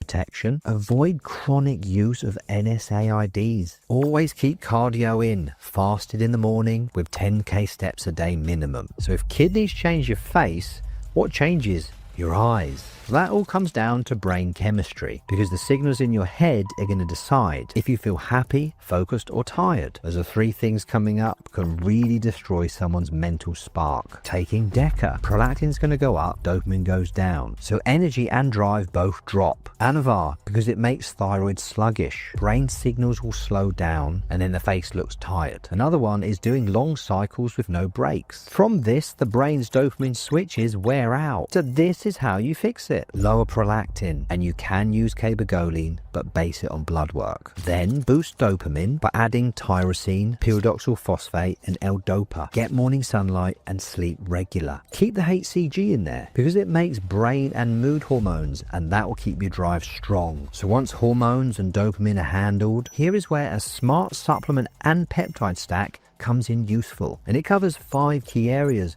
which is going to make security check your passport twice. First up, inflammation and oxidative stress. PQQ helps cells grow new batteries so they last longer. Omega-3 can drop CRP. Glycine and taurine to lower blood pressure and protect collagen. Curcumin will slow arterial aging. Glutathione injections. This is the body's master antioxidant. Clears toxins and shields cells. Now for skin and hair. Collagen peptides and vitamin C. These give your skin the building blocks to stay firm and smooth. Sun cream. Apply frequently to protect and repair skin while blocking the sun's damage that's going to age it. Red light therapy. These are a great investment and signals your cells to grow more collagen and heal faster. That was not a red light. Melatonin 2 will protect you from UVs and keeps the skin looking fresher and younger. Looking at brain and drive. Alpha GPC. This powers up the brain. HCG to keep the mood and drive strong. Methylene blue in tiny doses. This will charge up your cells with lots of energy. For repair and recovery. BPC 157, TB 500. Both of them help joints and tendons heal. DSIP encourages deeper sleep so the body can fix itself faster. MOTS-C gives you more stamina and a better fat burn. SS31 for energy and to protect the cell's batteries from damage. But the truth is, age will reveal itself in performance. So VO2 max and grip strength, as these will predict biological age better than just testosterone or IGF-1. And that's why 50-year-olds who combine zone 2 cardio, strength training, smart stacking of compounds and supplements, and blood work often if you're taking all of these steroids and peptides every month, always, yeah, it's expensive. I can guarantee you it adds up. This is a rich person's kind of hobby. If you're not, this guy is pretty wealthy. If you're not making money like him, you can like maybe add these things in at certain times when needed, but you do not want to take these things all the time, every month, you know, nonstop, because that would be very expensive. Some of these peptides are maybe like, you know, they range from like $50 to maybe $150 a month. But when you're taking like 3, 4, 5, 6 of them, that adds up pretty quickly. Will look fresher than a 30-year-old who's just blindly blasting everything. So the question isn't if steroids age you faster, it's whether you're running them in a way that accelerates time or slows it down. In any case, if you think you might need some help and guidance in your mission to level up, you can reach out. Below this video, in the description box, there's a link. Bodybuilding's already a rough sport, physically, psychologically, hormonally. How much are you thinking about longevity at the moment and so trade-offs? That's one thing I'll bring up, because it's like guys will ask me, it's like, are you going to move to open? Are you going to, or it's, can't wait to see you as Mr. Olympia. Like as though that's the track that I'm on. And for me, it's more so, it's like, okay, what am I willing to do that adds to this whole thing with bodybuilding that will take me, you know, a certain degree of distance, right? Because if you're a top level Olympia competitor, that comes with its own things, you know, like it's not as though bodybuilding on a competitive level is, and you know, I might not be the one to say recommend, because I'm not like a complete G of bodybuilding, like a Jay Cutler or like a real commentator or a judge would be, who's been in the sport for years. But it's like, it's not something to be pursued forever. Like actually, the bigger I've gotten, the more I've started to be content with the size that I already am, where I used to imagine 300-pound Sam Sulek. I'm like, yeah, once I get to 300, that'll start to be. But it's something where when you actually get to a different position, just over time and like through progress, you're going to have a different perception of like what you actually want. Because even though you may have reached that level from having a certain goal, now you're a completely different person with different circumstances.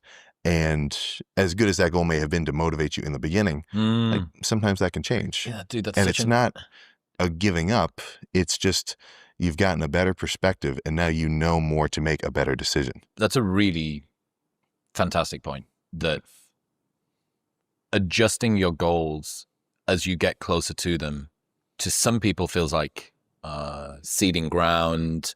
You've already done the hard part. Why are you not applying more pressure and really, really pushing? Yeah. But the same as what you considered to be a good dish when you were starting out as a chef will not be what you consider to be a good dish as you become more sophisticated. Yeah. And that dish may be more simple. So you may start out making these really complex things with 500 ingredients, and you think, well, actually... Bubble guts are caused from eating too much food, storing a lot of visceral fat, gut inflammation from taking oral steroids, and the use of insulin. Growth hormone has nothing to do with it. You know, just a good pasta. Like, I can just nail a good pasta, and I think that that's pretty sweet. So, yeah, the ability to discern good from bad, like taste. Like, what's something that's a tasteful goal for me to go towards? What's something that resonates? How do I realize as I get closer to something that maybe the ladder I was climbing was kind of leaning up against the wrong wall a little bit, so I'm just going to adjust it, and I'm going to keep climbing over here? And it's...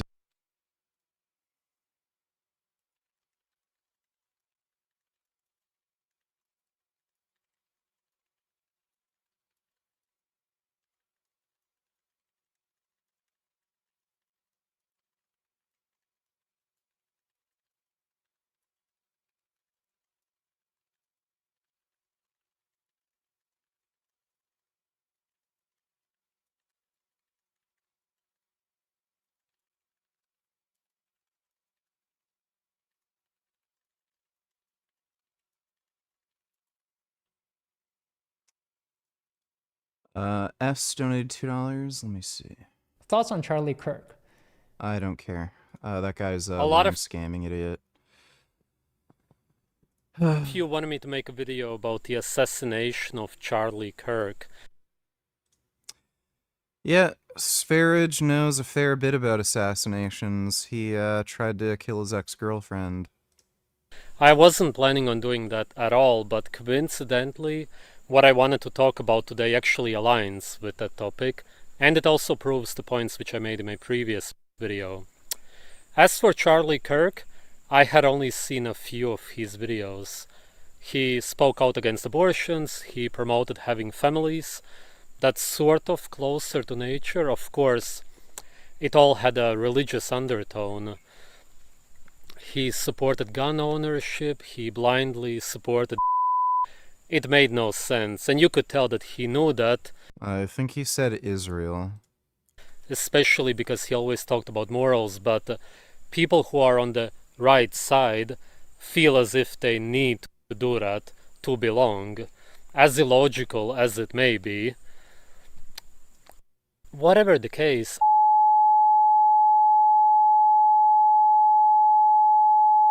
the left side doesn't exist, the right Who the fuck knows? side also doesn't exist. Politicians don't exist, it's people dressing up and playing roles.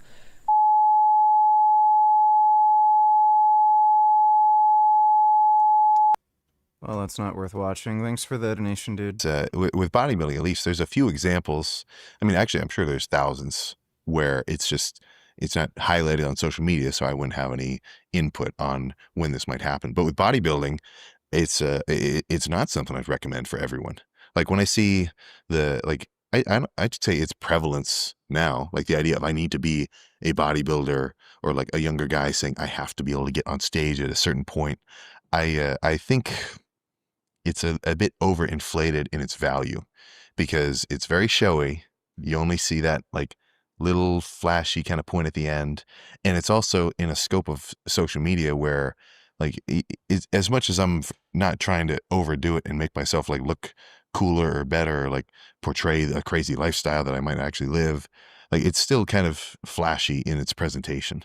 So if you get obsessed with like the idea of something, to actually approach what that real thing is, and now your idea of it is actually going to become a real understanding of it, and you'll realize like, shit, man, I like there's guys where they have gone pro, like they really got into it, they were 100% serious, and then they realize this isn't for me. I'm gonna not like backpedal isn't the right word. I'm gonna just redirect towards something which I actually value now. And if at any point that would happen, then that's what I would do. How do you now personally weigh health versus aesthetics?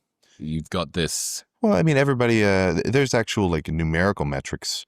You know, everyone's getting their, like, honestly, I think everybody should be getting their blood tested, even just out of curiosity. That's something you're doing regularly? Yeah. Yeah. So that's definitely like anybody who's serious about bodybuilding, they're all getting relatively extensive blood tests pretty regularly. And if they're not, then like, you are missing out. But what sucks is actually it's I'm kind of spoiled because my general practitioner will order all my stuff, like a full panel of everything, whereas a lot of doctors, like I'll hear stories where it's like, you know, can I just get my test leveled? A normal dude, nah, you're young, you don't have to worry about something like that. And it Yep, that's what doctors do. They think they know everything, and then they'll say, oh no, I'm smarter than you. I'll run your life for you. You don't need that test. You don't need this medication. Oh, you feel like shit and you're miserable? Oh, well, maybe just take a vitamin supplement. Yeah, that's what doctors do. It's like, I mean, I'm sure you've got your own take on it, but it's just kind of this behind the curve sort of thing. Because that's something like, what if you're a guy where you're straight up hypogonadal and you might be literally whatever value is barely any. That could totally 150s or the 200s or something. Well, I'm saying like if there was somebody where they were under 100 and it's like you didn't have any control over that, and if your hormones are totally out of whack, then that would be warrant for intervention. And that was something that would be totally like doctor viewed. But what I see a lot is you could take that statement and stretch it as far as it could go to justify the craziest things. Like it's with, and I see a lot in training, a 50-year-old ex 900-pound squatter, complete, like real experience and respected in the space, will make a video and he's training now still. And he's been training for 40 years or 35 years. And he'll say, you know, right now it's back squats. They're just not, the reward to risk to reward ratio, it's not there. It's too much on my lower back. My knees they've been kind of worn. Like so for me, I've got to stick to more like lighter leg press and, just more kind of stable movements. And that's backed by his situation. And someone who is kind of starting a little earlier in the gym, they might have an awesome like grasp of everything, will hear that. And then that's an easy argument to say, well, this guy said you don't even need to squat. I'm not squatting. Dude, squats, like not even an acceptance of like, I don't want to squat. That's why I don't do it. But just this, trying to bring the bar down to their level of like, well, I'm not willing to squat. I don't want to do it. If I can justify why I don't need to do it, then actually I'm not skipping anything. I'm doing it right by doing less. What's the line? What's the linkage or analogy between that and the bloods? Yeah, well, it's just because then somebody could say, oh, my test was probably super low anyway. They didn't even get a test. Somebody could say, it's like, I was looking at WebMD, and it's like so I don't bring that up as much, but the normalcy and like the kind of the conditioned of just like, that's not a big deal. Like that's not something I'm Let me give you this. about. Let me give you this. According to the American Urological Association, 25% of patients on TRT never had their testosterone checked. 1/3 weren't even deficient. I saw that last week. But what's the age demographic? Because that is stupid. Yeah, they'll say, oh, they weren't even deficient in testosterone when they got their testosterone checked, but they're at like 300. It's like, yeah, okay. If that's still like what somebody would conventionally say a normal age to be, like a 35 above, I think that's a much different situation than anything earlier, because you're literally still a developing dude. That is a thing that you are messing with, which is not just like, it's just whatever. This episode is brought to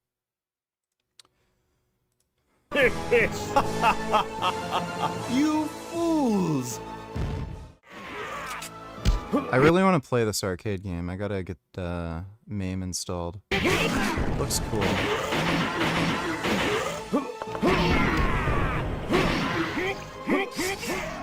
What's up, gamers? How we doing?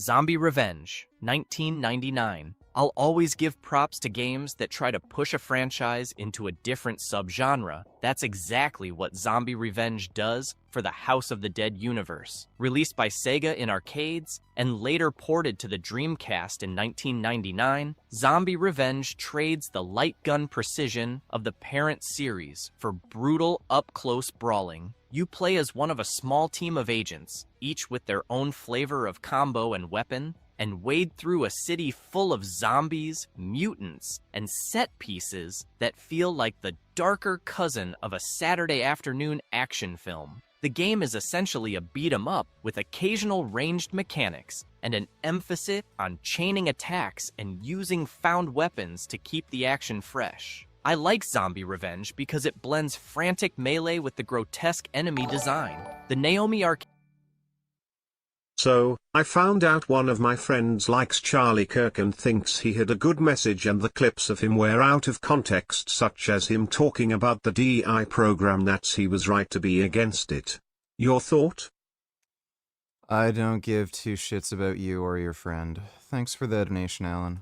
Arcade hardware gave it a distinct look, and the Dreamcast port lets you feel the impact of wallops and weapon swings in your controller. Critics and players often praised it for its atmosphere and boss encounters, but the reception was mixed when it came to depth. Some reviewers wanted more complex combo systems, and others felt the AI could be repetitive in later stages.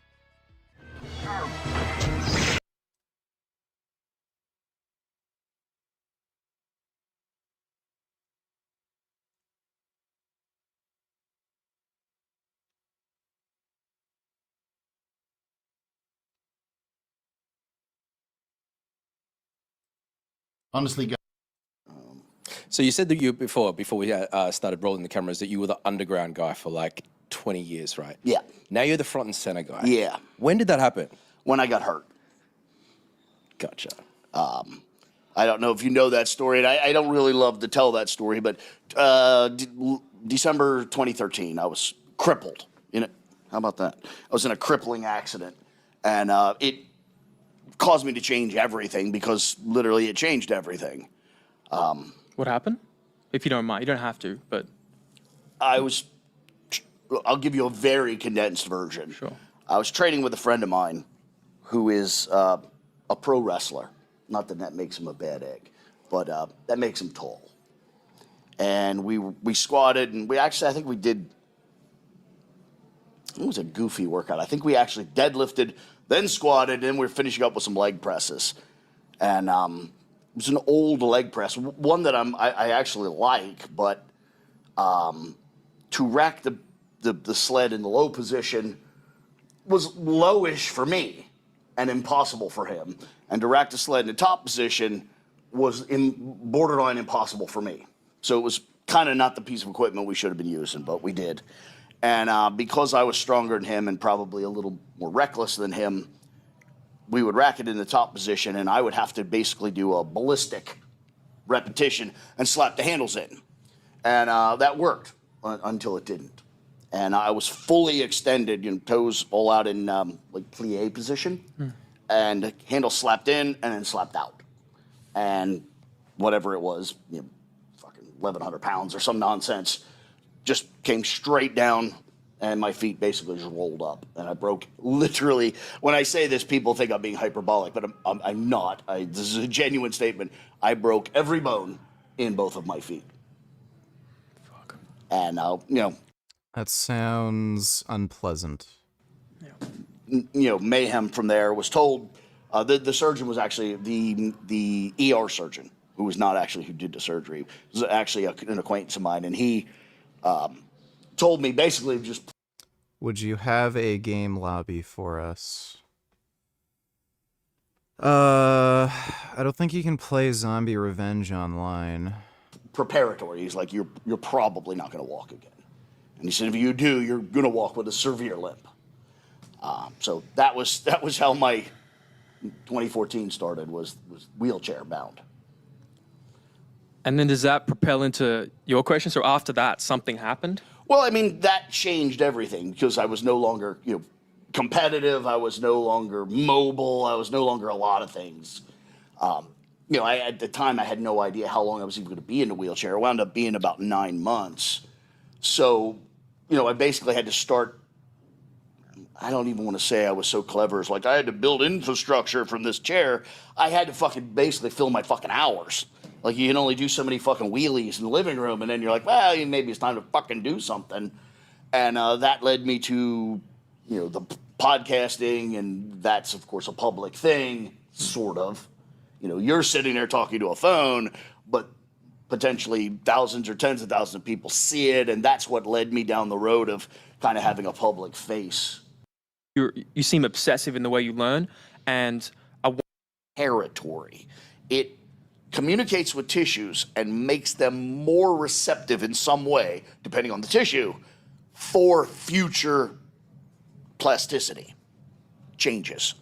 So if you have a muscle surface or a connective tissue or something, growth hormone comes along and communicates and in some way prepares it for growth. In the case of muscle, it upregulates stem cells and satellite cells and nuclei and gets them very prepared for future growth. It's like having site work done on a construction site. It does the site work, didn't build shit, Right. but it put up the little fence and it got everything ready for the workers to arrive. And as unimportant and uninteresting as that sounds, try and build something on an unprepared surface. It's actually impossible. So it's really the fundamental thing. So you need to have this baseline of growth hormone is in play, it's doing its thing. And then, unfortunately, now you have a secondary player to growth hormone, which is kind of growth hormone's metabolic helper, which is insulin, which needs to be in play, whether it's driven through food or exogenous. So the two of them have a synergy to get their shit done. Then once their shit's done and you have these prepared surfaces and growth-ready tissue surfaces, now you can individually target the tissues for the variety of growth you want by applying, IGF-1, MGF, there's multiple mechanogrowth factors. There's, and then TB500 and BPC, which are slightly different but still similar, and they need that preparatory action. But the whole recovery peptide thing is actually really vast. For instance, a mechano growth factor would sort of, if you think of muscle as a chicken wire lattice with dense plaster on it, the chicken wire is the reticulin, elastin, structural, rough endoplasmic reticulum, all that shit. Mechanogrowth factor can actually stimulate the growth of that. So now it's not really healing a tissue, but it's reinforcing the structure that you're constantly building on and making bigger. So there's like layers and layers to this. There's preparatory recovery, there's post-damage recovery, there's post-exercise recovery. There's all these layers, if that matters. Yeah, and I've heard you speak about it before. Like you mentioned before about like whether we're driving insulin through endogenous or exogenous, and this kind of like goes to play with like just the calorie content, I suppose, during this period. Like it would obviously be something which, if you were relying upon that endogenously, like we wouldn't be thinking about being in big deficits whilst trying to make, this recovery. Right. Absolutely. You again, think about childhood. Do children grow well if they're starved? As stupid and obvious as that statement is, it fucking parlays right through all of things. Truncate developmental energy, you truncate overall growth, height, body mass, etc. Doesn't play any different. The magnitude of surplus maybe isn't quite so significant, but nonetheless, the principles are exactly the same. Do you have a bit of insights into that magnitude, like of surplus? Like, do you sort of have that conversation with the, I had that conversation endlessly, and everyone walks away from that conversation frustrated because they want an answer, and there isn't. The answer is dependent on age, race, sex, how far above baseline that individual is, how, just because of conditions, how plastic that individual remains. Yeah.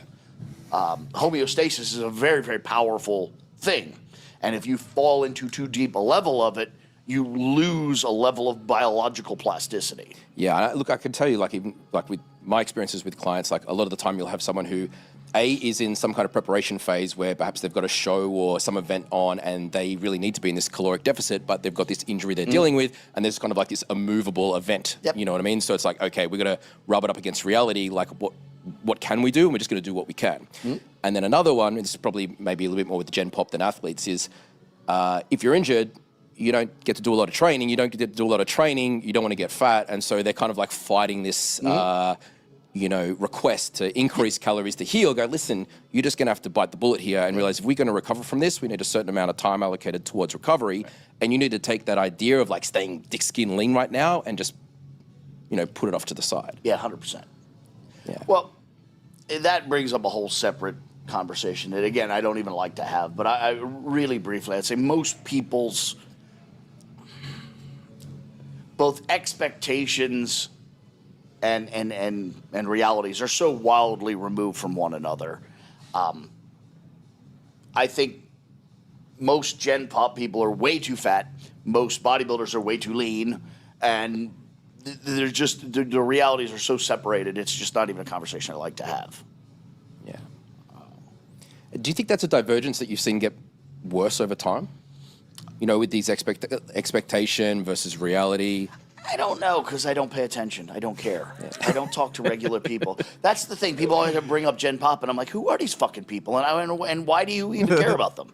I don't know. And I don't want, more relevant, I don't want to know. Yeah. I think they would just cloud up my worldview. Yeah. But the context for you, for those listening who are mostly Gen Pop, your context is athletes, right? No? My context, personally, my interest personally is the motivated. I don't care if you compete in the Olympics. Gen Pop or can you be just motivated. Chance around your fucking house. It's the people you're talking about are not motivated. I'm talking about people that would fucking knife their uncle to get where they want to be. I'm talking about people that are motivated. Okay. People that will walk 15 fucking miles in the rain to get to the gym to do the hard shit I'm telling them to do. That's fucking motivated. Not I have $100, tell me what to do. No. Fuck, I'll kick those people down the stairs. Fuck that. As you should. Fuck. Fair enough.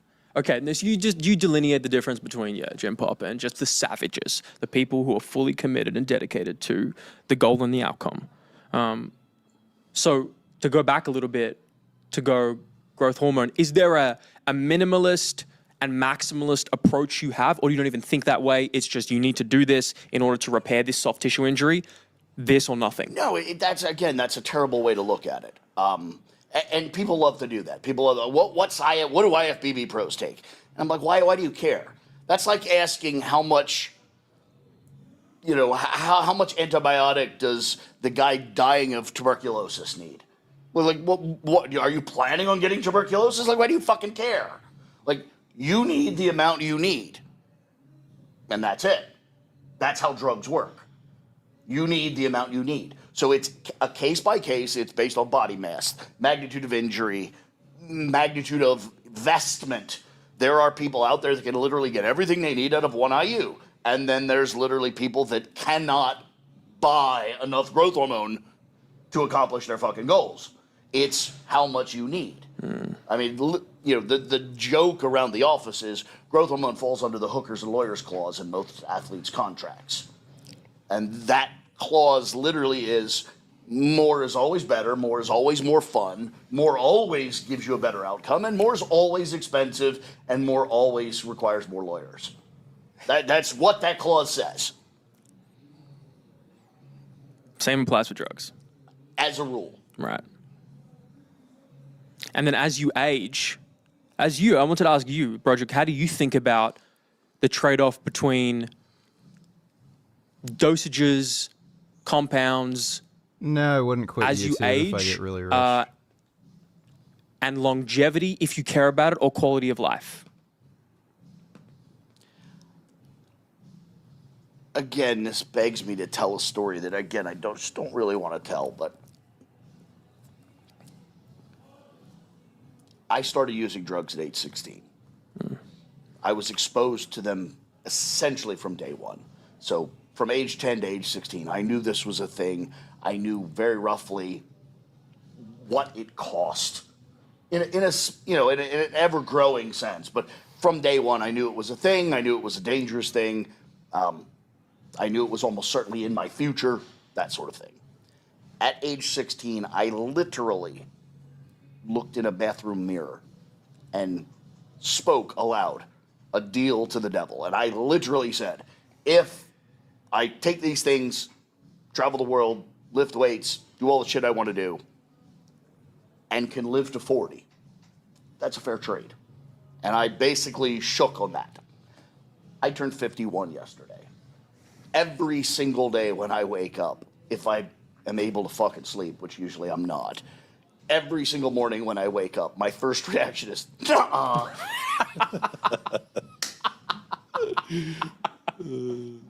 Fuck. You're just cheating life. So, yeah. Again, that's not the response people expect. They expect, a certain repentance, and I have none. Not a fucking drop. So I got to ask you then, because like at 16, that was a while ago, man, and it wasn't like you had access to information like you have now. Like, how did you have the sense about you to make that deal? Do you know what I mean? Knowing the implications, or was it kind of guesswork back then? Because it's still guesswork now. Let's be fucking I'm honest. 10 years younger than you, right? So I'm 41, and like when I look back to like my early 20s and like looking at researching into steroids and drugs, admittedly, I didn't know anyone from that world, right? So I didn't have any kind of like anecdotes to come off of. I wouldn't have had the sense to know of the full implications to make a deal like that. But obviously, you did. There's a story-ish there. One, I had very good, possibly the gayest term that's lodged in my head.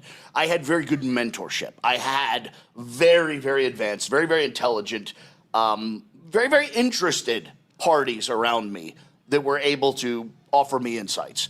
And then secondly, the conversation we started with, to me, learning was a fucking job. Yeah. At age 12, I literally walked, I don't think I'm being hyperbolic, 3-4 kilometers to the bus station. Got on a bus, took the bus into the city, went from the city and walked and fucking wandered and fucking found a building called a library, and went into the library and found a big fucking box with meter-long drawers with little fucking cards, and ruffled through the fucking cards to find the card that represented the book that maybe they had, that maybe had all its pieces and pages, and maybe had the fucking information I wanted. And then I'd leave with a fucking bundle of fucking paper under my arms and go home and read this shit and make notes, furious fucking notes. And then it was on a clock because I had to take them back in a certain amount of time and make the fucking pilgrimage back to the fucking building and give them to this fucking curmudgeon old bitchy one. I love how amped and bitter he sounds. Dodo donated $2. Let me see. Haven't seen you in a while. What you been up to? It's all a matter of mindset, dude, and a lot of people kind of think they're stuck, but they just put themselves in that box. You can pretty much do whatever the hell you want to. It's just society has made you think you need to make a certain amount of money, you need to work a certain job that has a certain amount of security, and you need a certain relationship, and you need a family and kids. Everybody can make their own decisions, and you're not boxed in like you think you are. We all have the power to change our circumstances, and we also have the power to change the way we view our circumstances. It's all a matter of mindset at the end of the day. But thanks for the donation, Dodo. Woman that was mad that I wanted books about fucking steroids. And that was my job. Yep. My job was to go to school and suffer through the idiots at school, and then get home and read, and then leave, then I got to leave there and go lift weights, and then I would come back and I would fucking read, and that was my job, and that was my purpose. And this is the part that confounds everybody.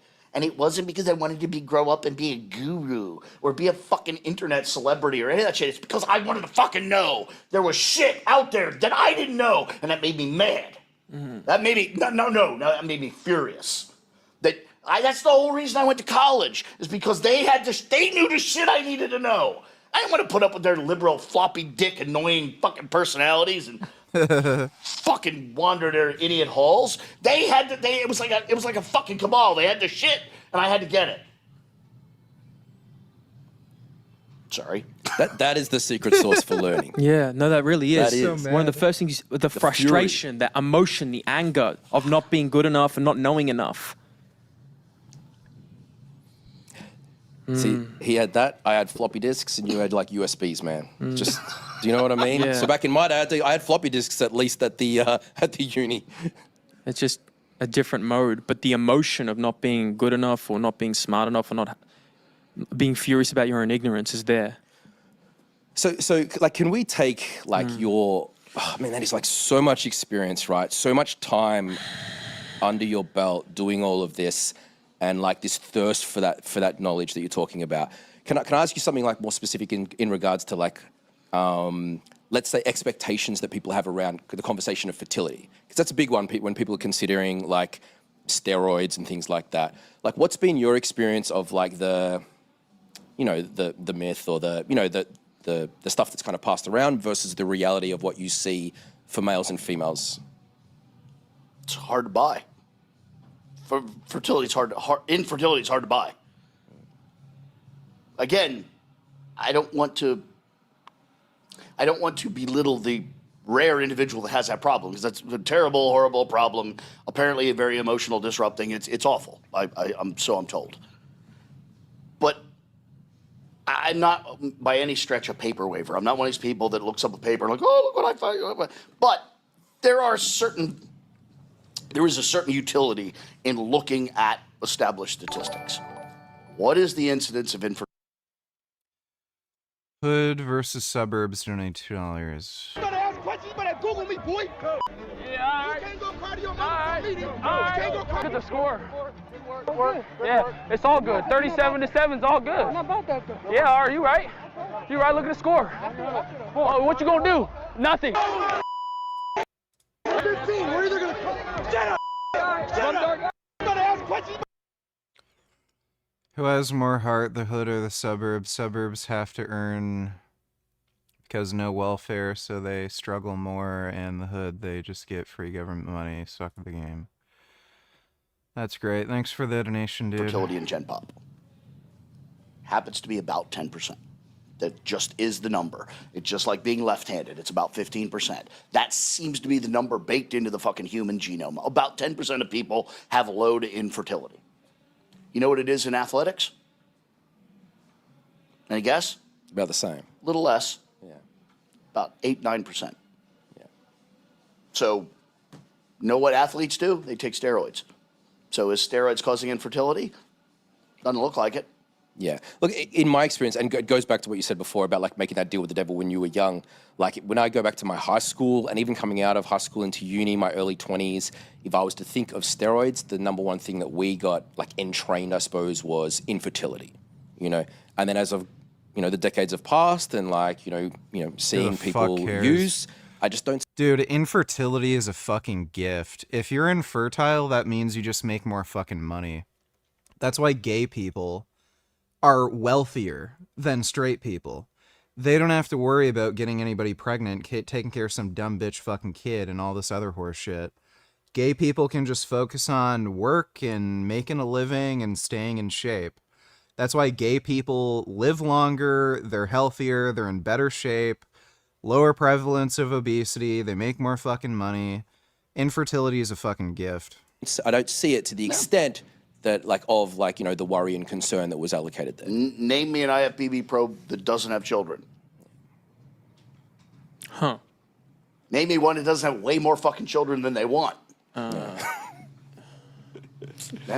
Yeah. I don't know. I don't know if that's a selection bias. You would know. You would really know, but I just want to be super like. No, again, I tell honest. people all the time. I'm like, don't take my word for this shit. Go do your own Yeah, research. But okay. that's the statement. Are there any other myths or like common misconceptions? There are probably heaps maybe in your brain, but is there any that pop into mind, like infertility, that you think need to be smashed? It's not for me to do. Like, I don't give a fuck what. Like, that people always, what do you think about so-and-so saying that, whatever? And I'm like, you're asking me to explain to you why a dumb person thinks a dumb thing? Like, what the fuck is that? Like, I don't mean this as an insult to you, but that's an insulting question. No, I understand. Like, You're a different thinker. I don't possess the ability to think like an idiot. Yeah. Nor do I ever want to develop that. Like, I just don't care how stupid people think or and there's probably a body of people somewhere off at fucking Cambridge or whatever that think I'm stupid and cool. I don't want them to try and think down to my level. That's not it should be an upward trend, not downward.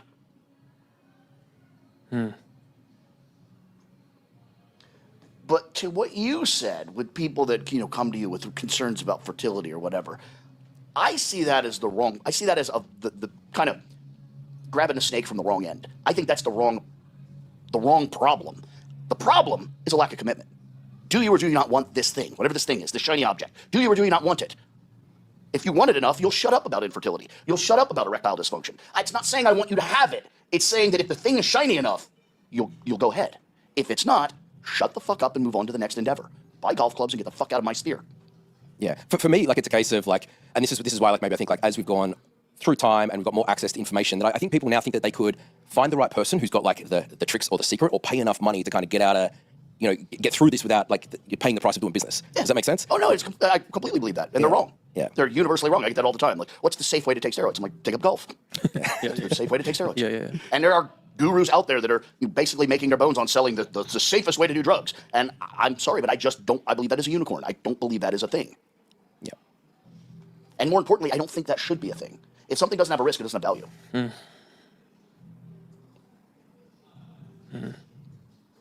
So when I had one of my athletes ask me this, we're working with, he asked about, you talk about the commitment.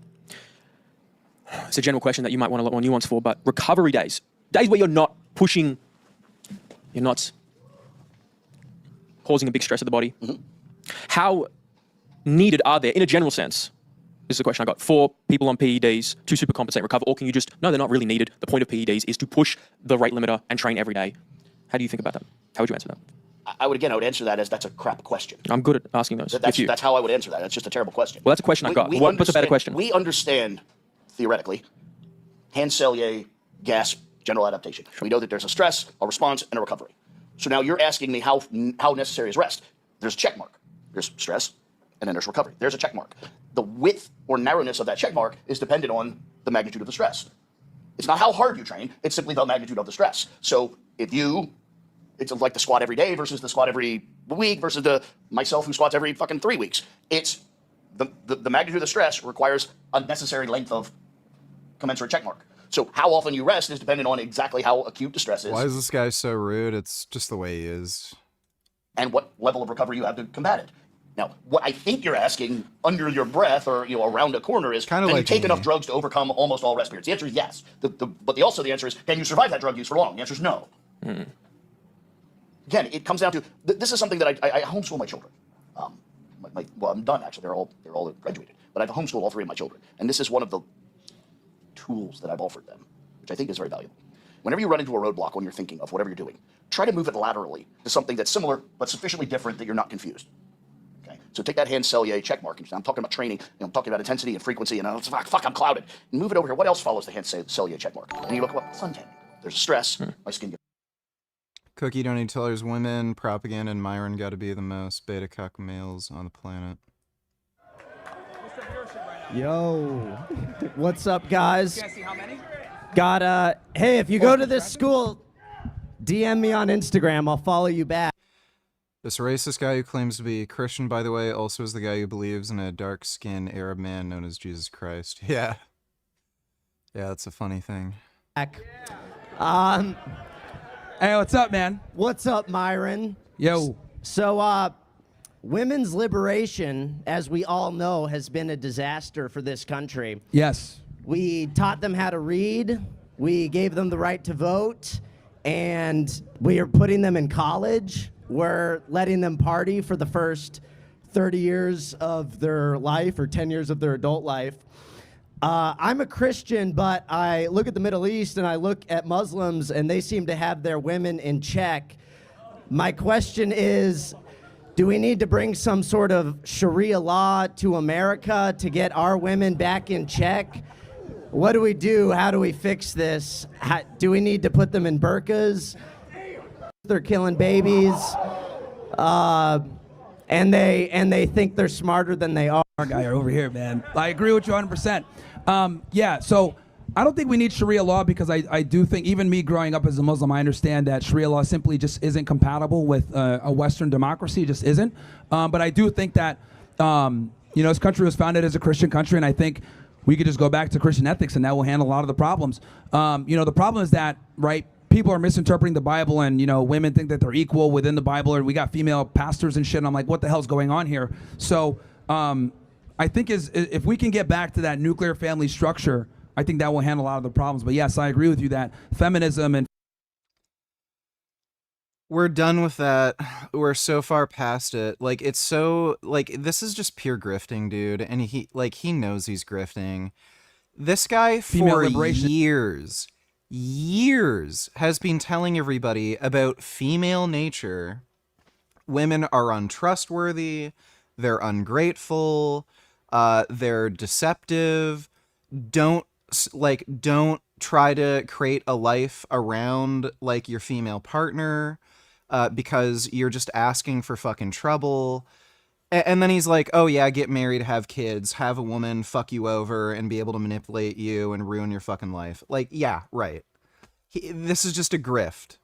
So he realizes there's this whole Christian conservative hype train where the money is. That's where the gravy train's going. And this is why he's doing that. So he's talking about Christianity and family structure. He literally did a live stream like 2 weeks ago telling men to never get married. It's a terrible idea. How are these two things compatible?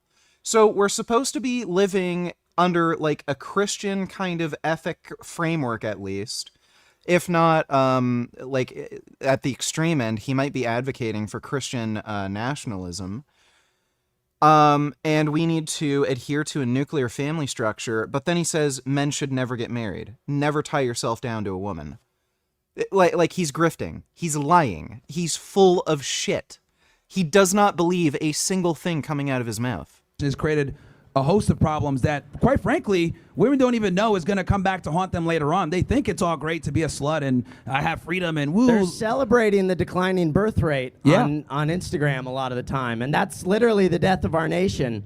And they're cheering and they think it's cool. Oh, I'm contributing to the declining birth rate. We're all going to die if nobody has kids. If you're smart. Sam Hyde does the same thing? No, Sam Hyde is a little different. Here's the way Sam Hyde thinks. Sam Hyde likes the way society is structured. Sam Hyde knows that there's certain information that you give to smart people so they can get ahead and use the idiots.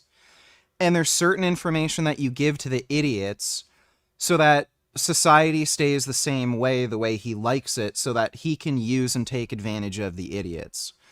That's how Sam Hyde thinks. Fresh and Fit are not as smart as Sam Hyde. They're just grifting. They're just following Gravy Train.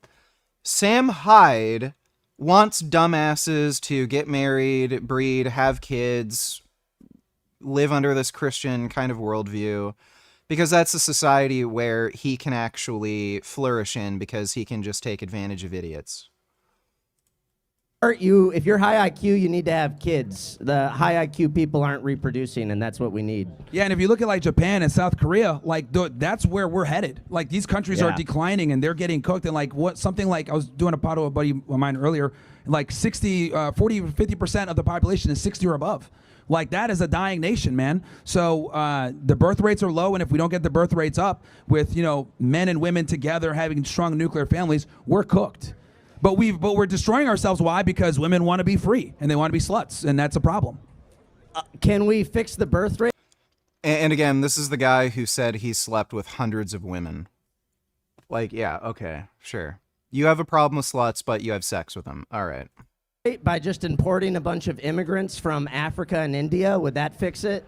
I don't think so, man. I think mass immigration is a problem. If we look at like what's going on, like if we look at Toronto, right? Okay, well, a lot of the immigrants do come to Toronto, but they're not the crazy, wacko, like Syrian refugees that Europe gets. It's nothing but Jeets. So it's like, God damn, man. It's getting basically fake India. college degrees. Yeah, A lot of the immigrants aren't even going to Toronto anymore. They're going to areas like Brampton. Immigrants are getting priced out of Toronto. So all the like Indian doctors are going to Toronto, but and like the Chinese. But yeah, all the Indians are going to Brampton. They're going to areas where the rent's cheaper. They've all been priced out of Toronto. Going to colleges and malls and kiosks and colleges attached to Indian restaurants, literally. But you get arrested in Canada if you speak out against this. Oh, I didn't know that. Oh, yeah. I mean, well, I think they don't have freedom of speech, right? Neither does the UK. Yeah. We're like the only ones left, man. It's scary. Yeah. Anyways, I'll let you go. Thank you. No, thank you so much for coming on, bro. Thank you. Never forget, Israel did 9/11. I think we can all come together on that. Oh my god. Fucking insane. How in the hell is his channel not deleted? Thanks for the donation, Cookie. Donating $2. What advice would you give to young people? Have children immediately. Oh, that? Including in high school. Yes, I think that's all that matters. Oh, I can't afford that. Well, yeah, you'll figure out a way to afford it once you have kids. This is true of men. I'm not sure if it's true of women, but it's definitely true of men. You will not achieve until you have no choice. Men.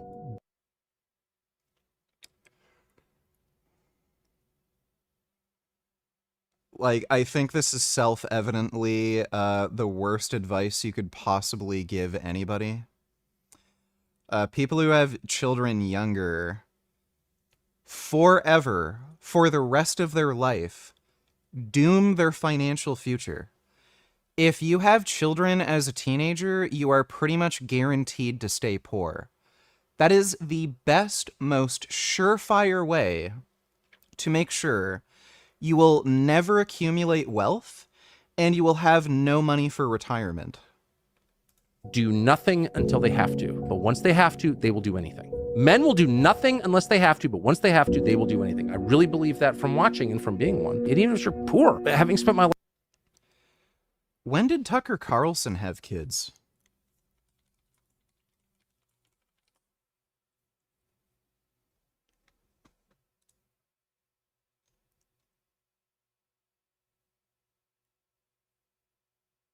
Former Fox News host met Andrews in high school. They got engaged in 1991. Oh, so, I'm forgetting. His parents are mega millionaires. I think his parents have like $100 million net worth or something. So yeah, the guy who's born into a mega millionaire family is saying, "Oh yeah, having kids at a young age is great." Well, yeah, I guess it's fine when your fucking mommy and daddy will set you up in a nice mansion and you don't have to pay for anything. Fuck Tucker Carlson, he's a fucking idiot. Thanks for the donation, Dodo. You get sore, it enters a recovery. And then you start thinking, well, that means, like, yes, if I'm out in the sun for 8 hours, I need 2 days off. I'm out in the sun for 4 hours, I only need a day off. And you can start to see it's an inverse proportion to how long I'm in the sun versus how long I'm out of the sun. And once you start to see that relationship, you can just move it back into your problem. Axial point. Well, you must pick up a thing or two about like learning and teaching in that time just with them, right? Made you have children? Relentless humping. Don't worry about the protection, kids. By the way, no PCT. Yeah. Yeah. Really? Cool. You fucking kidding me? Yeah, who needs that? So, like, over the last 8 years, you've built a pretty big tribe now, by the looks of it. Well with me. So am I content? Absolutely not. Is you to that? I don't. All right, well, it's 2 a.m. I'm gonna head to bed. We will be streaming tomorrow. I had a power outage and shit. I was planning on streaming earlier, but, you know, shit happens.